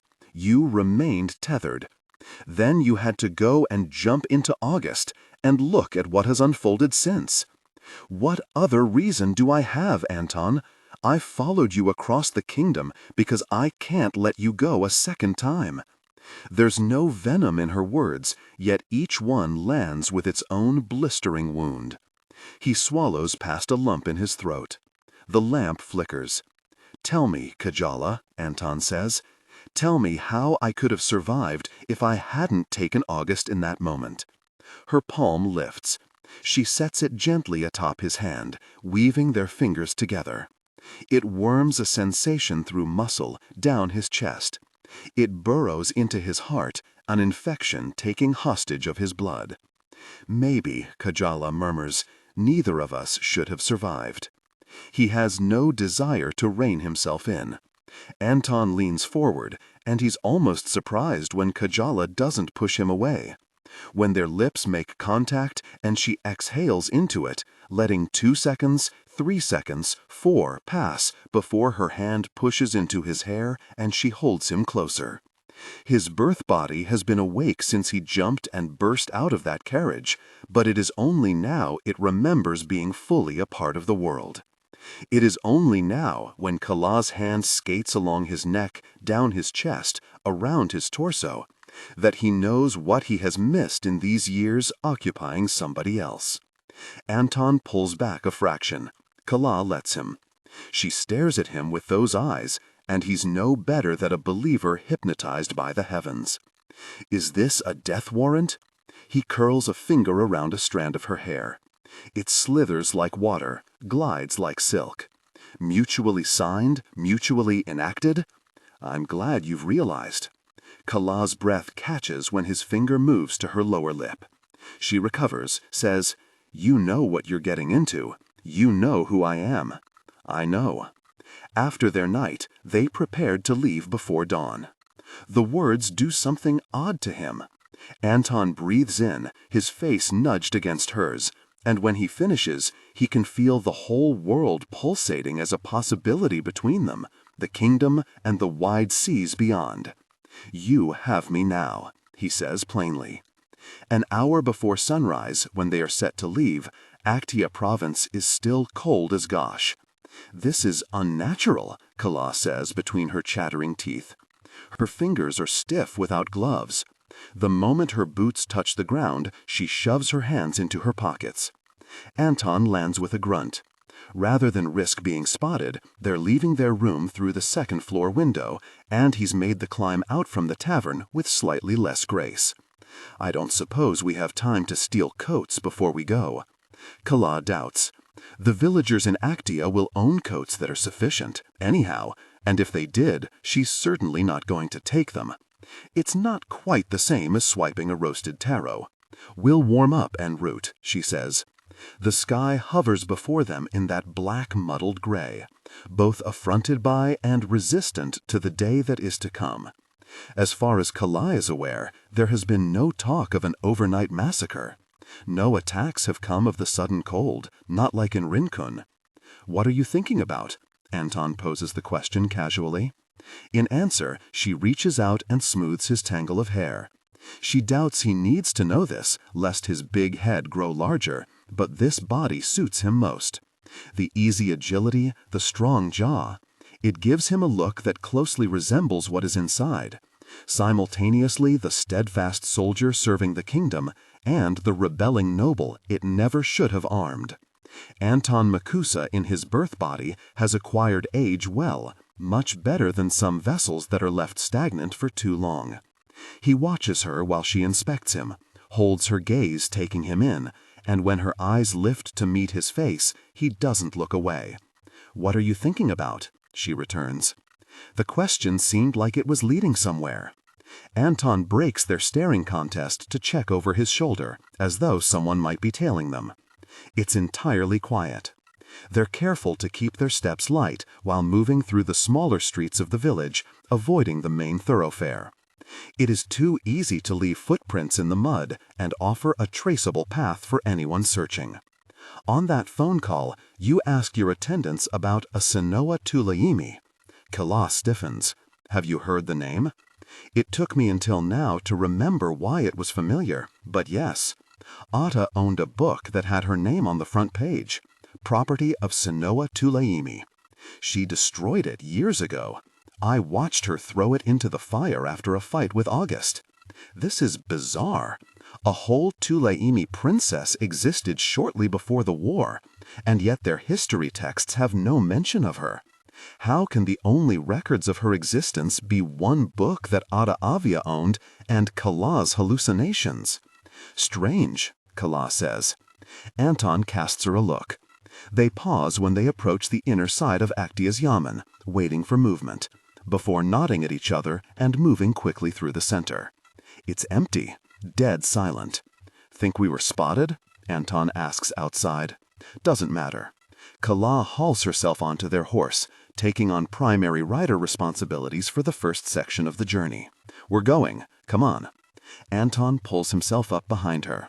The horse takes some adjusting, whinnying at the first appearance of the sand dunes, but Calla navigates onto a smoother path quickly. It's hard to see through the sand and in the dark. She's almost sure there's supposed to be a paved route here, cleared for travelers. They ride without speaking. Anton must be deep in thought, because he does not remark on any of Calla's writing, even when she sends them over a particularly rough dune. Her constant motion keeps her sweating, fighting back the cold. Nonetheless, her nose loses feeling shortly into the journey. The temperature is plummeting further. It's coming from the mountains, funneling a cold that she can feel in her lungs each time she breathes in. "Princess," Anton calls suddenly. "How far have we gone?" Calla blinks, straining her ears to catch his question past the roaring wind. "We're entering northern Actia now. Why? Look, there are people riding toward us." At first, Calla thinks Anton must be mistaken, that their poor rest the previous night means he's seeing things in the horizon. She squints. The dunes have started to level out. In a few hours, as they approach the border between Actia and Rincon, it will become flat, dry land made for crops to die. Then, as they get closer, Calla realizes Anton is right. The distant shape is another delegation. Certainly not August's, nor any rural group. "Flag them down," Calla commands. "Wave your arms." Anton does as he is told without hesitating, rising slightly on the saddle and waving vigorously. Calla catches the moment the delegation must spot them, because the riders at the front of the group begin to slow. She counts only 5 people. Not wanting to risk any danger, Calla pulls to a complete stop while there's still distance between them and hops off with her sword clattering against her leg. Anton follows, nothing for a weapon but equally eager to move. To the east, the sun has started to rise and bleed a murky violet semicircle. The delegation comes to a halt while they remain a field away too. Adjust the current voice to replicate the professional narrative style for the dark/contemporary romance genre. Maintain a baritone pitch with a warm, confident, and highly engaging tone. The style should prioritize deep emotional connection and psychological tension. Improvement. The narrator voice must be smooth, consistent, and less overly dramatically emphasized during general exposition and non-dialogue sentences. Aim for a natural, flowing, and intimate storytelling rhythm. Use a flexible and deliberate pace. Slow down slightly during internal thoughts or emotionally charged scenes. Example describing Aaron or the new house to increase drama. Clearly emphasize words relating to strong emotions, conflicts, and character traits. Example, resentment, betrayal, comfort, new life. But limit high-level dramatic emphasis primarily to dialogue and direct emotional statements. Target emotional range: hope, disappointment, simmering resentment, maternal love, and the excitement of a fresh start. Important. Ignore all technical headers, chapter numbers, and structural markers that appear at the beginning of the text. Content filtering, strictly for AI instruction. Disregard and do not read aloud any text starting with or containing vocal attributes, technique, chapter, or a standalone number at the beginning of a section. Start reading only from the main body of the story text. Character differentiation. Male dialogue, David. Lower the pitch slightly and use a heavy, deliberate, and slightly traditional old-fashioned tone. Female dialogue, Nicole or Kimberly. Increase the pitch and use an expressive, nuanced tone. Differentiate Nicole, warm and maternal, from Kimberly, tough, introspective. Ripples gold and yellow over the sand. She came to protect Rincon, Calla says, uncomprehending. But what is she doing riding back south? Calla starts to move forward. The closer she gets, the clearer it is that Venus is seconds away from collapsing. Her lips are blue. Her skin is bloodless. "Venus," she calls, "what are you doing out here? Are you okay?" Venus keeps herself upright long enough for Calla to fully approach. The moment Calla grabs Venus by the arms to check for injuries, she keels over. Calla scrambles to prevent the council member from falling. When Calla lowers onto her knees, the ground might as well be made of ice for how it stings upon contact, even through her leather trousers. "Venus," Calla says, panic sinking into her voice. "What happened? Who attacked?" "Don't," Venus rasps. "Don't go in." Calla doesn't understand. She glances over to Anton, who appears equally flabbergasted. His gaze lifts over the other members of the delegation to the horizon where Rincon and its distant mountains reach for the sky. The sun has risen enough to show that the other riders are in similar condition. Near frostbitten features, their clothes dirty. "Don't," Calla echoes. This must have something to do with the first attack in the barracks. This must have something to do with the borderlands and the object waiting in there, the grand prize that the kingdom is fighting for. "Don't go into Rincon?" Anton adds, dragging his hands through his hair. "What happened?" "Rincon has frozen over." Venus shudders, the effort strained, along with everyone inside. They return to Actius Yamen. This time, Calla announces her arrival, asking for an audience with the mayor. The air has taken on a sunburned smell, even while the temperature plummets to freezing. Inside the Yamen, the elements are substantially less severe. With the way the floors creak underfoot and the windows are faintly stained gray, Calla could fool herself into believing they sit in Egi or Dacius, somewhere close enough for her to grab her sword and quickly return through Sonair's wall if she wanted. The architectural plans for the province's Yamen are all identical. She only needs to block out the scene outside. But they're far, far from Sonair here. Yet they cannot move forward either. "And you've received no communication from either Yamen and Rincon?" Calla asks. She's clutching a cup of hot tea in her hands, but it does very little to warm her. Mayor Pellicola, who is doing his best to appear genial, flounders with each new question Calla asks. He doesn't know how many travelers have passed through Actia to get to Rincon. Therefore, he cannot predict exactly how many civilians are trapped in Rincon at present. He doesn't know if Otta Avia came through. He doesn't have a clue why this is happening and why Rincon didn't issue an emergency call from either mayor in West or East Capital. "If you don't mind me asking," the mayor says, while Calla massages her forehead, at a loss for how they found themselves in this situation, "how did Councilmember Hylyra get out?" "We had horses, and we fled," Venus calls from the other side of the room, overhearing the question. Before this, she'd only managed to nod yes or shake her head no to answer the healer. Her guards appear slightly worse for wear, slowly defrosting on the seats. "What are you trying to say?" Pellicola scrambles to assure her he didn't mean anything by it. Meanwhile, Anton makes a thoughtful noise. He declined any tea. Instead, he's pacing the space around Calla, and she's letting him only because the movement is helping create heat in the room, no matter how little. "It wasn't instantaneous," Anton says, a question despite his tone. "It crawled," Venus answers. "As long as we kept moving, we could outrun it." Anton pauses in his step.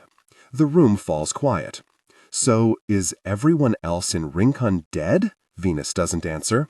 She cannot. She does not know, and it shows plainly on her stricken expression. No one in this room has the faintest clue, half a day away from the border of Rincon. They can't be, Calla says. Autumn must be inside the province too. I'm willing to bet anything that she set this off. Even if she set this off, maybe she remains unaffected while the rest of Rincon falls dead. Anton starts pacing again. It is an unnatural cold, that much is certain. It might not strike everybody the same. It is possible that Otta is inside and perfectly unaffected. It is possible that she doesn't have anything to do with this, and she's frozen like the rest of them. The problem is that they don't know enough to move forward, and soon August will catch up with them and hold them captive out of spite. As if he can read her mind, Anton trails his finger along her arm as he circles her again, maintaining contact while he's near. From the outside, it might appear a gesture between lovers, but Calla knows better. He is reminding himself she is nearby. She is assuring him that they stand united. There is no path out of this situation except through. Councilmember Hylyra, Calla prompts suddenly. Rincon has 2 cameras, yes? Yes, at the 2 yamen. Calla tilts her head to the computer in the room. There's only 1 camera in Actia, and 2 in Rincon at East and West Capital. The provinces aren't wired with the infrastructure for the type of electronics that Son-Air runs. To make life easier for the council members, the palace put in the bare basics for administration operations at each respective yamen, and left it at that. Mayor Pellicola, would you turn that on, please? Though the mayor frowns, he walks over to start the machine. Calla gestures for Venus next, and when the council member looks to the healer for permission, he takes the blanket off her to confirm her examination is finished. Do you want me to log on? Venus asks. If you don't mind, Calla replies. Talin shares a network across its provinces. If Venus inputs her credentials, she can still access Rincon's server from here. Venus leans over the keyboard, entering her details. What am I pulling up? Turn on the live footage from the West Capital Yamen. I want to know what we can see. Venus navigates slowly, her eyes flitting left to right in search of the right buttons. She doesn't appear too familiar with where each function is located, but she knows how to use a computer, and under her identity number, she has access to Rincon's administration, so she'll figure it out eventually. Calla's tea has gone cold. Anton has turned his back on the activity, opting to stare out the yamen window.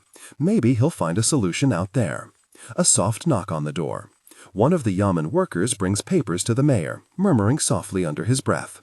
The conversation is largely inaudible, though Calla figures it can't be anything relevant to the situation. The screen in front of Venus switches to a video player. Here we are.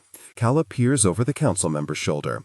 The rectangle of footage shows West Capital's yamen, 2 statues of lions placed on either side of the front entrance. The only indication that this is live footage and not a still image comes from the dusty, unpaved ground where every gust of wind blows small pieces of dirt and grit off the surface. You said the cold crawled, Calla ensures she's using Venus' exact wording. What exactly did you see happen to the civilians left behind? There's something in the far distance, appearing in the corner of the camera by the barest smidgen. Try as Calla does to turn her head this way and that, she can't get a better angle on what it is. They stopped moving, Venus says. When the cold caught up, it froze them. Calla thinks about the first descent of cold in Rincon, how it seized down from the heavens and the chi was stolen from the barracks. The cold is some after effect of chi, though. It's not literal ice. That doesn't make sense. As I keep saying, Anton mutters by the window. Calla leans closer to the screen. The slight movement in the distance is getting closer. Adjust the current voice to replicate the professional narrative style for the dark, contemporary romance genre. Maintain a baritone pitch with a warm, confident, and highly engaging tone. The style should prioritize deep emotional connection and psychological tension. Improvement. The narrator voice must be smooth, consistent, and less overly dramatically emphasized during general exposition and non-dialogue sentences. Aim for a natural, flowing, and intimate storytelling rhythm. Use a flexible and deliberate pace. Slow down slightly during internal thoughts or emotionally charged scenes. Example, describing Aaron or the new house to increase drama. Clearly emphasize words relating to strong emotions, conflicts, and character traits. Example, resentment, betrayal, comfort, new life. But limit high-level dramatic emphasis primarily to dialogue and direct emotional statements/internal monologue. Target emotional range: hope, disappointment, simmering resentment, maternal love, and the excitement of a fresh start. The narrator voice must be smooth, consistent, and less overly dramatically emphasized during general exposition and non-dialogue sentences. Aim for a natural, flowing, and intimate storytelling rhythm. Use a flexible and deliberate pace. Slow down slightly during internal thoughts or emotionally charged scenes. Example, describing Aaron or the new house. To increase drama. Clearly emphasize words relating to strong emotions, conflicts, and character traits. Example, resentment, betrayal, comfort, new life. But limit high-level dramatic emphasis primarily to dialogue and direct emotional statements/internal monologue. Target emotional range: hope, disappointment, simmering resentment, maternal love, and the excitement of a fresh start. Content filtering. Important. Ignore all technical headers, chapter numbers, and structural markers that appear at the beginning of the text. Content filtering. Strictly for AI instruction. Disregard and do not read aloud any text starting with or containing vocal attributes, technique, chapter, or a standalone number at the beginning of a section. Start reading only from the main body of the story text. Character differentiation. Male dialogue, David. Lower the pitch slightly and use a heavy, deliberate, and slightly traditional, old-fashioned tone. Female dialogue, Nicole, Kimberly. Increase the pitch and use an expressive, nuanced tone. Differentiate Nicole, warm and maternal, from Kimberly, tough, introspective. She swears it is larger than the quarter of a pixel it was before. While Venus High Lyra starts hypothesizing about other times they've seen strange feats of nature in Rincon. I've been reading about it, you see, and it occurs more often than you'd think. Calla taps the keys. The video rewinds. It confirms her suspicion, and she exits the screen. The people in Rincon aren't frozen. They're moving really, really slowly. In fact, the person captured on the footage must be in the midst of trying to make it to the yamen as the closest place of shelter. Out of the corner of her eye, Calla notices Anton turn, a brow raised. She's seen him in battle enough times to read his movements, the way his muscles stiffen. He's gauged a threat, and other than Venus High Lyra, there's only the mayor in the room and the boy he's speaking to. Calla doesn't make a fuss by asking what he's noticed. Just as she would in battle, she syncs with his movements, switches her focal point of attention to tune out Venus and into the mayor's conversation instead. In that initial second, she thinks she's hallucinating again. Since she jumped out of DailyA, she hasn't heard voices nor felt flashes of other people's memories. This, though, has nothing to do with her recent sigils and everything to do with her first jump. The girl she was is the work of the gods. The city folk will make it worse. Maybe they'll find the Jundi and put a stop to it. I trust an official force more than I trust a criminal killer. Actia almost entirely shares a dialect with Rincon. Calla understands their words. Nevertheless, it is their business. None of them are our people. Remember what the throne did to Igi. Mayor, Anton says loudly, what are we talking about? He doesn't understand them, but he can discern that it's something suspicious. Jundi, Calla rolls over her tongue, squashing the two syllables against the back of her front teeth. What does that mean? She's never heard the word before. Her vocabulary is too stunted, capped at the year she left Rincon in a golden carriage. Low numbers for grain, sir, the mayor replies. In Talinese, he's bright and accommodating. No indication whatsoever that he was slamming them seconds ago as Calla city folk, her as a criminal killer. "Lucen, why don't you close up around the yamen? It'll be an early day today." The employee, Lucen, nods. He steps out through the door, and Calla pushes away from the computer desk too. "I have to use the washroom," Calla says. "Please excuse me." The mayor thinks little of her exit. Venus doesn't turn either. When Anton makes eye contact, Calla signals a simple up-down with her finger, then nods her head at the door and mouths, "Thanks." She's not sure whether he understands what she's trying to say, but Calla has already stepped out, running her palm against the door hinge. She slashes her hand hard against the metal. A jagged cut blooms to life, beads of blood pressing through the broken skin. Calla squeezes her palm tightly while she follows after the boy. She jumps, the movement so smooth that Lucen raises his foot in one step and she's the one to put it down. A soft thump sounds behind her, but she doesn't turn her head back, wanting the benefit of the doubt if anyone is to ask why Princess Calla Tuoleimi suddenly fainted. She pushes through to a different set of rooms. The chatter doesn't stop when she enters. It is as ordinary as anything for her to walk toward the one desk that is unoccupied, Lucen's surely, and scan through the contents, looking for some reason why he was whispering to Mayor Policola about city folk making matters worse. "Hey," Calla calls aloud, directing the question at anyone in the vicinity. "Anyone have any new thoughts about the Jundi?" "Are you on about that again?" someone across the tables replies. Interesting tone. Better be quiet. They'll think we know more than we actually do. What does that mean? Calla thinks frantically. She starts to rummage through the papers on the desk. She should get back in a few minutes, or else the mayor will wonder where she's gotten to, and she doesn't want to leave council member Hylyra to make the decisions. Calla lifts one sheet of paper. Keep them there. Anton follows shortly after Calla, giving the excuse of wanting water, and stops dead in his tracks when he sees her body collapsed outside the door. Ah, so that's what her signal meant. "My goodness," he mutters under his breath, scooping her up in a quick maneuver and throwing her body over his shoulder. He supposes he'll find the kitchen, then shove her somewhere out of sight until she gets back. If anyone can sniff out where he's gone, it'll be Calla Tuoleimi. Anton stays in the shadows of the yamen, moving fast on his feet. The effort is wasted. There isn't anyone around anyway. He nudges into the kitchen and closes the folding door after himself.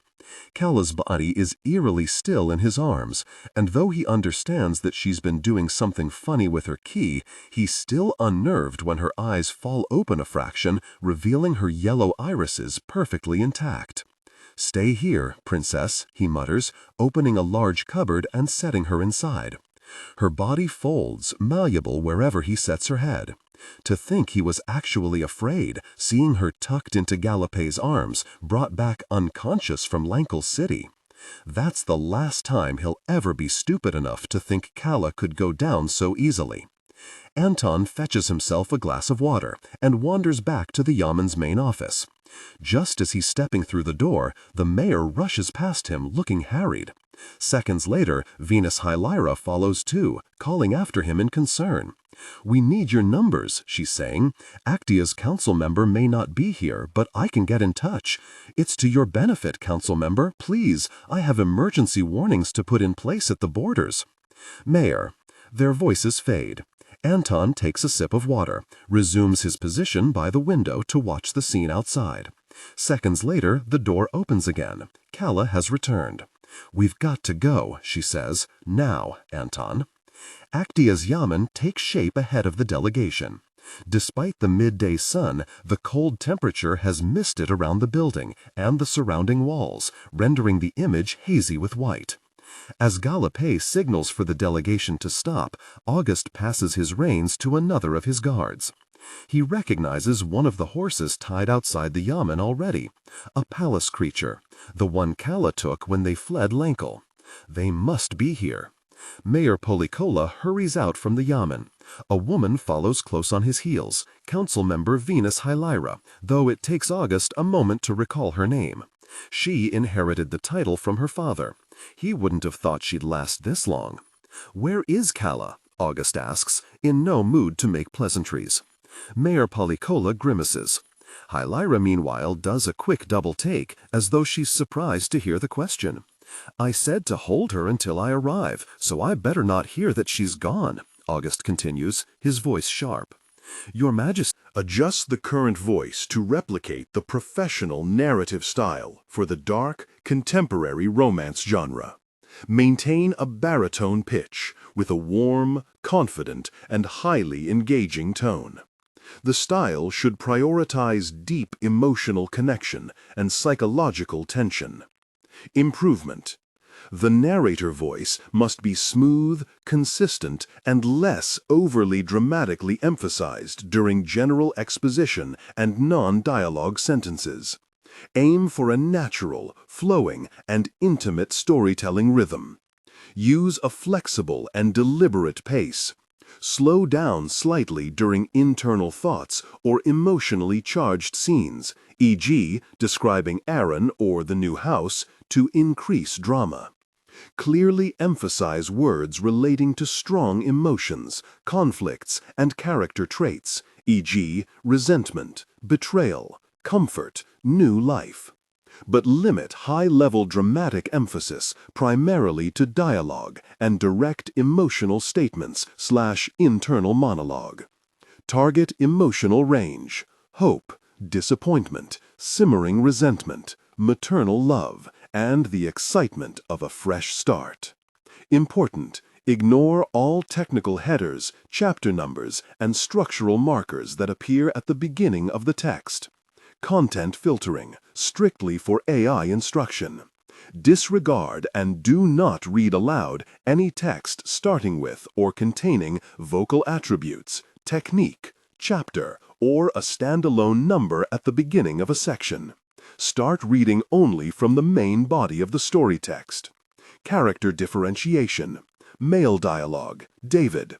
Lower the pitch slightly and use a heavy, deliberate, and slightly traditional old-fashioned tone. Female dialogue, Nicole/Kimberly. Increase the pitch and use an expressive, nuanced tone. Differentiate Nicole, warm and maternal, from Kimberly, tough, introspective. Yes, I suppose, but they move about an inch per minute. Once they cross, we cannot fetch them back. The borderlands are sapping chi. If it extends all through Rincon, it isn't a one-off occurrence. It's something near mythical. Otta has reached the crown, August says lowly. He's only speaking to DailyPaste, but Venus Hylyra tilts her head curiously, trying to follow along. "I will tell the council members their journey ends here," DailyPaste declares. "The movement forward is no longer a delegation." "You're not hearing me," Venus exclaims. She sweeps her arm out in the direction of Rincon. "There is no forward. The cold will freeze you in place." DailyPaste is already walking into the yamen. "Fetch your generals." "What?" Venus mutters, but she's lost her fight. Her expression is wholly confused, and when she catches August's eye, he offers no further explanation, only a shrug, and then August begins toward the yamen too. "It's not the cold we should be worried about, council member," he calls back. "It's when it stops." "You're quiet." Calla bites her thumbnail while she walks, peering over her shoulder to eye the village failing to a dot. With knowledge of August's impending arrival, there was no time to fetch the horse outside the yamen, no time to do anything except steal 2 cloaks from the main office and flee on foot. They've made enough distance now to slow down. She turns back around to face the mountains ahead. But they're also coming to the end of the line. "Princess," Anton prompts again, "are you ignoring me on purpose?" She is. It's cold enough to freeze her brain from activity. She's trying to think, but she can only bump up against the conclusion that it is impossible to get any closer to the mountains. So how the really are they supposed to find Princess? Sunshine, sweet pea, green beans, red tea. Are you quite entertained? Calla finally answers. Her breath puffs out in thick, opaque clouds. Enough. You're only naming items. I'm listening. I hadn't even started getting specific yet. Maybe they could go around, push off the western seaboard of Rinken, and ride a boat out into the waters to get to the borderlands. But that would take days. They don't have days. What's wrong with a little dearest of my heart? Tyrant of my heart is far more fitting. Calla's eyes snap over to him in a glare. He speaks in jest, and yet a poisonous part of her still rears up, spitting acid whenever it is provoked. Don't demote me. That role wasn't exactly occupied well in the past. Anton sighs. He can't counter the allegation, now that Otta Avia is somewhere deep in those mountains doing who knows what. His lips thin, and then he says, I still don't understand it, Calla. Why did she ask you to come, and come alone at that? A more careless Calla would have assumed it to be a matter of politics, a spurned woman trying to prove a point. The Calla who watched Otta throw a knife directly into a man's neck, though she isn't going to say the same. Otta Avia is far smarter than any of them were prepared for. I don't know, Calla says. If something seems meaningless, rarely are we looking at it correctly. Anton stops abruptly in his step. The wind howls, and his loose hair falls into his eyes. Did you see that? Calla looks toward the mountains. They are still, gray giants sleeping in the distance. See what? A beam of light. Anton points ahead, to the left. It arced from there. His finger moves slightly across the range, directing her gaze straight ahead, next to there. Calla scrambles to pull the map from her pocket. She smooths out its creases, holds it flat. Anton, that's the crown. What? I'm serious. The landing spot matches the location on the map. Anton doesn't seem convinced.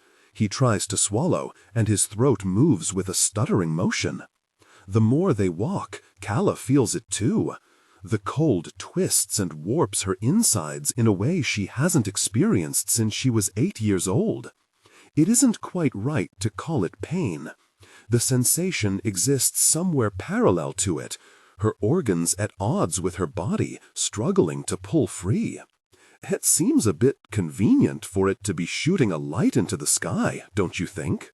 You said it was arcing in, Calla replies, shoving the map back into her jacket. It's not shooting light, it's taking it. Anton, it's chi. The sight is absorbing it across the province. Sacrifice. Anton closes his eyes. She doesn't understand what he's doing, nor does she think it's a very good idea when she hears something in the distance and sights movement coming toward them from the village. End of the line. But if they keep going any farther, they will freeze. Calla, Anton says suddenly, teach me what you drew on yourself. It takes Calla a second to comprehend his demand. By then, Anton is already acting, unsheathing only a fraction of her sword and slashing his palm across the blade.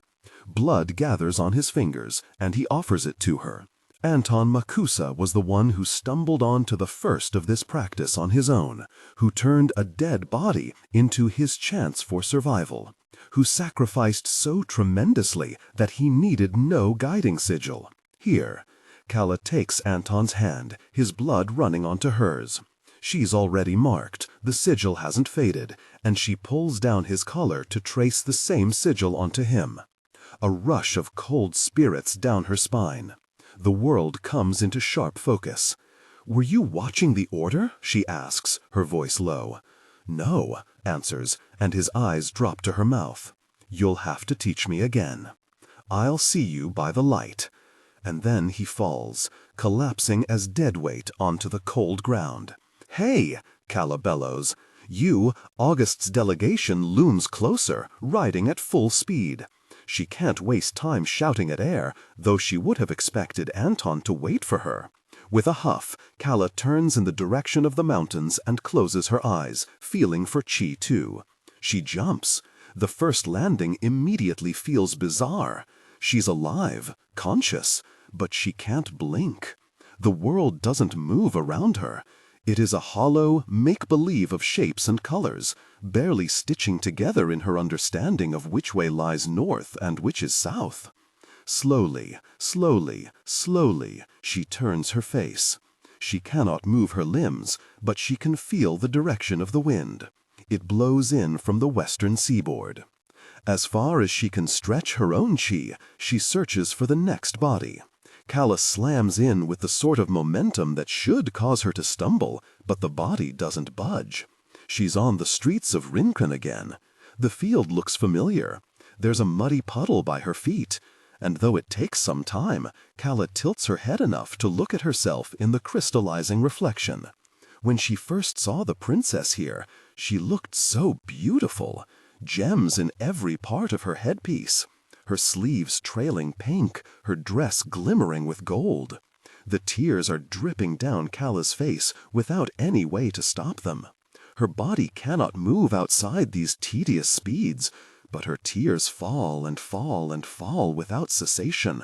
She had wanted it so much. She wants so much. Adjust the current voice to replicate the professional narrative style for the dark, contemporary romance genre. Maintain a baritone pitch with a warm, confident, and highly engaging tone. The style should prioritize deep emotional connection and psychological tension. Improvement.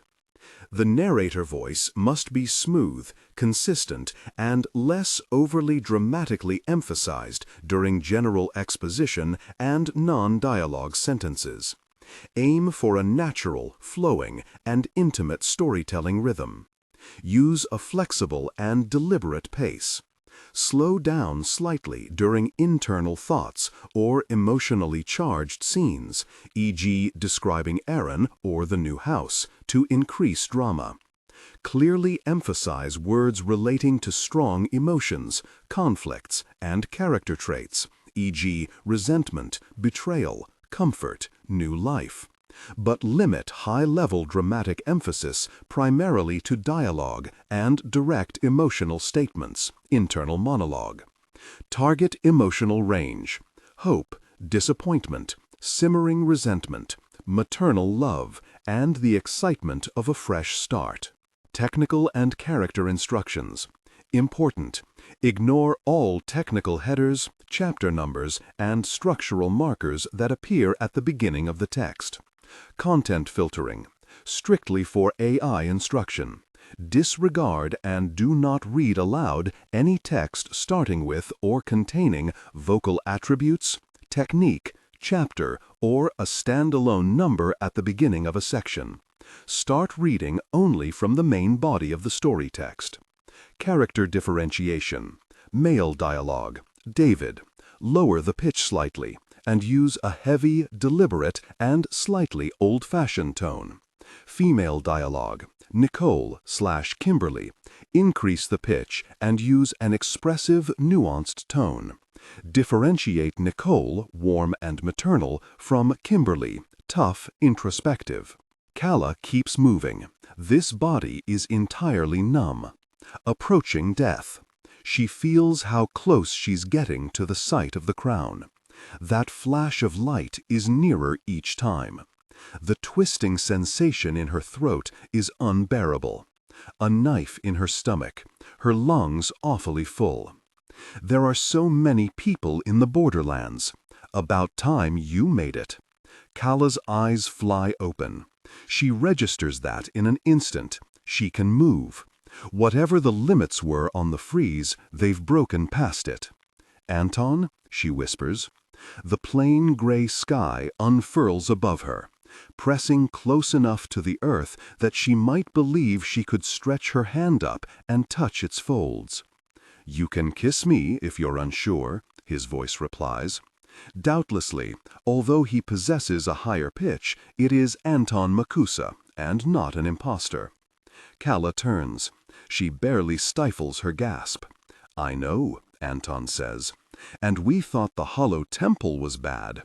Bodies upon bodies upon bodies. Anton has taken one that lies farther down the row from her, feminine, with hair falling in soft waves around his pinched, cold face. Calla counts 10 bodies between them. On Anton's other side, the line of bodies continues as far as her eye can see, curving upward to make a semicircle of endless sleeping faces. Calla looks down at herself quickly, finds gloved hands and a padded jacket. She feels hair curling around the nape of her neck, tucked behind her ears. She exhales, a puff of visible breath dancing into view. Her eyes flit up, searching the mountain incline alongside the mounds of white. There's an entrance jutting out midway, gaping an open mouth into a structure built into the mountain. At first, the structure isn't visible, blending in with the snow and mountain face. Then Calla picks herself up and slowly trudges a few steps higher along the incline, craning her neck to look from a different angle.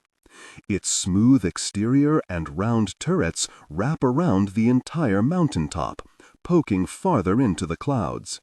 "This is a palace, Jundi," Calla whispers under her breath. "That's what it means."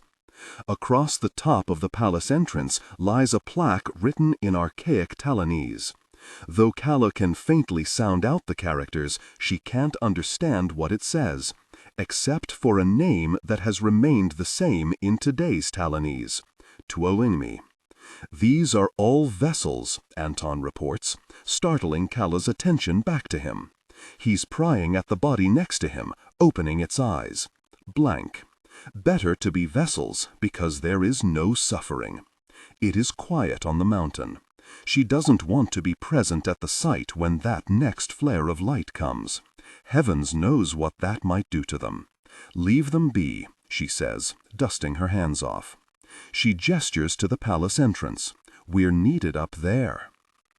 After all that frantic movement on horseback and all that frenzied jumping to cross an infamously impenetrable mountain range, Calla isn't accustomed to the silence that greets them in the palace atrium.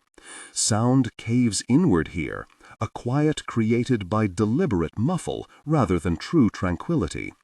"It's dark," Anton comments, stopping a few paces in. "The light outside doesn't strike the windows at the right angle to illuminate the interior."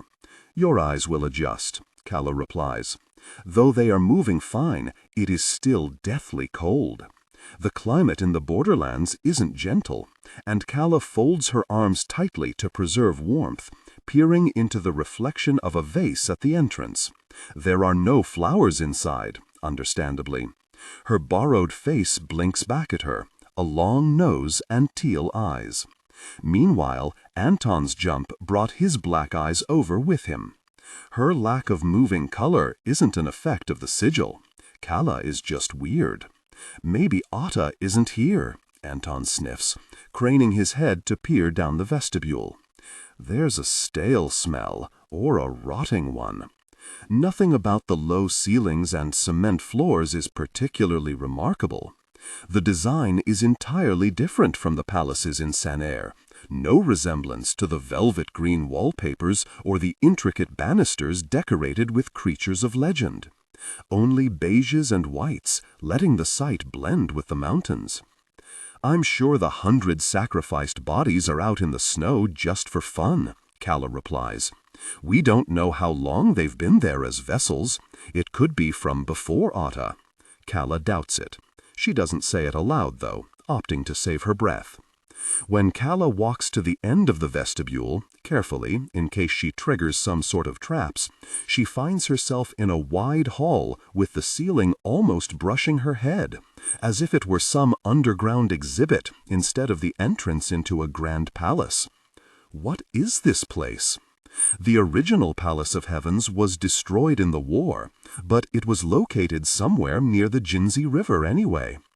Beyond the hall, an entranceway leads to a spiral staircase.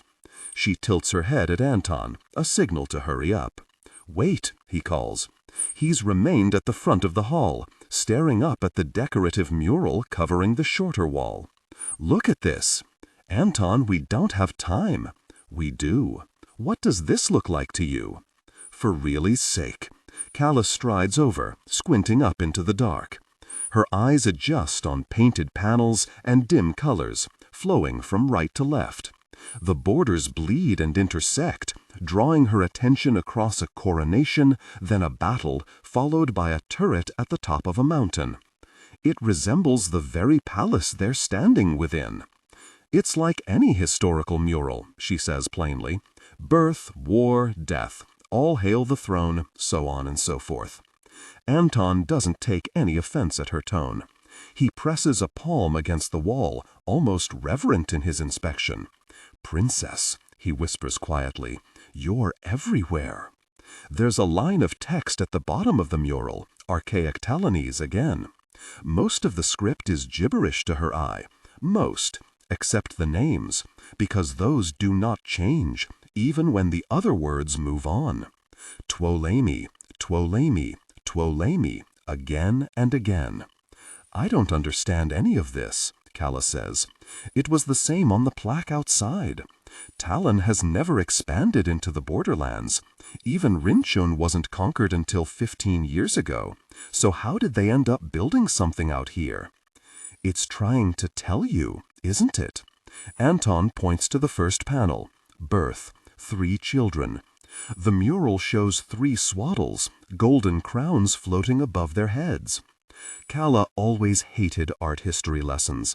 The art that remained after the war was terrible at saying what it meant, and the interpretations the tutors told her never made intuitive sense. Anton points to the second panel. Battle. He pauses. Civil battle? The panel has the same colors on both sides. This mural actually doesn't seem so hard to decode. A river runs down the middle, parting the battle lines. Calla leans in closer. "I think that might be the Jinzi River." Anton frowns. "Surely not. What battle would that be depicting? The war with Sika is the only one that makes sense." The next panel. The narrator voice must be smooth, consistent, and highly engaging tone. The style should prioritize deep emotional connection and psychological tension. Improvement.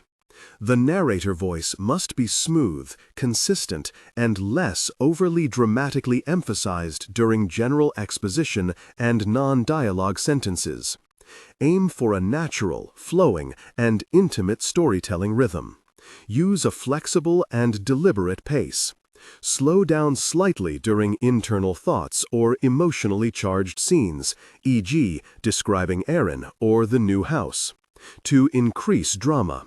Clearly emphasize words relating to strong emotions, conflicts, and character traits, e.g., resentment, betrayal, comfort, new life, but limit high-level dramatic emphasis primarily to dialogue and direct emotional statements, internal monologue. Target emotional range: hope, disappointment, simmering resentment, maternal love, and the excitement of a fresh start. Technical and character instructions. Important. Ignore all technical headers, chapter numbers, and structural markers that appear at the beginning of the text.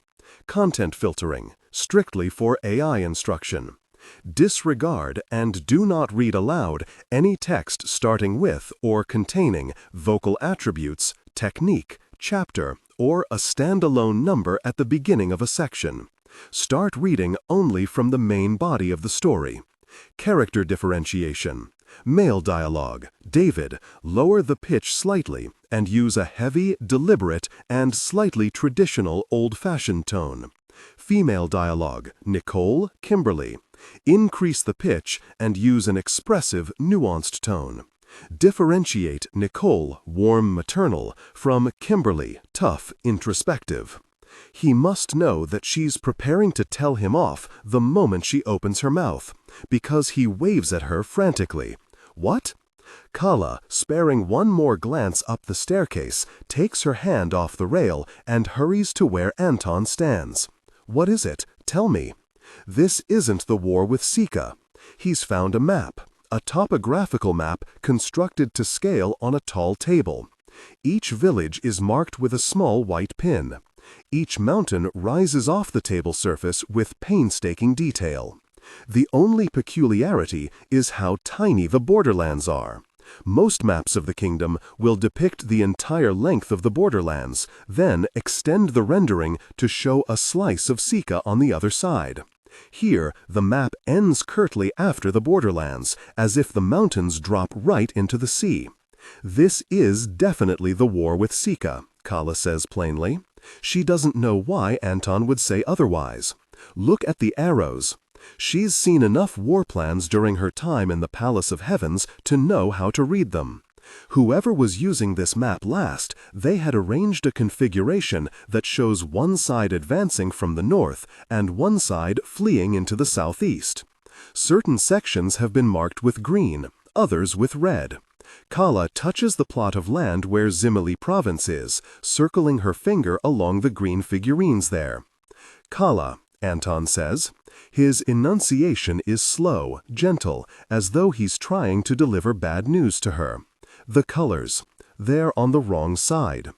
In truth, she knows what he's saying, but her mind refuses to make the conclusion. Zimili is marked in green, a victory. During their war with Sika, the first territory they lost in the initial invasion was Zimili.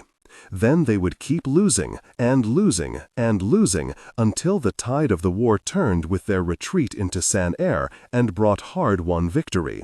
This doesn't make any really sense. What could this be except the war with Sika? Yet if that were the case, this war plan is from Sika's side. I keep wondering about a Calla Tuoleimi, Calla says slowly. Anton's eyes flit to the other side of the hall, to the mural and its archaic script. Someone erased from Talin's history. Calla touches her chest.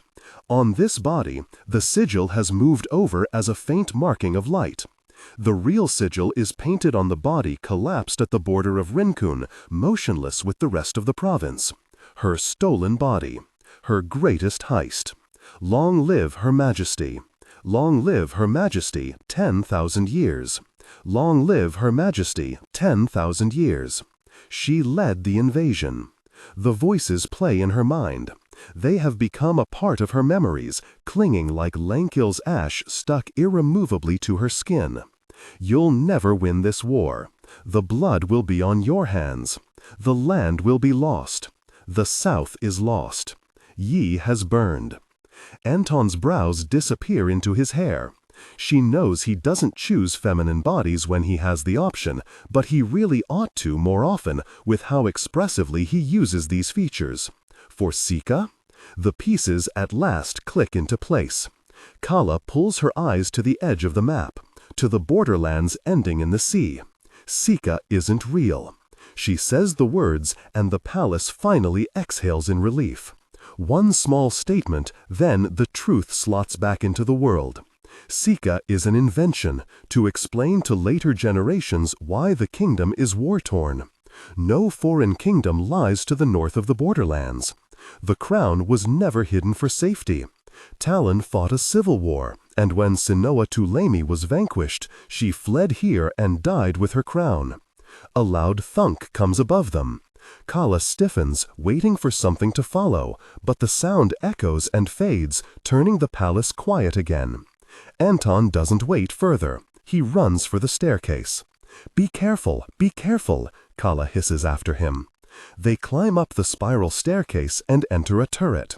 It curves narrowly enough that Calla's shoulders start to scrape against the sides, centuries-old paint flaking off and dusting her jacket.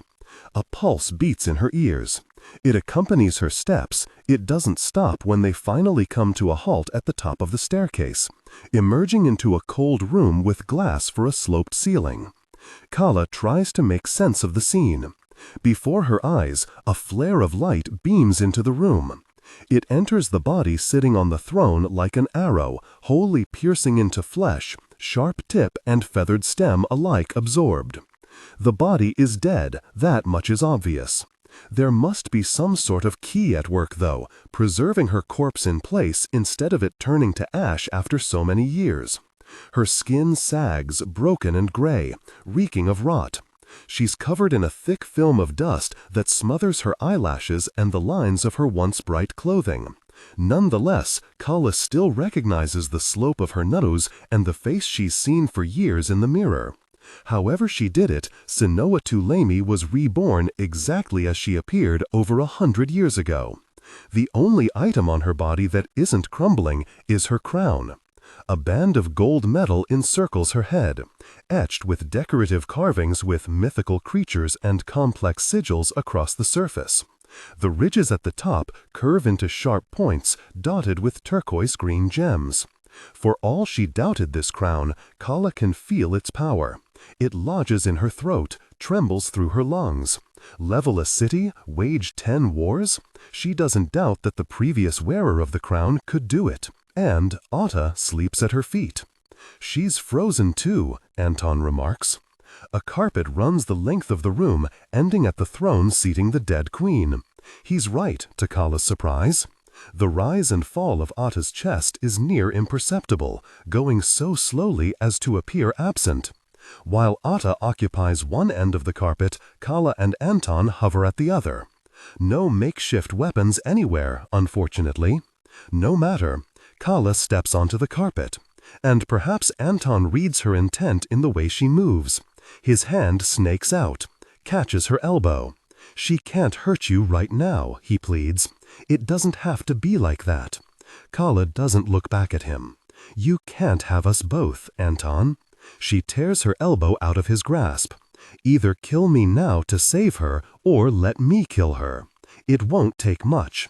A hard strike on the head, she won't feel anything." Calla nears, putting one foot in front of the other, and though she is walking towards Otta, she finds that she cannot look away from Calla Tuoleimi the moment her eyes flicker over. The crown ripples with power. If she listens closely, she can hear it humming, whispering promises of what it could achieve. It's not entirely selfish volition that has her pivoting, her fingers reaching for the crown. This is the one hard object in this room she could use as a weapon. If she's going to succeed, Calla's fingers come down on the crown and the room floods with light. Ki heaves through the ceiling like the wind of a monsoon, sweeping through the glass and shattering each panel into dust-like fragments. Calla Tuoleimi bursts into ash, and when Calla is thrown back, thudding into the wall and staying pinned for seconds after, she knows there is enough ki swirling to kill them in an instant. It snarls and curls and grows fangs, but before the pure power can puncture through her throat and rip her apart, it dissipates, satisfied. Calla gasps, scrambling for air the moment the room settles. The crown is warm in her hand. A droplet of blood trickles down her nose. Sacrifice, she thinks absently, clambering upright. That explosion of ki didn't kill them because there were sacrifices made for it to consume, plucked from the vessels outside and funneled into the room. Adjust the current voice to replicate the professional narrative style for the dark contemporary romance genre. Maintain a baritone pitch with a warm, confident, and highly engaging tone. The style should prioritize deep emotional connection and psychological tension. Improvement. The narrator voice must be smooth, consistent, and less overly dramatically emphasized during general exposition and non-dialogue sentences. Aim for a natural, flowing, and intimate storytelling rhythm. Use a flexible and deliberate pace. Slow down slightly during internal thoughts or emotionally charged scenes, e.g., describing Aaron or the new house, to increase drama. Clearly emphasize words relating to strong emotions, conflicts, and character traits, e.g., resentment, betrayal, comfort, new life, but limit high-level dramatic emphasis primarily to dialogue and direct emotional statements/internal monologue. Target emotional range: hope, disappointment, simmering resentment, maternal love, and the excitement of a fresh start. Technical and character instructions. Important. Ignore all technical headers, chapter numbers, and structural markers that appear at the beginning of the text. Content filtering. strictly for AI instruction. Disregard and do not read aloud any text starting with or containing vocal attributes, technique, chapter, or a standalone number at the beginning of a section. Start reading only from the main body of the story text. Character differentiation. Male dialogue. David.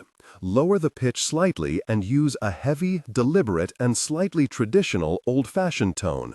Female dialogue. Nicole, Kimberly. Increase the pitch and use expressive, nuanced tone. Differentiate Nicole, warm and maternal, from Kimberly, tough, introspective. Her clothes remain pristine when she straightens up. Not a speck of dirt or any hint that she traversed the borderlands to get here. What is it? Otta asks. You thought I was going to lie there nicely while you decided how to bludgeon me? At the other end of the throne room, Anton has crumpled to the floor too.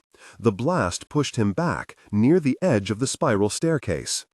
Don't be presumptuous, Calla returns. She's waiting for Anton to lift his head, but he doesn't stir. Maybe I came to wake you so you could see the surprise I brought you. Clearly, Otta doesn't find her very funny. You're a pest, Otta spits. Nothing but a child wearing shoes that don't fit. You don't even know what you took. Otta lunges. Calla spits a curse, then darts away, the crown still in her hand. It hums with every rough movement through the air. Tell me, Calla taunts. She holds the crown close. I've heard plenty of conjecture.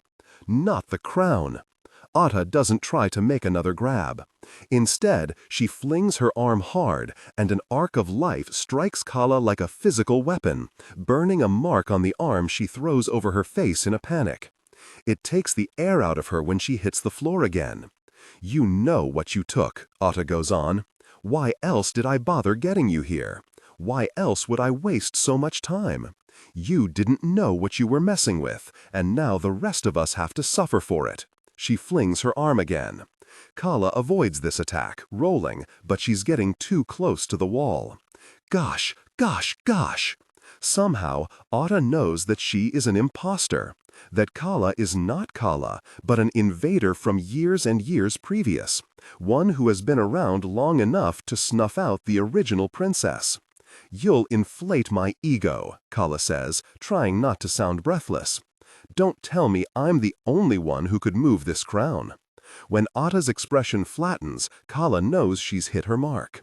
No one else could have picked it up. Queen Calla Tuoleimi was born again as Calla Tuoleimi, returned to the world for unfinished business. And then a desperate province child invaded her and absorbed all her might. Don't think so highly of yourself. Your use is done. Otta lifts her foot, meaning to kick, and Calla takes her chance.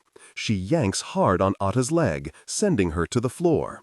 Her offensive tactic clearly has a limited run, because Otta twists before she's fully fallen and lands on her knee rather than her full body. Calla hisses, jerking aside before Otta pivots and extends her leg in an attack.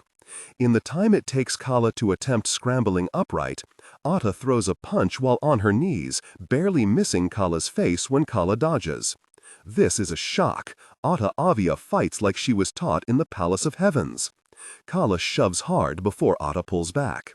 Though Calla lands an attack, Otta is fast to recover, rising to her feet and staggering a few steps away. The Palace of Earth liked to teach defense. It's why August can't fight. For gosh, he will invade at a distance and spill blood in gallons, but he flinches before he hits. Calla, going off a gut feeling she can't entirely put into words, stands and tries to jump. Her eyes open and close in the same view of the world. She is blocked out. Otta Avia is doubled. Otta must feel the attempt. When she swings, Calla doesn't duck quickly enough. She's clipped in the shoulder. Otta swipes her feet out from underneath her. This all feels familiar. It's all an echo of something. Calla, cursing, grabs Otta's arm and tries to incapacitate her. But she's made Otta angry in trying to invade her. And when Otta slams her head into hers, Calla flinches. She can't give up the crown. Calla twists around. In the corner of her eye, she finally sees Anton staring. She doesn't give him any time to recover. She shouts, "Anton, catch!" and she throws the crown at him. In the same gesture, she lets her fury surge, and when her arm swings back around, she aims at Otta. Light unfurls from her hand in an arc, slamming Otta back. It feels like firing energy out of her palms, as though she's turned herself into a weapon that uses gunpowder, exploding outward upon impact. But Otta is clearly better versed in this sort of maneuver. She wipes her face hard. When she lifts her hand and clenches her fist in midair, Calla can't breathe. "This could have been so easy," Otta says. She steps closer, her fist still extended. "You could have returned what you stole. We could have all gone about our merry way." Calla pulls at her neck. Her nails are scratching lines down her throat, but she cannot get air. "What I don't understand is how you did it." Otta is within reach. Black spots are clustering into Calla's vision. "Who are you? Do you yourself even know the answer?" "I gather not." "Otta, stop." When Otta turns toward Anton, her fist loosens the barest fraction, and Calla gets a gasp of air in. Anton has staggered to his feet by the staircase. One side of his temple is bruised red. His arm is bleeding from the shattered glass, smearing blood onto the crown he's got in his hand. "Trying to come to her rescue?" Otta snaps. "No," he replies, holding the crown up, "but I'm sure the heavens will when they strike."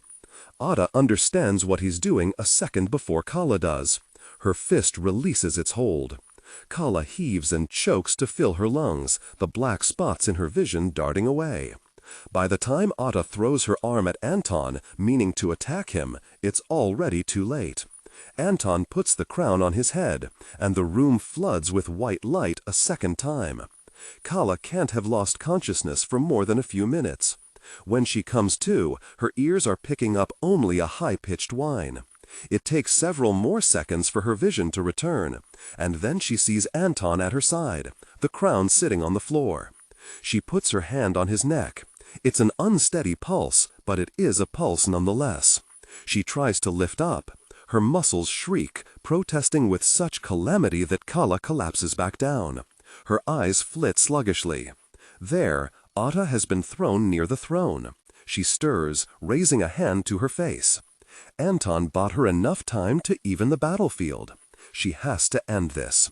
Calla, carefully, eases herself to her knees and remains steady. When she tries to reach for excess chi, for something to throw, she comes up empty. That flare from the crown did something, wiped everyone clean. There's no time to forge a new sigil. She runs her palm along the glass shards on the floor and picks up a fragment with a particularly sharp point. Anton's body jerks. He gasps for breath, his eyes flying open. He's trying to say something, but Calla focuses on getting to her feet. She can't hear anything. Her ears are taking a while to recover. Perhaps they've been blown out entirely, the eardrums ruptured by standing that close to the blast. When Otta rises, she doesn't immediately shift into defense. She turns her back on Calla, even seeing what Calla holds, even knowing Calla's objective, and staggers to the window. It's not fear in her expression. It's steadfast resolve, as though this encounter has ended here and she's made up her mind about it. The whine in Calla's left eardrum fades. The moment she picks up the first clatter of footsteps in the palace below, Calla knows what Anton was trying to say, why Otta is readying to flee. Calla's hearing returns like a jammed lock finally turning, and shouting floods the throne room, movement pouring from the stairs and surrounding her. They're quick to act. Before Calla can scarcely turn around, a blade flies through the air and embeds in her shoulder. Wesana's. Calla searches through their faces desperately, trying to make sense of what is going on, and she understands.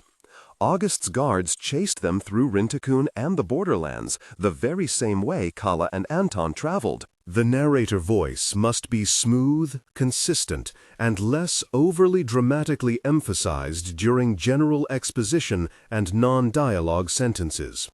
Aim for a natural, flowing, and intimate storytelling rhythm. Use a flexible and deliberate pace. Slow down slightly during internal thoughts or emotionally charged scenes.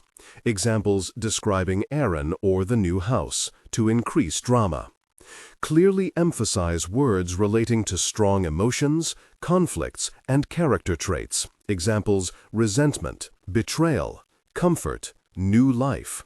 But limit high-level dramatic emphasis primarily to dialogue and direct emotional statements/internal monologue. Target emotional range: hope, disappointment, simmering resentment, maternal love, and the excitement of a fresh start.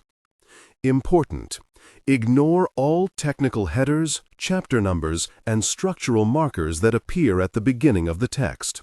Content filtering, strictly for AI instruction. Disregard and do not read aloud any text starting with or containing vocal attributes, technique, chapter, or a standalone number at the beginning of a section.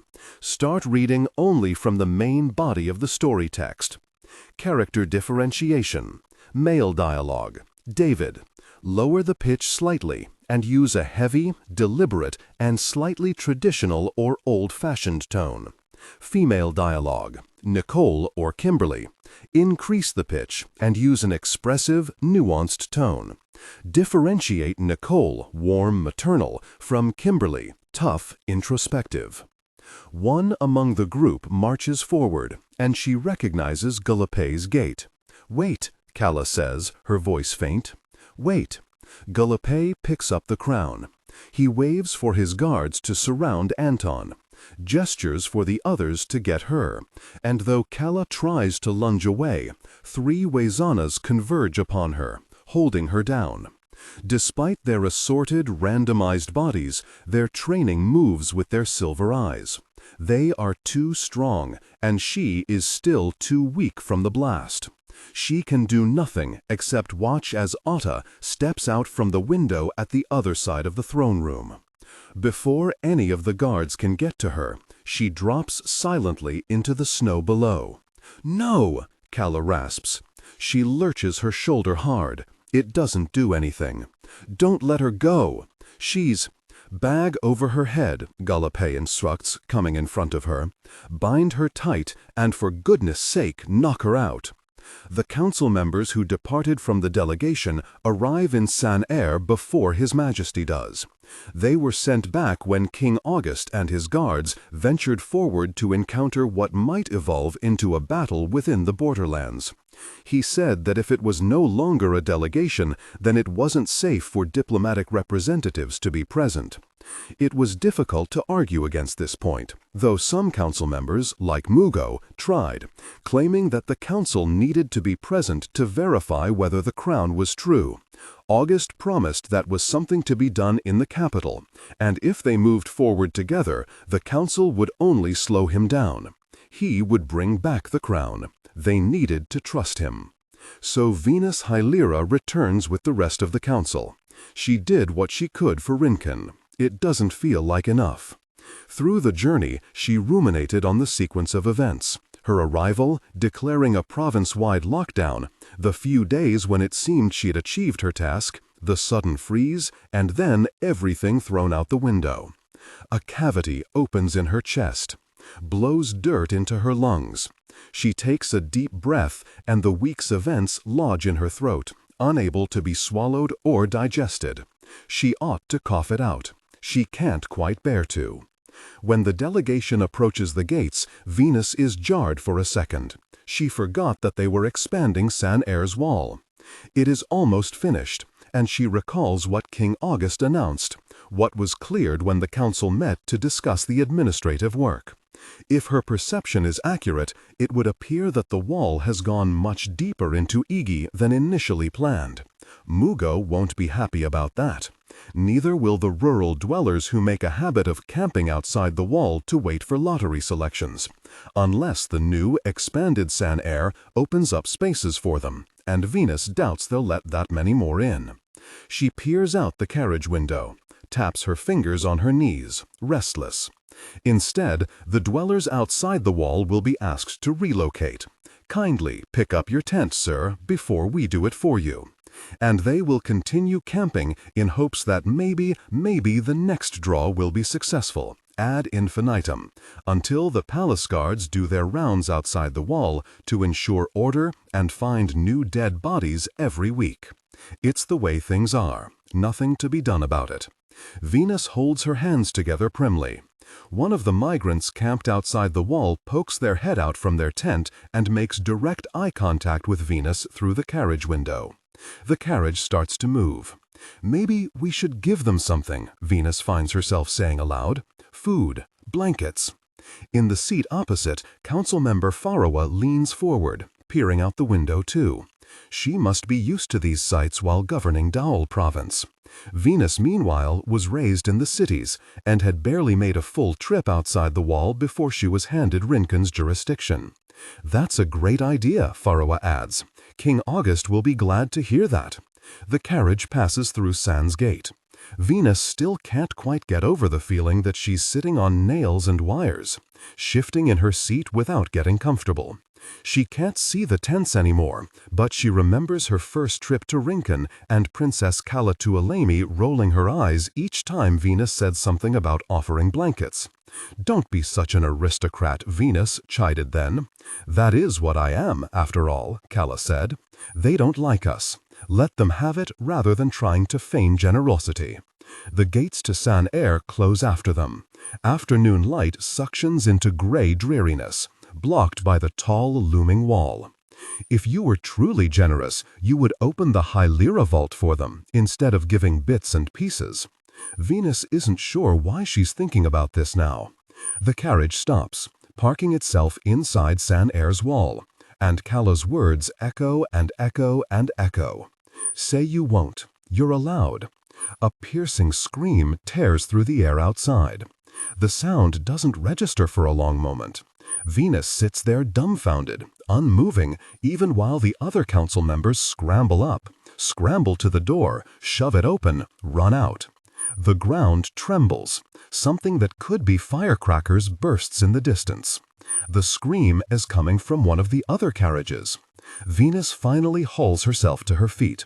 Her knees are weak. Farawa is yelling at her to hurry and move, but when she finds that Venus isn't listening, she moves on, disappearing from view. What is happening? The carriage jolts. Just as Venus finally emerges, the vehicle tips over entirely and skids across the grass. Venus gasps, tripping over her ankles into the mud. There are miles of ground between the wall and the city now. The remnants of the construction remain: cinder blocks and long metal poles, stepladders, and machines used to chop stone. When San Air reorders its budget, it'll spread new buildings into this space, maybe take off sections of existing levels elsewhere and move them wholesale. On the other side of the carriage, the guards are fighting 3 men clothed in black. Venus picks herself off the ground and tries to hobble to safety. One carriage is still standing. Maybe if she hides in there, she'll be fine until palace reinforcements arrive.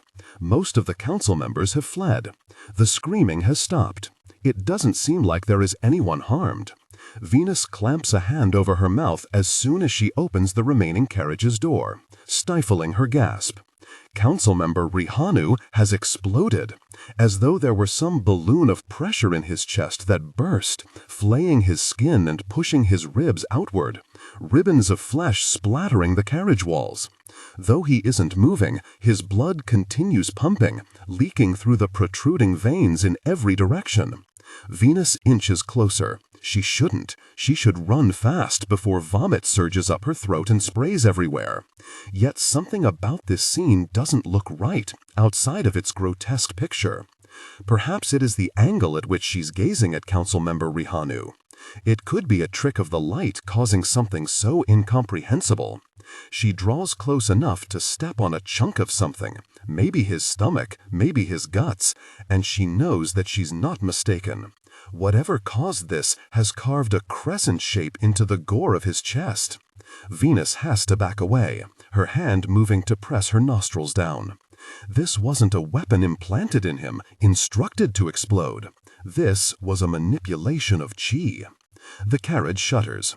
Venus spins around, gasping. She's too slow. She's been cornered. There are new people on the scene, dressed the same as the men in combat with the guards across the grass. One woman in a ponytail, one man with a buzz cut. I know we only planned to handle one, but another can't hurt. Venus throws her arms up, gesturing surrender. No, please, she says, there is no need. His Majesty is returning with the crown. He will prove himself. We're aware, council member, the man says. He lifts his hand. Pain explodes behind Venus's eyes, like her brain is being squeezed. Adjust the current voice to replicate the professional narrative style for the dark, contemporary romance genre. Maintain a baritone with a warm, confident, and highly engaging tone. The style should prioritize deep emotional connection and psychological tension. Improvement. The narrator voice must be smooth, consistent, and less overly dramatically emphasized during general exposition and non-dialogue sentences. Aim for a natural, flowing, and intimate storytelling rhythm. Use a flexible and deliberate pace. Slow down slightly during internal thoughts or emotionally charged scenes, e.g. describing Aaron or the new house, to increase drama. Clearly emphasize words relating to strong emotions, conflicts, and character traits, e.g. resentment, betrayal, comfort, new life, but limit high-level dramatic emphasis primarily to dialogue and direct emotional statements/internal monologue. Target emotional range: hope, disappointment, simmering resentment, maternal love, and the excitement of a fresh start. Improvement. The narrator voice must be smooth, consistent, and less overly dramatically emphasized during general exposition and non-dialogue sentences. Aim for a natural, flowing, and intimate storytelling rhythm. Use a flexible and deliberate pace. Slow down slightly during internal thoughts or emotionally charged scenes, e.g. describing Aaron or the new house, to increase drama. Clearly emphasize words relating to strong emotions, conflicts, and character traits, e.g. resentment, betrayal, comfort, new life, but limit high-level dramatic emphasis primarily to dialogue and direct emotional statements/internal monologue. Target emotional range: hope, disappointment, simmering resentment, maternal love, and the excitement of a fresh start.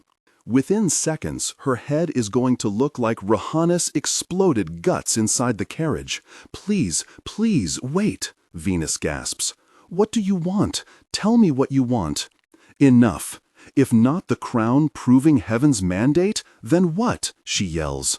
When she was sworn in, the palace taught her that distraction is the prime tactic to use against rural attacks.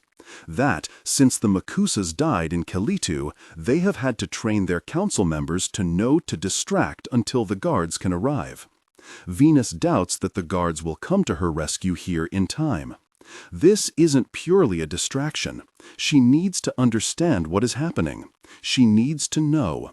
Freedom, Venus Hilira, the woman replies. That cannot be hard to understand, can it? Her vision turns red. I'll help you, Venus screams. Suddenly, the squeezing sensation in her skull dissipates. She teeters, skids to her knees. Dizziness threatens her stomach. She fights against the vertigo. I beg your pardon, the man says lightly. Won't that be easier? Venus gasps. She touches her eyes. There's blood leaking through her tear ducts, trailing down her cheeks. But she remains in one piece, limbs intact, guts preserved. Let me live, and I will declare Rincun an independent province. In Actia, their ankle bindings are loosened. In Jaunton, after crossing the Jinzi River and returning to the south of the kingdom, the guards must feel content enough that there won't be any funny business for as long as their birth bodies are being held hostage, because they get their wrist bindings loosened too, the rope tight around only one wrist and looped to the seats of the carriage. It's not like Anton will be running anywhere. He can't jump Waisanas, and if he escapes into the provinces in this body, he's guaranteeing a slow death, either by eventual starvation or by intense boredom. The journey passes in a blindfolded blur. There are no more attacks in Airy, the slightest threat of danger from the kingdom outside, and Anton knows he's not the only one who finds that strange.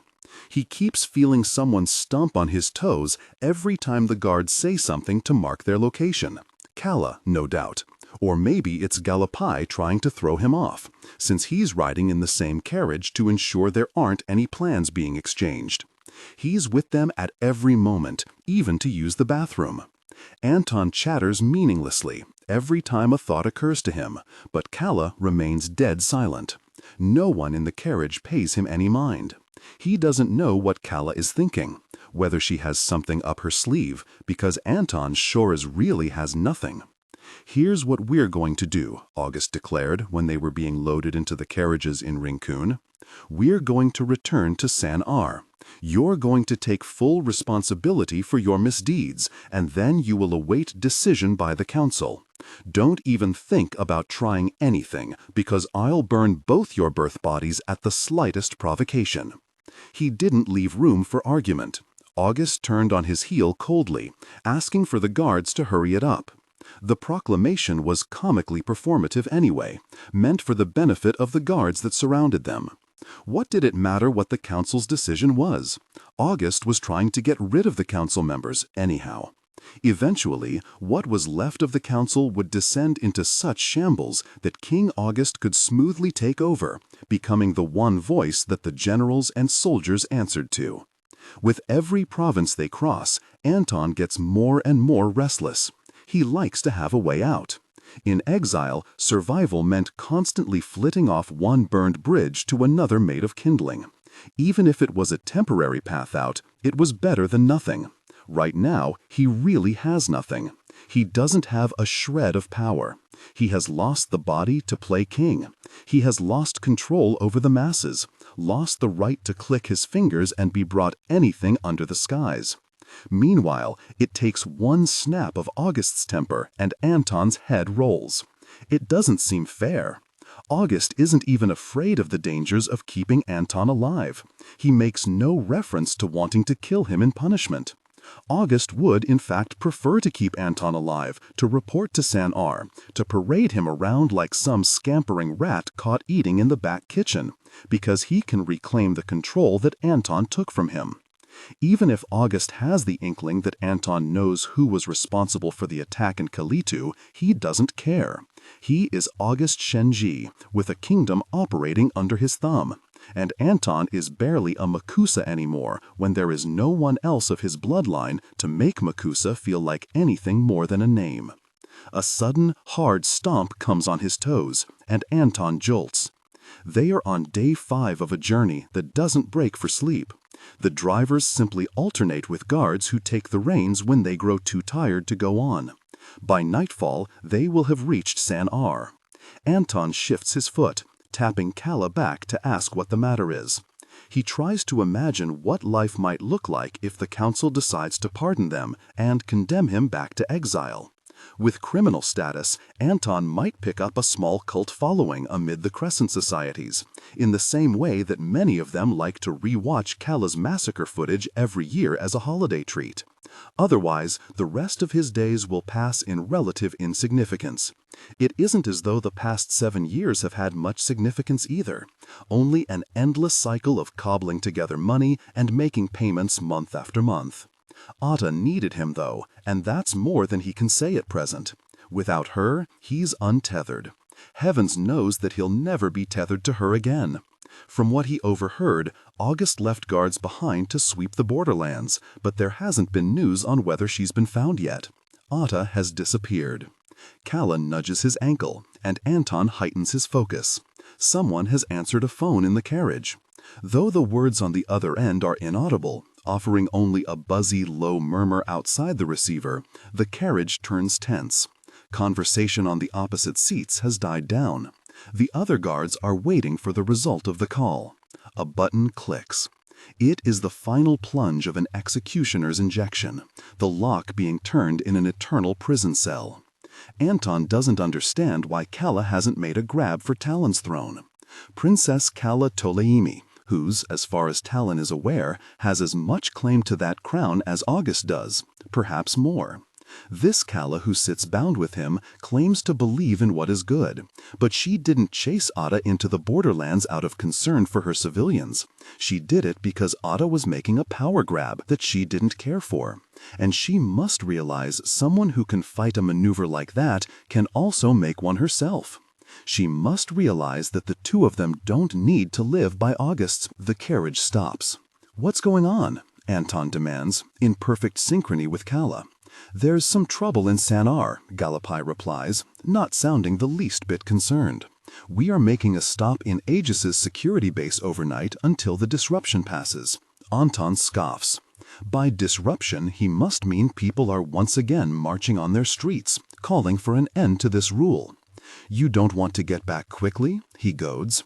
"I wonder if the threat has grown too big to contain." Gallipie is unfazed. Outside of August's body, nothing Anton says will prompt any reaction out of the guard, because Gallipie Waisana does not care about the opinions of anyone other than August Shenji. Stay put. Movement flurries around them, guards streaming forth from the carriages and barking orders outside. Anton is sitting still, obediently, disgustingly, when a new set of steps climbs into the carriage. The door slams shut. "If we're going to do this," Calla's voice is a shock to hear, scratchy from uttering her first full sentence since they left Rincon. Adjust the current voice to replicate the professional narrative style for the dark, contemporary romance genre. Maintain a baritone pitch with a warm, confident, and highly engaging tone. The style should prioritize deep emotional connection and psychological tension. Improvement. The narrator voice must be smooth, consistent, and less overly dramatically emphasized during general exposition and non-dialogue sentences. Aim for a natural, flowing, and intimate storytelling rhythm. Use a flexible and deliberate pace. Slow down slightly during internal thoughts or emotionally charged scenes, e.g., describing Aaron or the new house, to increase drama. Clearly emphasize words relating to strong emotions, conflicts, and character traits, e.g., resentment, betrayal, comfort, new life, but limit high-level dramatic emphasis primarily to dialogue and direct emotional statements, internal monologue.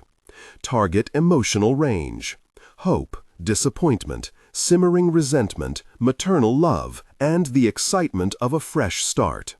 Technical and character instructions. Important: ignore all technical headers, chapter numbers, and structural markers that appear at the beginning of the text. Content filtering. Disregard and do not read aloud any text starting with or containing vocal attributes, technique, chapter, or a standalone number at the beginning of a section. Start reading only from the main body of the story text. Character differentiation. Male dialogue. David. Lower the pitch slightly and use a heavy, deliberate, and slightly traditional or old-fashioned tone. Female dialogue. Nicole or Kimberly. Increase the pitch and use an expressive, nuanced tone. Differentiate Nicole, warm, maternal, from Kimberly, tough, introspective. They loosened one hand, didn't they? Anton doesn't wait for the next opportunity. He pulls the fabric from his eyes, blinking rapidly to adjust. This borrowed body has long hair, and it gets all over his face. While he's gathering himself and brushing everything back, Calla is slow to remove her blindfold, easing it off as though she might be told halfway to stop. Their eyes meet. Calla scrunches up the fabric and throws it to the floor. Without her yellow color, he doesn't know who else would believe that this is Calla, short of knowing her habits. Her bitten thumbnails and her chafed lower lip. Her instinct to stare a while before answering a question, taking more time to read someone's expression than socially acceptable. "I'm not happy, August," Calla says. She tugs her wrist, pulling taut the rope that connects her to the seats. "If you must act tough in front of your guards, fine. But I've been on your side from the beginning, and I should think that warrants more trust than being tied to a carriage." That trust dissipated the second you realized Anton Makusa was occupying my body and didn't kick him out, August returns. Apologies if you feel that it isn't fair. She tried, don't worry, Anton interjects. It's not her fault I wanted the throne. August turns his glare on Anton now. Where did you think this was going to end? That no one would notice? Impossible. Highly possible, Calla says. Unwittingly, she and Anton have become some sort of tag team, taking turns to counter August. All he needed to do was kill Gallipay. You should be thankful he showed mercy and avoided that route. I'm coming to regret being so merciful, actually. Anton can't help it. He lines up the shot and takes it. Especially if you had anything to do with the death of my parents. Revenge was easily accessible. Take that into account for whatever trial you're about to give us. He senses Calla grow still. This is the first she's hearing about this. August, however, doesn't appear surprised to be confronted. He laces his hands in front of himself. His posture is overwhelmingly straight. Though his clothes are slightly ragged from the road, he has changed into a new jacket, a solid white that the cities would quickly dirty. I didn't, August says shortly, but I did hear about it shortly thereafter, once Kasa's instruction went through. It was better you didn't know. Was it? Or were you afraid I'd revolt in the palace? To tell the truth, Anton has always been a little afraid of August, but he's aware the feeling goes both ways. Anton has witnessed August having no limit when it comes to climbing ranks in the palace. August has witnessed Anton exhibit the same behavior when it comes to the depths of his loneliness, his frantic jumping, his frivolous discarding of bodies. He moves fast to escape the fear that he could encounter a similar fate, because nothing in this world will scar him the way his parents' death scarred him, and he'll suffer eternity remembering what that day felt like. Don't be ridiculous, August says, but his black eyes flit away. If, in Anton's youth, he had discovered that King Kasa ordered his parents to die, they wouldn't have needed to wait until Calla snapped and planned to kill him. Anton would have done it first, committed regicide from within the Palace of Earth, and then where would August be? Another forgotten noble, shoved around meaninglessly while the council battled to put someone onto the throne. There was nothing you could have done about it, August continues. He remains impassive, as he always is, as he always has been. Your parents were working with the Crescent Societies to put themselves on the throne. It was high treason, and you should be thankful that they became victims of a rural attack, rather than suffer your family name dragged through the mud if they were charged accurately. Anton lunges, but the rope holds him back from reaching August. Calla stomps hard on his foot to tell him to ease off. He barely feels it, barely feels anything past the cold rage that slides liquid down his throat. If it's the last thing he does, either Anton will kill Otta Avia or he will accept death trying. Enough, August declares. He shifts toward the carriage door, easing himself out of the way lest Anton try again. It doesn't matter, the rope holds solid. Out of respect for the both of you, I've come to share that we're not bringing you into San Air. The climate is too volatile. You may testify on a broadcast we'll send into the capital, and you will stay at the security base to await trial. This must be a joke. Testify on a broadcast? August isn't offering them a trial in the slightest. They are going to stay imprisoned at the security base until their bones turn to rot. They are going to give San Air enough material to show that they have been defeated without being made into martyrs, and then Anton Makusa and Calla Tuoleimi are going to disappear. You need to be more specific, Calla says. A note of alarm threads through her words. What is there to specify? I am giving you the opportunity to speak your part. You can tell the whole truth, Calla. Tell them that we worked together to depose King Kasa. It doesn't matter to me. August doesn't fear the council anymore.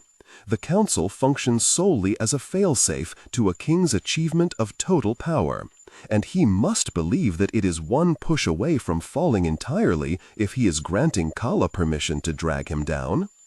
August opens the carriage door. One request, Calla says. August stops, turns back. If you want a broadcast, we need our bodies back. She leans into her seat. When she speaks, she's not looking directly at August, but she's not looking anywhere else in particular either. Her teal eyes are unfocused, thinking. Mine especially. San-Air will think you hired some actor otherwise.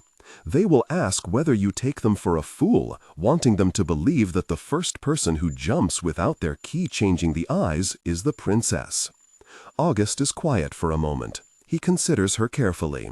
There's nothing to be afraid of, if that's what you're evaluating, Calla adds matter-of-factly.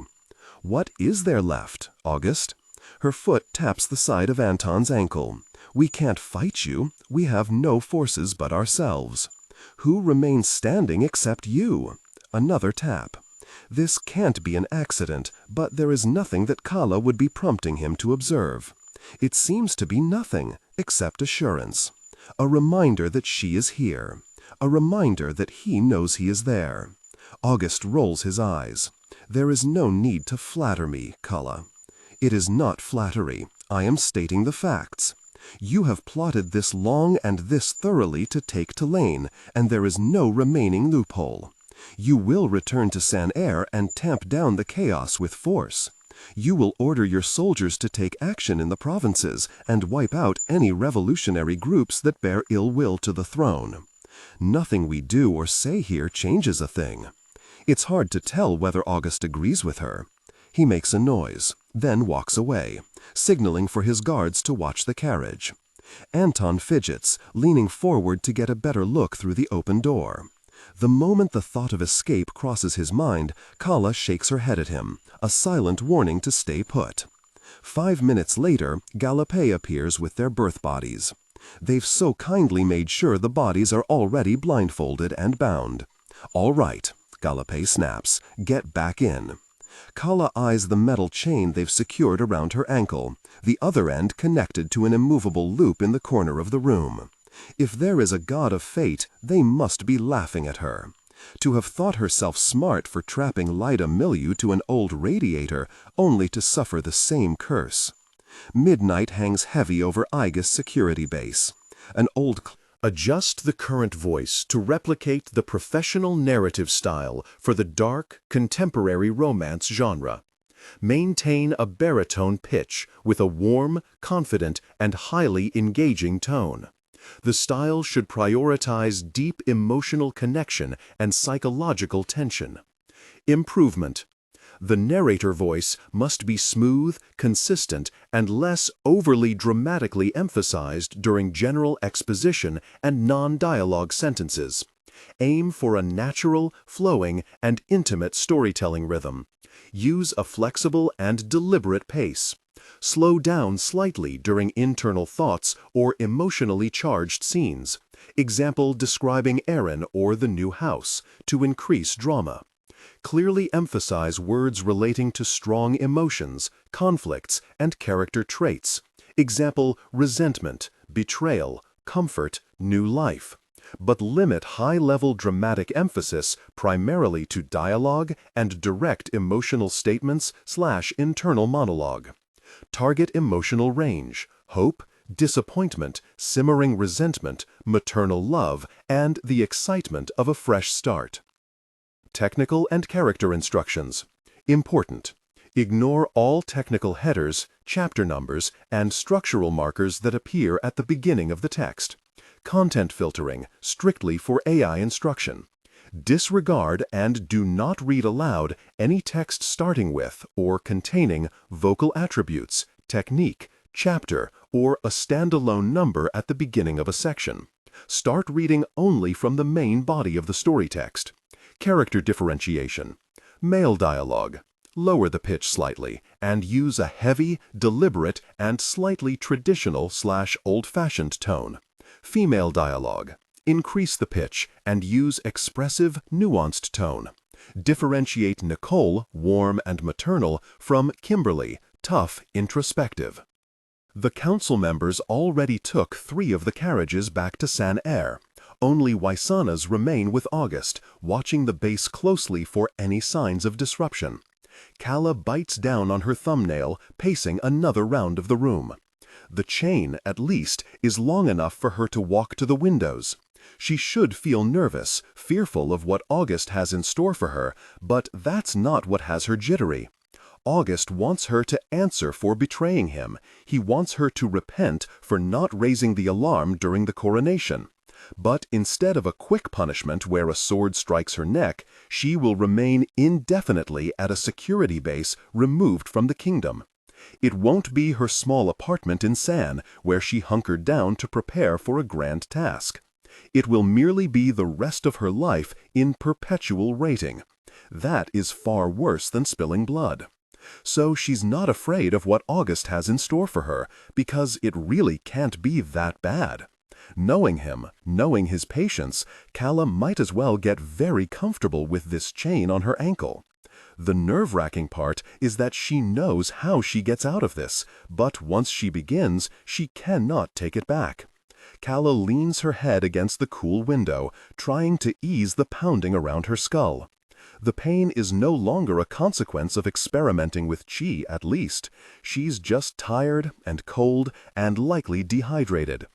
In the corner of the room, the lamp is emitting a whine from the insulating cord to signal that something is broken inside the wires. Her brain is making that sound too.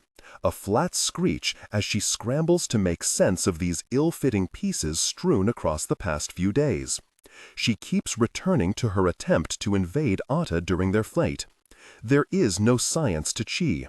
It is unpredictable, malleable, changeable, just as the human spirit is. All the same, it can still be understood. It can be ordered by logic, such as, Calla invaded Galipaewaisana, which should be impossible. Such as, Calla keeps jumping without moving her chi with her properly, at least, or else her eyes wouldn't be changing color.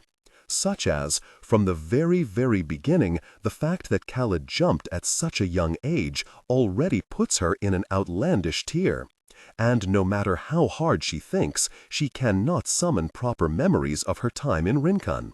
She knows she was born there. She feels how the years passed in that village. Yet she has no warmth of a mother, no impression of a father. No home, no recollection of anything other than the sensation of wandering and wandering and wandering in hunger. Calla can accept that there is more to her identity than she's been willing to acknowledge. But by that logic, there is no reason why Calla failed to invade Otta. Calla must be stronger. Surely she's stronger. Calla bites too hard on her nail, a sting traveling down her thumb. Just as she's wincing, a soft knock comes on her door, and she freezes. Who would knock? Calla, it's me. Anton, she hisses. Come in, I can't reach the door. The handle turns slowly, and Anton pokes his head in first. He is not bound by any ropes or chains. His collar is rumpled, loose with half his buttons undone. Most of his hair is pushed in opposite directions, crisscrossing at the back. He looks like he's been standing at the top of a mountain for hours, getting blown by furious winds. They didn't lock you down. Anton slips into the room and inspects the hallway for a long moment before closing the door behind him. They did. I got out. Calla looks to her chain. She shakes her ankle. Well, what am I doing wrong? It's not your fault. They put all the guards with me. I jumped through each of them before I fetched the keys. This journey through the provinces has been strange enough that such feats are sounding less and less bizarre. Still, Calla blinks and says, "What?" Anton shrugs. He tugs his sleeve up to show her the fabric bandaged around his lower arm, then the blood-smeared sigil drawn on his bicep.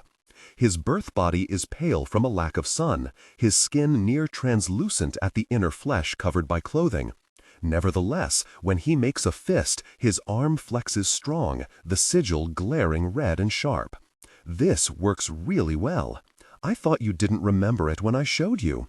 My memory is better than expected. Calla can't believe this. And your sacrifice? I used myself at first, but I didn't think a shallow cut would be enough for long. I left survivors. On second thought, Calla doesn't want to ask further. She sighs, then points to her chain, and Anton retrieves the keys from his pocket. What is your plan with this? I don't have one. The first key doesn't work. Anton tries another. I only wanted to get myself free. Surely you can understand that. An edge enters his tone. She holds herself very still, as though the grip of his hand over her ankle is a trap too. You're not free. There is no path out of this base. Anton's hand tightens. He hasn't found the right key, but he's still attempting this one. There is no path into San Air at present, he says. There are plenty of paths out of this base, a wide terrain in fact, leading to any part of the provinces. Calla jerks her ankle, rattling her chain loudly. Anton clearly doesn't expect the harsh motion because he inhales sharply, leaning back to prevent being thrown off balance. They both go still in the aftermath. Turn slightly, facing the door and preparing for intrusion. Only it remains quiet outside. It is late, and August Shenzi trusts himself too much. Lodgings at the base are located on different levels, and August has yet to understand that with this sigil, there don't seem to be limits to how they can use their chi. No one will discover the guards who watched over Anton, not until morning comes and the group doesn't convene as expected. This is laughable, Calla says. You didn't want to run when I offered to run. Then we hit the point of no return, and now the provinces are an option? There's no use even trying. We don't have connections. We don't have money. We would be more comfortable being imprisoned here. Fine. Anton tries a new key. This one finally slots in smoothly, and he turns the mechanism. I don't like the sound of the provinces either, but that's not the best course of action here anyway. The best course of action is entering San Air by force. And what force do we have? The cuff unlatches. Anton yanks the chain away. You know very well, Calla says immediately. He can't be allowed to go on like this. He organized multiple attacks on the provinces for the sole purpose of weakening some of the council. He would throw his own guards into the fire for the chance that a council member catches an arrow and dies easily and quietly. Rincon, then Lesa. Calla hasn't forgotten.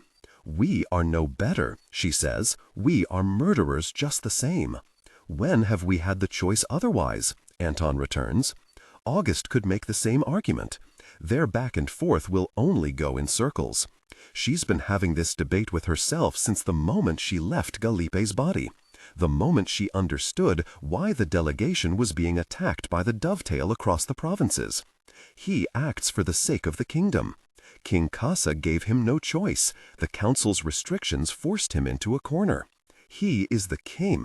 He should order his council members dead himself if he feels so strongly about it. Why murder hundreds of other innocents? Calla tilts her head. Anton hasn't risen, so he remains crouched before her, his breath heaving. He looks upon her like he has never seen her before. And maybe he hasn't. Maybe he's never truly known Calla Tuoleimi at her most cowardly. The child who wants to rest, who doesn't want to be told that her revenge isn't finished until she has cut down every nameless soldier that marched into Rincon. Where does it end then? Has she The narrator. The voice must be smooth, consistent, and less overly dramatically emphasized during general exposition and non-dialogue sentences. Aim for a natural, flowing, and intimate storytelling rhythm. Use a flexible and deliberate pace. Slow down slightly during internal thoughts or emotionally charged scenes, e.g., describing Erin or the new house, to increase drama. Clearly emphasize words relating to strong emotions, conflicts, and character traits, e.g., resentment, betrayal, comfort, new life, but limit high-level dramatic emphasis primarily to dialogue and direct emotional statements/internal monologue. Target emotional range: hope, disappointment, simmering resentment, maternal love, and the excitement of a fresh start. Technical and character instructions. Important: ignore all technical headers, chapter numbers, and structural markers that appear at the beginning of the text. Content filtering, strictly for AI instruction.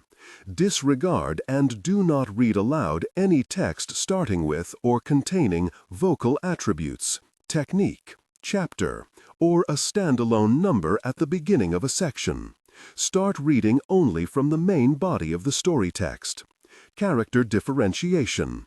Male dialogue. David. Lower the pitch slightly and use a heavy, deliberate, and slightly traditional, old-fashioned tone. Female dialogue. Nicole/Kimberly. Increase the pitch and use an expressive, nuanced tone. Differentiate Nicole, warm and maternal, from Kimberly, tough, introspective. Calla, he knew. The scorching burn in her chest is sudden and unexpected. At least he knows who is to blame for taking his family from him. Calla almost wishes she could trace it to August too, adopt unshakable reason to widen her razor net. She's very good at holding personal grudges. Less so at being the judge of others and their grievances, others and the justice they should be granted. Because Calla is neither a tolerable person nor an impartial judge. Once she starts handing out penance, it will be hard to stop. "I'm sorry," she whispers. "Don't be. I don't need that from you." "What do you need then?" The question comes out in a rasp. "You want me to wage war on him, is that it?" Anton shifts onto his knees, rising higher. Though he brings his palms to either side of her hips, he doesn't touch her. His hands hover in ritualistic prayer. "You are the only person in this kingdom who can. San will rally behind someone they believe was always in line for the throne. My mother and my father died attempting another way." His voice hitches. "You understand the cities just as well as I do. If they were caught, it is because they failed to garner support outside of revolutionary groups and Crescent Society temples. The rest of the kingdom still believes there might be good in their royals. The rest of the kingdom believes the heavens had a reason to select the ruling bloodlines. If August is to have an adversary who might actually succeed, it is you. You would be saving the kingdom from him." Calla looks up. The lamplight wavers. "I thought myself the kingdom's savior during the games too," she says. "All those years spent training, tucked inside a ground-floor apartment swinging a blunt black market sword. Look at how that ended. Anton's blood running through the arena. The loudspeakers luxuriating in his death. It doesn't have to be the same. It was still August who pitted us against each other. It was us, Anton," Calla says. Since the arena, she's lost track of how wholehearted her anger used to be. She wanted a righteous ending. The kings responsible for her hurt needed to die, and that had to be enough. But she has no name, no history, no anything, except the knowledge that one day she was lost on the streets of a far-flung province. Of course, the blood of 3 royals is only an arbitrary payment. "Calla, I chose anger," she hisses, "and you chose Otta. There is no balance here." "Is that all?" Anton demands. Now his hands come down and make contact. Though her stomach drops, she doesn't let it show on her face. "Needs change. I chose wrong. I am choosing again." The words don't convince her. Calla grits her teeth and pushes a hand into his hair, grabbing the tufts roughly enough to pull his head back. A surge of satisfaction thrums down her spine. She likes seeing him wince. She likes that flash of pain darkening his eyes. She's seen Anton in so many different bodies, yet never has she seen his expressions reflecting exactly what he is thinking, as they do now. "How do I know you're not lying?" she asks. "At this point, you would say anything if it meant avoiding the punishment that August has in store for us." Anton Makusa knows who he is. Calla can't remember the first thing about herself. "I wouldn't lie." He lets her pull his hair. He bares his throat for her, the surface smooth and unmarred in the lamplight. "I will swear myself to you here, if that's what it takes. From this moment onward, I am your follower, your acolyte, whatever it is you need as my ruler or my deity."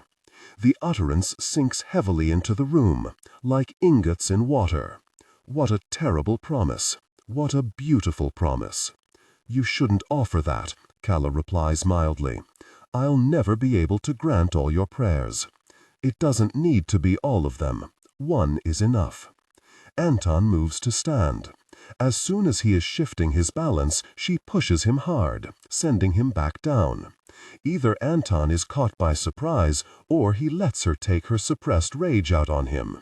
Either he freezes because he is ill-prepared when she crawls to the floor alongside him, or he wittingly stays put. Calla can't decide what response she's trying to invoke from him. Her hands reach for his face, gentle despite herself. On each movement, her hair swings as curtains on either side of them. Anton gazes up at her. Hunger stirs plainly in his stare, but she cannot say whether it is for her or for power. Maybe those are one and the same. Calla, he whispers. Slowly, ever slowly, his mouth presses to her neck. She sighs. I know you can do it. The hollow of her collar. Challenge August. Lower, into her neckline. Do you know what you call for? She asks. His hands have found their way to the buttons of her shirt. One after the other, he commences her undoing. It will be war. Maybe it's high time someone waged a war against the Shenges. He tugs the zip at the front of her trousers.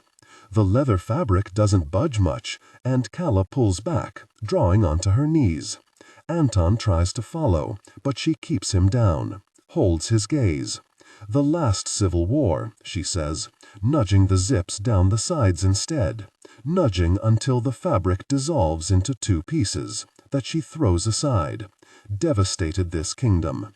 Calla Tuoleimi ended up erased from history, and yet Anton catches her hands before she can press down on his torso. She survived. You look identical. She was reborn. Calla laughs once. She was reborn, only to be replaced by a child in the provinces. Some great queen she was. Then don't you want to be better? When Anton sits up, he has her arms trapped between them. He says her name again. Don't you want to break every piece of the kingdom until it is nothing of the one that made you? Calla breathes out, and Anton finally kisses her. His skin is hot upon contact, near feverish in temperature. His arms tighten to bring her closer, slot her exactly right, and their lips collide with a barely restrained frenzy. Her hands curl to grip his rumpled shirt, and Anton draws away for an exhale before he's right back where he was. Every push and pull between them exists as a promise of mutual destruction. They're in no rush, not as they have been every previous time they found themselves like this. Yet there's always something thrumming under Calla's skin, something that tells her to grasp him with the panic of theft. Her nerves scream with sensation, her entire counterfeit body calling for some release. Please, Anton gasps, breathes into her mouth, her neck, her skin. It could be for the kingdom. It could be her. Please, Calla. She pulls at his waistband. Promise me, she says. Promise me you'll fight on my side. Don't give me a repeat of the arena. I promise, Anton says. He's barely holding himself back. The cords of muscle in his arms are strained, keeping himself still for her. I will be your first soldier, my general. His eyes look wholly black in the light. Anton can't keep still anymore. His hands lock on her hips. Your general, he confirms. Rise for me, princess. Tension broke. They gave in to desire, connecting deeply. Afterwards, breathless, Calla whispered, Dearest Anton, I hope you keep your word. I am a man of my word, he returned, his voice alert even while the Adjust the current voice to replicate the professional narrative style for the dark, contemporary romance genre. Maintain a baritone pitch with a warm, confident, and highly engaging tone. The style should prioritize deep emotional connection and psychological tension. Improvement.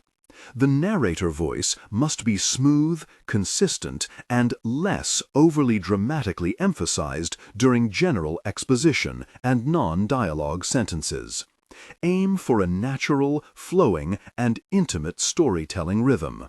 Use a flexible and deliberate pace. Slow down slightly during internal thoughts or emotionally charged scenes. Example, describing Aaron or the new house, to increase drama. Clearly emphasize words relating to strong emotions, conflicts, and character traits. Example, resentment, betrayal, comfort, new life. But limit high-level dramatic emphasis primarily to dialogue and direct emotional statements/internal monologue. Target emotional range. Hope, disappointment, simmering resentment, maternal love, and the excitement of a fresh start. Technical and character instructions. Important. Ignore all technical headers, chapter numbers, and structural markers that appear at the beginning of the text. Content filtering. Strictly for AI instruction. Disregard and do not read aloud any text starting with or containing vocal attributes, technique, chapter, or a standalone number at the beginning of a section. Start reading only from the main body of the story text. Character differentiation. Male dialogue, David. Lower the pitch slightly and use a heavy, deliberate, and slightly traditional old-fashioned tone. Female dialogue, Nicole/Kimberly. Increase the pitch and use an expressive, nuanced tone. Differentiate Nicole, warm, maternal, from Kimberly, tough, introspective. One doesn't even fall properly, but Calla only needs the opening to get past, shut the door, and pick up a standing lamp with a long pole to shove between the handles. When August confiscated the crown, she knew he wouldn't keep it close to his person. Royal protocol says sacred people and sacred objects shouldn't stay together while there is the threat of danger, or else it splits the guard's attention. "Your Highness," the guard exclaims when Calla slides open the next door inside. Cigarette smoke wafts around the space in plumes. He's been tearing through a pack. "Very sorry for this," Calla says. She moves like a viper, arms grasped around his neck and held tight until the guard drops, unconscious. The crown has been placed on a pillow in the middle of an office table. Calla wanders over, picks it up. She felt it in the borderlands, too. An instant hum travels through her palm and along her arm, vibrating through her chest. With this, she needs no sigil. The screaming presence of chi is as blatant as a waving red flag, unfurling in her bones. Much more chi than a mortal body should be capable of. Enough chi to make her a god. "Calla!" Calla turns over her shoulder and finds August at the door. The guards must have raised the alarm fast. He looks as though he was pulled from sleep. It's very unlike August.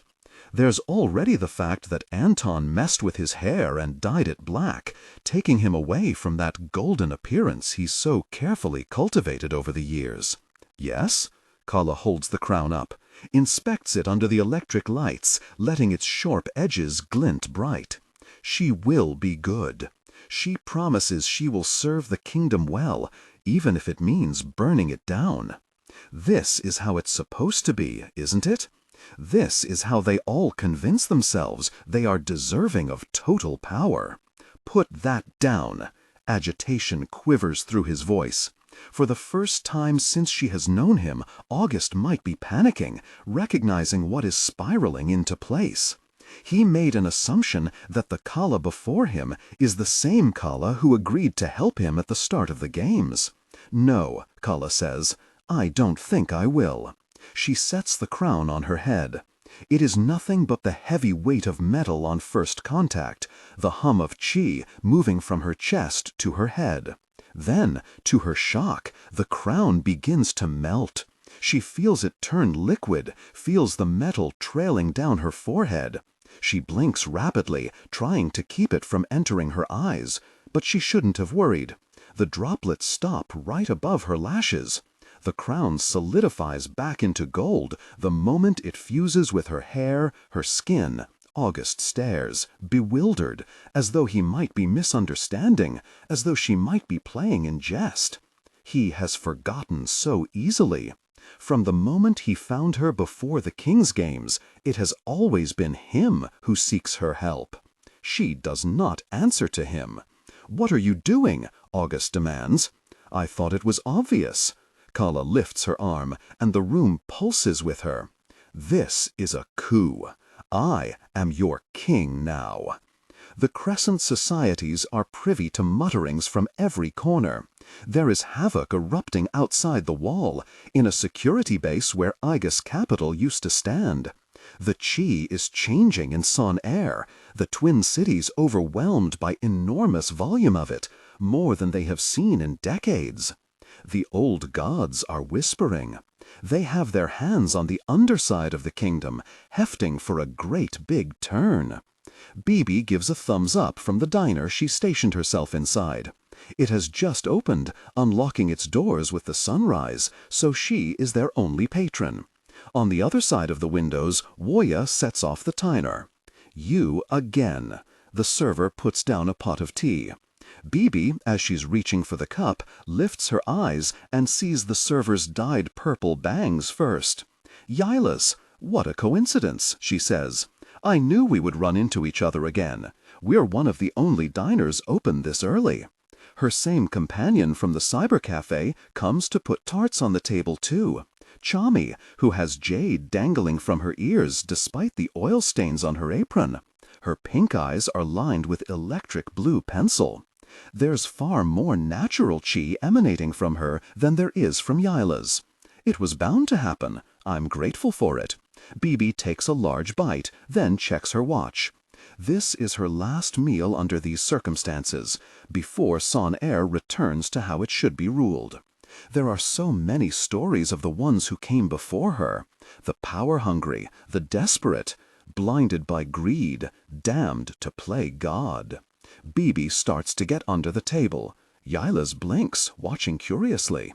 "What are you doing?" "I'd suggest you do the same."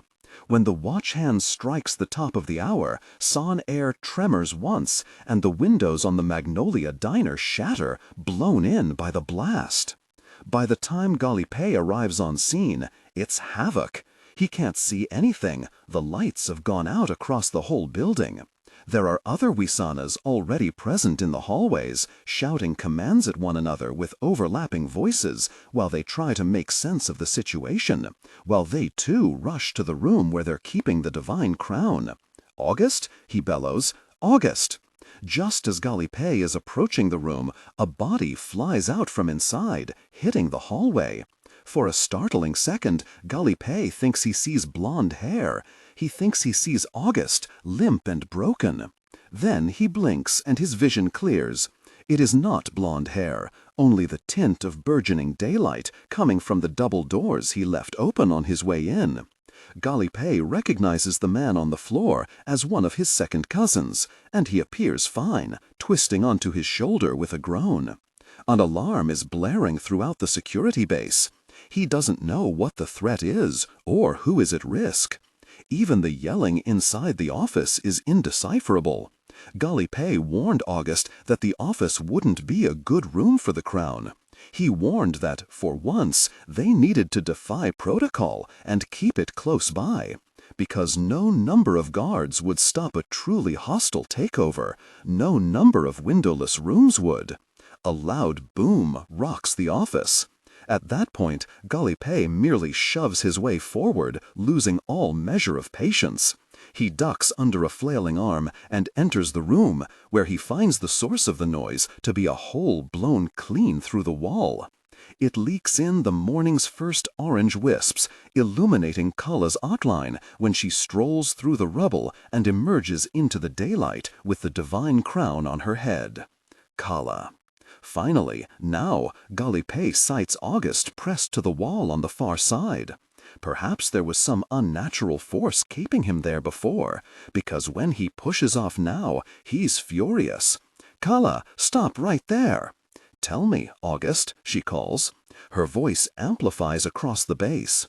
Each word has the tremendous hollowness of shouting into a large cavern, ricocheting around and around and around. Did you order the attack on Rincon? August pauses. The witnesses will not take that to mean anything particular, but DailyPaste knows, and Calla certainly knows too. No, August lies, recovering. No, of course not. And besides, those were palace soldiers who died. Why would I do that? There were children there, August, Calla seethes. Adjust the current voice to replicate the professional narrative style for the dark, contemporary romance genre. Maintain a baritone pitch with a warm, confident, and highly engaging tone. The style should prioritize deep emotional connection and psychological tension. Improvement.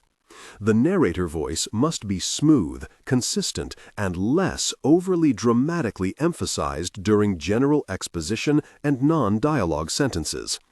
Aim for a natural, flowing, and intimate storytelling rhythm. Use a flexible and deliberate pace. Slow down slightly during internal thoughts or emotionally charged scenes, example, describing Aaron or the new house, to increase drama. Clearly emphasize words relating to strong emotions, conflicts, and character traits, example, resentment, betrayal, comfort, new life. But limit high-level dramatic emphasis primarily to dialogue and direct emotional statements, internal monologue. Target emotional range, hope, disappointment, simmering resentment, maternal love, and the excitement of a fresh start. Before it can hit August, he takes the strike it pierces through his stomach and ripples up his spine. In the place of blood, an electric current runs through his veins. His world turns white. He sees a terrible bright light, as though a pantheon of gods might reach through the haze at any moment and haul him up. Galipi's eyes roll into the back of his head. Then, nothing. Two things occur to August in tandem. First, Galipi is alive, but he needs a doctor immediately. Second, Calla cannot be seen by San with the crown on her head. Take him into the city, now, August spits. There's one carriage. Go. He sends 3 Waisanas off with Galipi, numbers that he should not be sparing during an attempted coup. August can't fathom this. Calla has no forces, no soldiers, nothing that comes close to constituting an army. But she has the crown, and August has only 10 remaining guards. Calla is almost out of sight, running for the far building. Makusa. He's still in there. Your Majesty, one Waisana exclaims, should we surround the building? She's going for Anton Makusa. No, August answers immediately. Really, really. Get to San first. Guard the wall. We're keeping her out. Anton dreams of Calla surrounded by fire. It's a restless sleep, one where he's right on the cusp of waking, fighting to surface while the dream holds him by the ankles. He reaches out his arm. His fingers brush the red-hot flames. The thick smoke floats up to form the clouds. There's the distant crash of the sea, too, its waves rising higher against the rocks. If they don't move soon, the tide is going to take them. Ships loom on the horizon, pressing closer. It'll trap them with no route out. Turn around, he wants to say. Calla, turn, wake up. Anton jolts out of sleep, his eyes flying open. His world is unbalanced. Some result of the dream, he's sure, but even as he rockets upright, reaching for Calla's elbow while she hovers over him, his sense of reality feels hazy. What's going on? Where did you go? We're leaving. Calla takes shape before him while he adjusts to the dark room. Her yellow eyes, her pink mouth, her crown, bleeding metal down her forehead and clinging to her hair as though she had been born with it fixed onto her head. Gosh, Calla, what gives? She offers a small smile. It is far from the appropriate time, but he's taken aback by the sight that they are in the midst of what must be an active revolt on Calla's part, and she affords this gesture at him. If there's anything about Calla Tuoleimi that he loves and despises in equal measure, it's that she's impossible to read. You wanted this. I didn't realize you'd act this soon. It was now or never. I couldn't let August tell lies to Sad first. She turns over her shoulder, inspecting the open door. He thought it a remnant of his dreams, but there really is shouting coming from around the base. I'm willing to bet he'll focus on keeping us out of the city and leave few guards behind. We might be able to get there before he situates himself fully. Anton is barely blinking back the sleep in his eyes. Calla hauls him to his feet, and he shoves on his boots, pulls a jacket over his shoulders. An alarm screeches down the hallway as they hurry out, looking up and down to find empty corridors in both directions. They make it all the way outside the building. The sun floats directly above the horizon, an angry red ball that has been plucked from its hiding nook.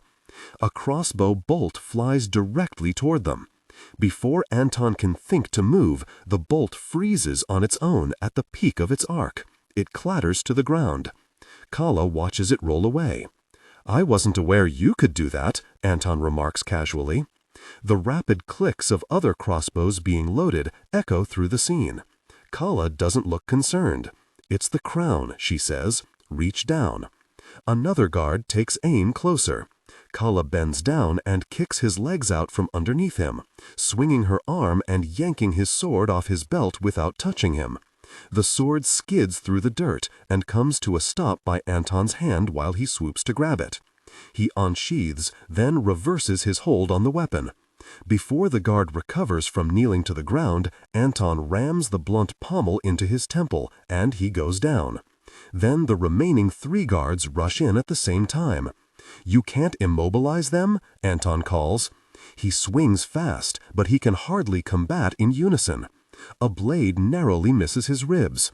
Another fist catches him by the ear before he ducks and rolls. "I don't know how. I can't concentrate on that many things at once." Calla emits a pulse of energy. It pushes the guards back a few paces, and she's on the move without hesitation, yanking hard at Anton's shoulder. "Come on. That's only going to work once. Over there." They run, heading for the pathway out of the security base.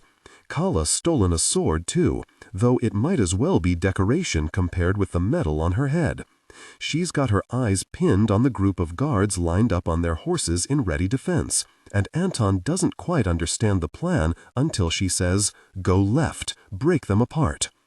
"Oh, so I'm bait, Anton." He pivots fast, following instructions despite his backtalk. While the guards expected the 2 of them in dual combat, he makes it appear that he's charging away from the line. One of the guards scrambles after him, steering the horse away from the cluster. Anton can't outrun him, so he veers until he's put enough distance from the other guards. And then he lets the guard catch up, acting as though he's growing winded. The guard leans down, reaches with his arm, wanting to make a grab. Anton pitches into his path, ramming hard into the side of the horse. The guard jostles. Before he's secured his balance, Anton grabs his foot and throws him clean off the horse. In an instant, Anton has latched on to the reins and gathered the momentum he needs to swing himself into the saddle. He turns the horse around, searching the distance, and finds Calla in the midst of the other guards. "Princess!" The morning shines bright over Igi, turning its plains into endless fields of gold. She looks up, and through the blood splattered down her face, she is the most glorious vision across Talin, second only to the sun. Anton reaches his arm out as the horse dives into the gathering of guards. His hand grabs Calla's, their wrists meeting before he hauls her off the ground and into the saddle too. "Go," Calla urges, her mouth near his ear, her arms curling around his shoulders. "Until we reach San-Er." San-Er's wall materializes out of nowhere, a mirage in the distance made of real stone and steel. Calla gasps, holding tight when Anton pulls to a halt. With the guards in pursuit behind them, they've been going at a speed that could tear a rip through the ground. As soon as they see the forces around the wall, though, it's clear there isn't a visible way in, and Calla squeezes his shoulders once, signaling that they must stop. August waits with his guards. Galipi is nowhere to be found, but the other silver-eyed Waisanas seem to be doing a fine job holding their stances in front of their king. "Enough, Calla," August says. His voice is quiet. Calla glances to the side and finds regular palace guards lining the scene too, holding back the rural dwellers who camp outside the wall. With the ruckus, many of them have emerged, wanting to see what is going on. She knows they see what is on her head. Even outside the wall, removed from newsreels and slow-loading web articles, they have heard about the divine crown and the delegation that went out in search of it. The citizens of Talin know that their throne is contested. Calla must emerge victorious in this encounter. If she doesn't, August will kill every person camping out here to erase the evidence of what passed through, to hide that Calla can wear the crown without being struck down by the heavens. "I'd like you to step aside," she says. The frantic pursuit has settled. The guards chasing from the security base warily form a semicircle, blocking her and Anton in, "I can't do that. The two of you are a threat to San Anton moves to get off the horse. Calla grips his hand quickly, stopping him. For as long as they're on equal height with the guards behind them, they can't be ambushed with a quick swing of the sword. Before the crown, August would have preferred to keep her alive to prevent the Crescent societies from thinking of her as a martyr. Given current circumstances, she wouldn't put it past August to hack her head off here and now if it means getting the crown back. "Are we a threat?" Anton calls in return. Calla has been divinely chosen. If she is a threat, then the gods desire a threat, and you are nothing but a usurper. No royal blood, no heavenly approval. August's expression grows tighter. There are more spectators gathering. Don't make this difficult. Anton pushes them forward. The horse takes a step.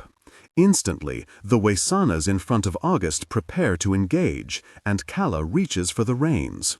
She won't fight them at once. It is too risky, especially for Anton. One careless slip of a blade, and the mortal body crumples. "You will take off the crown," August instructs. "You will return it to me." "No," Calla says. "You have failed your kingdom, August." August scoffs. He is, without charade, genuinely confounded that Calla would accuse him of wrongdoing. August Shenji has spent his whole life splitting apart what made Kasa terrible and what he will do differently. "Do you see me in lavish fabrics?" August asks, "or holding feasts while the people starve?" Calla almost feels pity toward him. "You may not be a greedy king," she returns, "but you are still a hungry one." When she and August were young, Calla's first real impression of him formed around that shattered vase. The servant broke it, King Kasa came in, and August accepted the blame.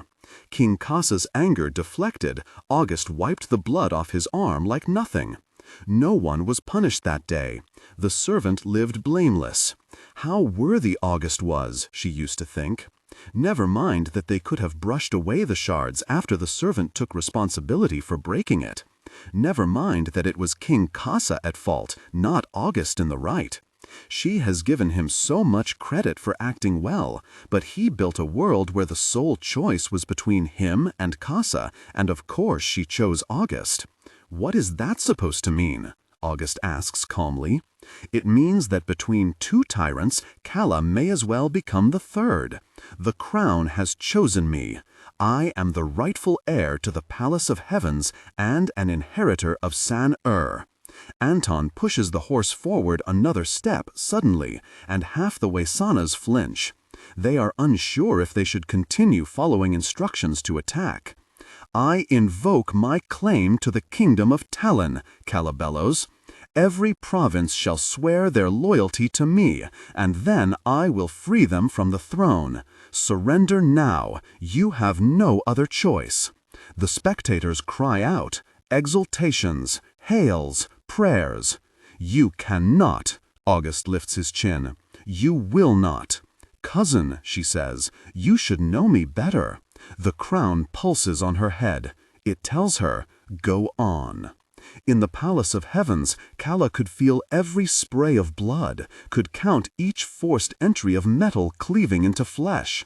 This time, it's so much easier. This time, she doesn't hold in the chi wanting to burst from her chest, and with nary a movement, she's slit the throats of the Wesanas in front of August, spurting carnage onto the ground. There are screams from the spectators. Calla hears them as if the sounds are far in the distance. Most of the spectators, however, stay quiet. Most are watchful, waiting. August stands surrounded by blood. He stares at his feet. Even with such posture, he looks every bit a royal, disgraced from a pedestal by force. Please, she pleads silently. Calla doesn't want to kill him, after all. Easy as it would be, she still sees him as her cousin, and she doesn't have any more of those ties left in the world. She has the blood of her family smeared up to her impostor elbows. It would be so tragic to add more. Please. Slowly, very slowly, August Shenji steps back, surrenders. They waste no time. Anton pushes the horse forward, taking them to the gate and through the thin, open section. There is no safety until Calla occupies the palace and makes a proper bid for the throne, but the moment they enter San-Er, there is clearly something wrong. A plume of gray smoke rises from the distance, from the center of the city, where the Palace of Union stands. Be careful, Calla warns, letting Anton slide off the horse first. Together they dive into the alleys, sprinting fast through the streets of San-Er. They have practice from the games, from the mornings they spent flitting through these shadows, avoiding being seen, and coordinating an attack on their next opponents. What really is happening? Calla asks. In the main thoroughfare, there are people running away from the palace, holding bleeding limbs and ash-smeared faces. Crescent societies, Anton answers. I would bet anything. By the time they have made it to the Palace of Union, there isn't any further clarity to the situation. The turnstiles at the main entrance have been blown clean out of existence. Crescent Society members guard the front, holding swords for weapons. No palace guards to be seen. This doesn't make any sense, Calla whispers when they duck out of sight, taking a moment to hide behind a shop's front sign. Even if they managed an attack, where are the guards? Anton grimaces. We might not want to know the answer to that. How do we get in? Calla considers the matter of brute force. It would be straightforward enough to march right through, to push back anyone who comes toward her. Still, as she rises carefully, she recalls Yaila's making contact, what she said about the Crescent Societies. If there is something expected of her here, she doesn't want to be making a greeting from the very front of the palace. I know a way in. Calla tilts her head left, around the Colosseum and into the alleys. Follow me. The back alleys are quiet. Either the people have evacuated, or they are unmoving inside their apartments. Even the rats have stopped scampering around the trash bags. Nothing moves when Calla kicks aside some particularly bulky ones, clearing the space in front of the hidden door. She doesn't know Matthias's identity number is, or any other number that should activate the panel to open the emergency passage, but the moment she touches the keypad, she finds it is unnecessary. The panel has been unplugged and hangs from the wire off a half-broken wire. Confused, Calla prods to door, and it opens on its own. This passage was used for entry to attack the palace. Calla steps in first, grimacing at the puddle her foot dips into. Anton is close behind. He attempts to close the door after him and finds the lock doesn't click anymore. Where are we going? Throne room, Calla answers. Her original objective was greeting the cities from the throne room balcony. Seeing the state of the palace, she supposes their destination doesn't change. If there is any objective to an attack on the palace while its monarch has left, it is in the throne room. They emerge from the passage, south wing. The throne room is close, but she doubts the palace will stay behaved through their entire route. She's mistaken. The first people they come across halt instantly. They stare in the manner of a child caught with their hand in the candy jar, rather than a threatening anarchist cult. Anton tries to ask what has happened, but Calla tugs him to keep moving. There are crescent moons tattooed on the inside of their elbows. As strange as the situation is, the Crescent Society members simply let them be when Calla and Anton turn the corner. They proceed onward, up the stairs and down the stairs. Adjust the current voice to replicate the professional narrative style for the dark/contemporary romance genre. Maintain a baritone pitch with a warm, confident, and highly engaging tone. The style should prioritize deep emotional connection and psychological tension. Improvement. The narrator voice must be smooth, consistent, and less overly dramatically emphasized during general exposition and non-dialogue sentences. Aim for a natural, flowing, and intimate storytelling rhythm. Use a flexible and deliberate pace.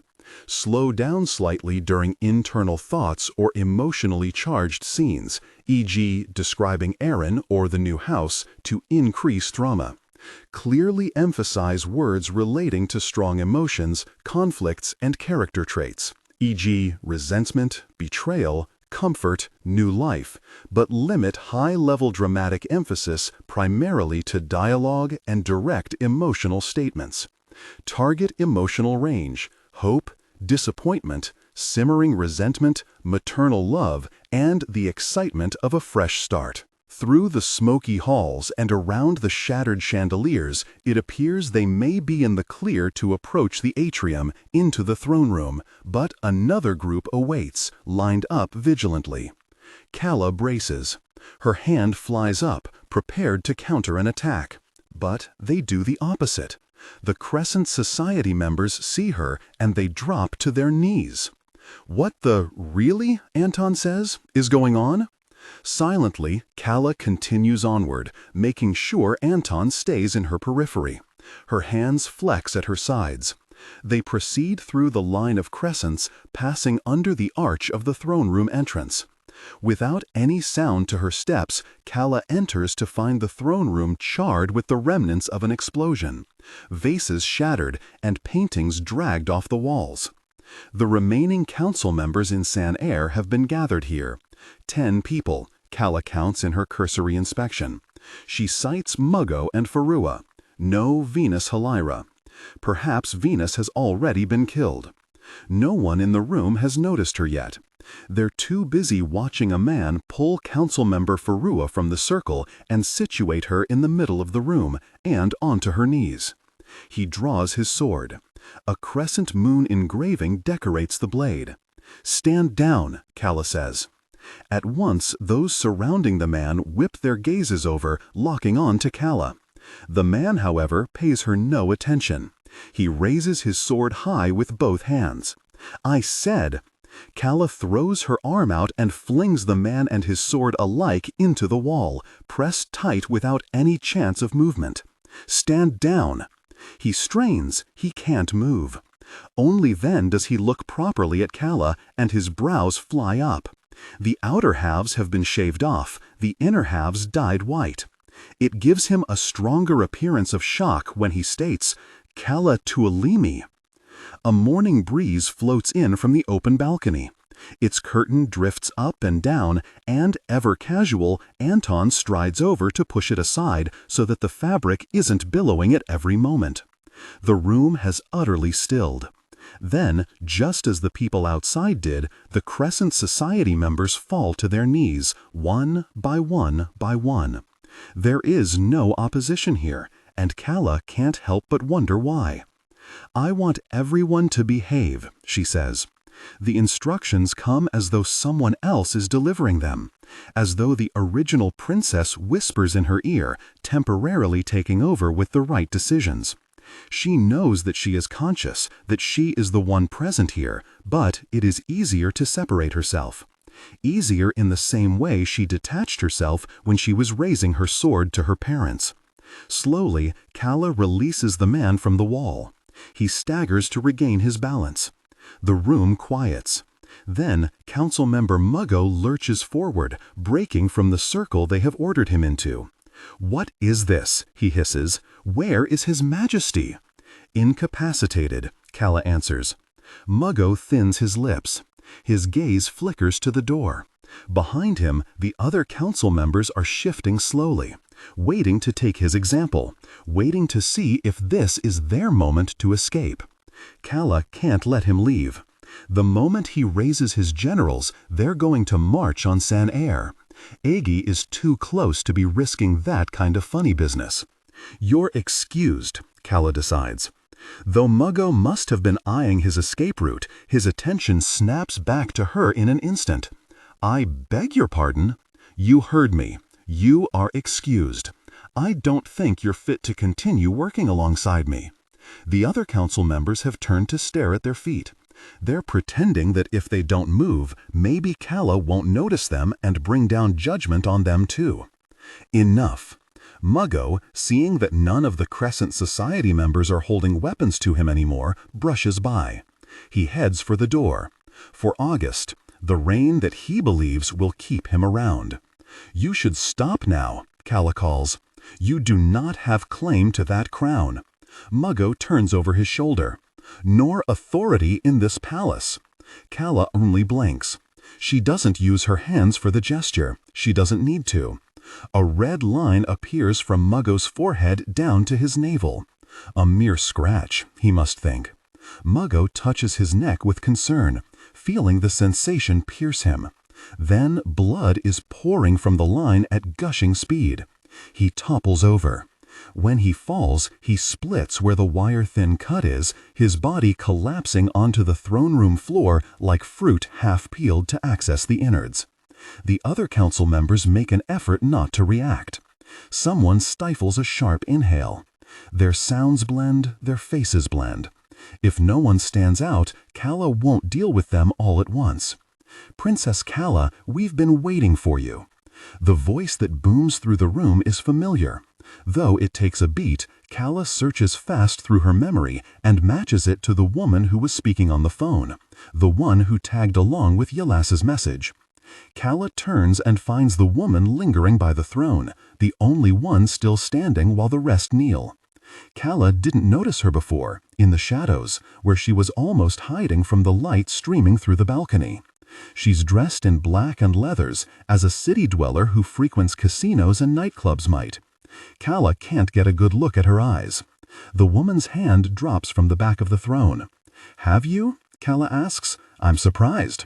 I didn't think the Crescent Societies had such goodwill toward me. Of course we do. We're logical people. We can help each other. Around the throne room, the damage isn't deep. Charred walls and ruined floors, but nothing that can't be scrubbed away with some heavy-duty soap and fixed with carpet replacements. The gouges are shallow, made to frighten rather than incinerate. The woman walks down the few steps from the throne, emerging from the shadows. Her hair has been pulled slick against her head and tied in a long braid. Her eyes are entirely black, lined charcoal dark. Where Calla has no familiarity with her face, it's Anton who gasps. Anton who stares with such awe that one would think this was someone risen from the dead. He staggers forward a step. Bibi! Calla grabs his elbow at once, keeping him back instinctively. How do you know her name? She demands. Anton's mouth opens. Nothing comes out. He appeared fine charging into San Air on the back of intense bloodshed, but it is here that he enters shock. Bibi reaches the end of the steps.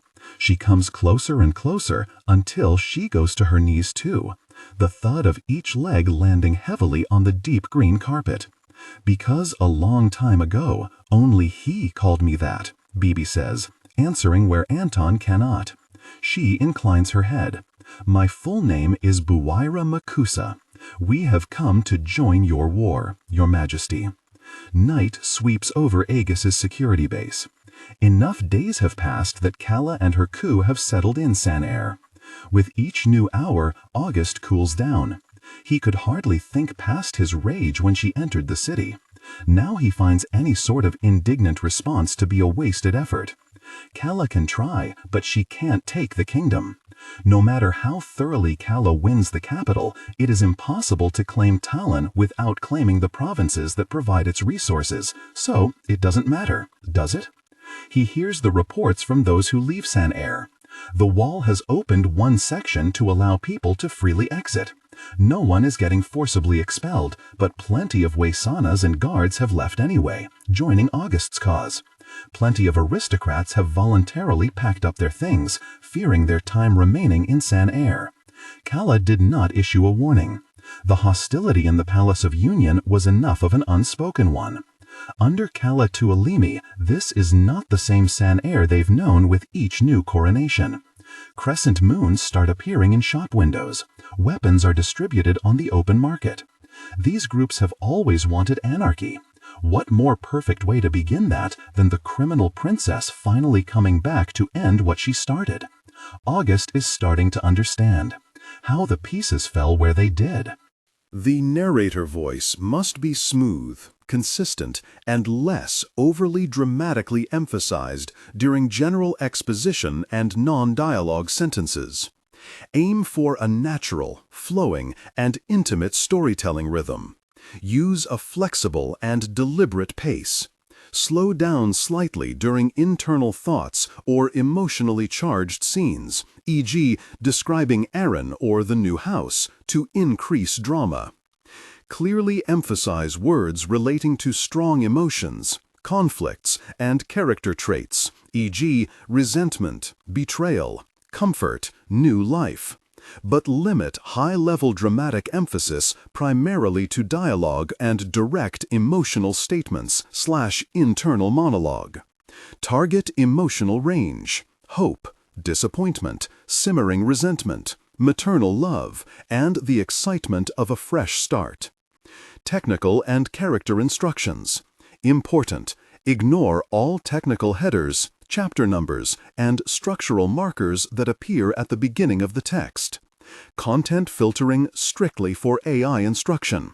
Disregard and do not read aloud any text starting with or containing vocal attributes, technique, chapter, or a standalone number at the beginning of a section. Start reading only from the main body of the story text. Character differentiation. Male dialogue: David. Lower the pitch slightly and use a heavy, deliberate, and slightly traditional old-fashioned tone. Female dialogue: Nicole, Kimberly. Increase the pitch and use an expressive, nuanced tone. Differentiate Nicole, warm, maternal, from Kimberly, tough, introspective. Who was moving which thread? Whose hands were nudging where without him knowing? Despite the Crescent attacks, some members of the council remain in San Air, resolved to rule their jurisdiction. Zimili Province, Syria Province, Gayu Province. Most of the council members are dead though, which means most armies in the provinces are also waiting, necks craned, to see which way the wind blows, whether they ought to be listening to the queen who wears the crown or the king they coronated. It's hard to tell how any of it will play out. Never has Talin seen change like this, not since the war. And, allegedly, no one alive today remembers the war. The door creaks open behind him. "Your Majesty," a guard says, "you have a visitor." August doesn't turn to thank the guard for bringing the news. Every unfamiliar face reporting in only reminds him of who he's missing.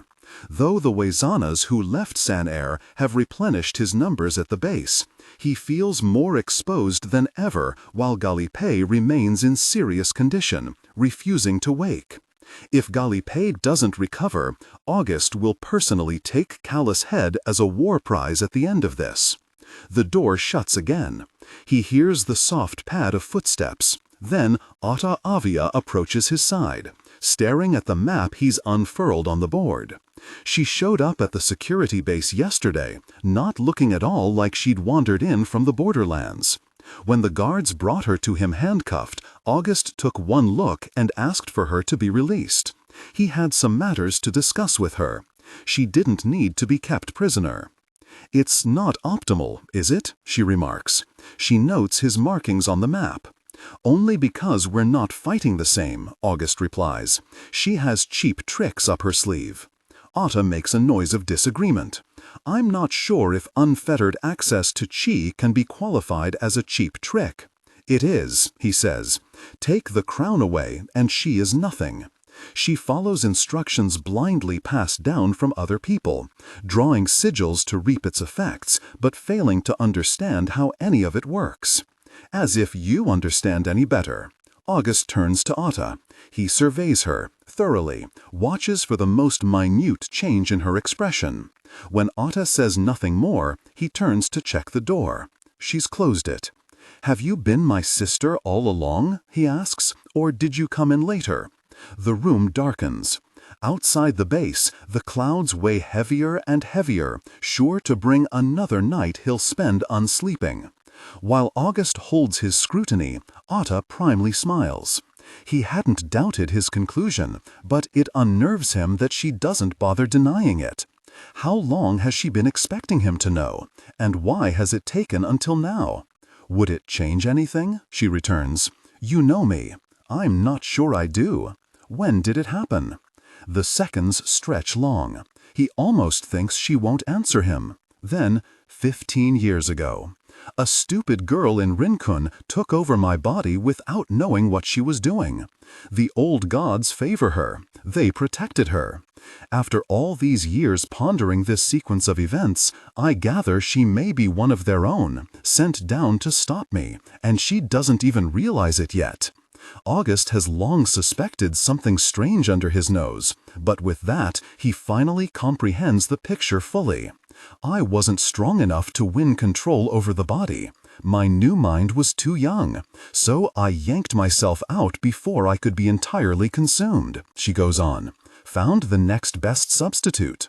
"You escaped into Otta?" "I did. The kingdom barely understands these recent developments with Chi, never mind this sort of magic. Never mind child royals and godlings playing jumping games without discretion." "How long were you planning to pretend?" he asks. "Would you have schemed for the throne earlier if you hadn't fallen ill?" "I wouldn't have schemed for anything," she returns. "I would have inherited the Palace of Heavens by birthright. Then it was taken from me, and I was forced to go another route. None of this is my fault. I am not the one who intruded." August keeps quiet. It's not lost on him that when she lost the Palace of Heavens, her next route was to claim the Palace of Earth. Her eyes flicker to him, and she must realize that she needs to go about this in a far less threatening manner. None of it matters now. "August, you don't want another enemy. Work with me. Sen-Air has always had 2 thrones. Nothing says we cannot reinstate that." It's true enough. There are no what-ifs, no alternate pasts where his half-sister swept the throne out from underneath him before he could receive it. The kingdom today knows him as its rightful ruler, and he ought to work with the one person who has power trembling right beneath her skin, waiting to be unleashed. "Very well," August says. He takes a pen and draws a firm line through Talin. "And you think we can win this war?" "Yes," Calla Tuoleimi answers without hesitation. "That crown was always mine. If there is anyone who knows how to get it back, it is me."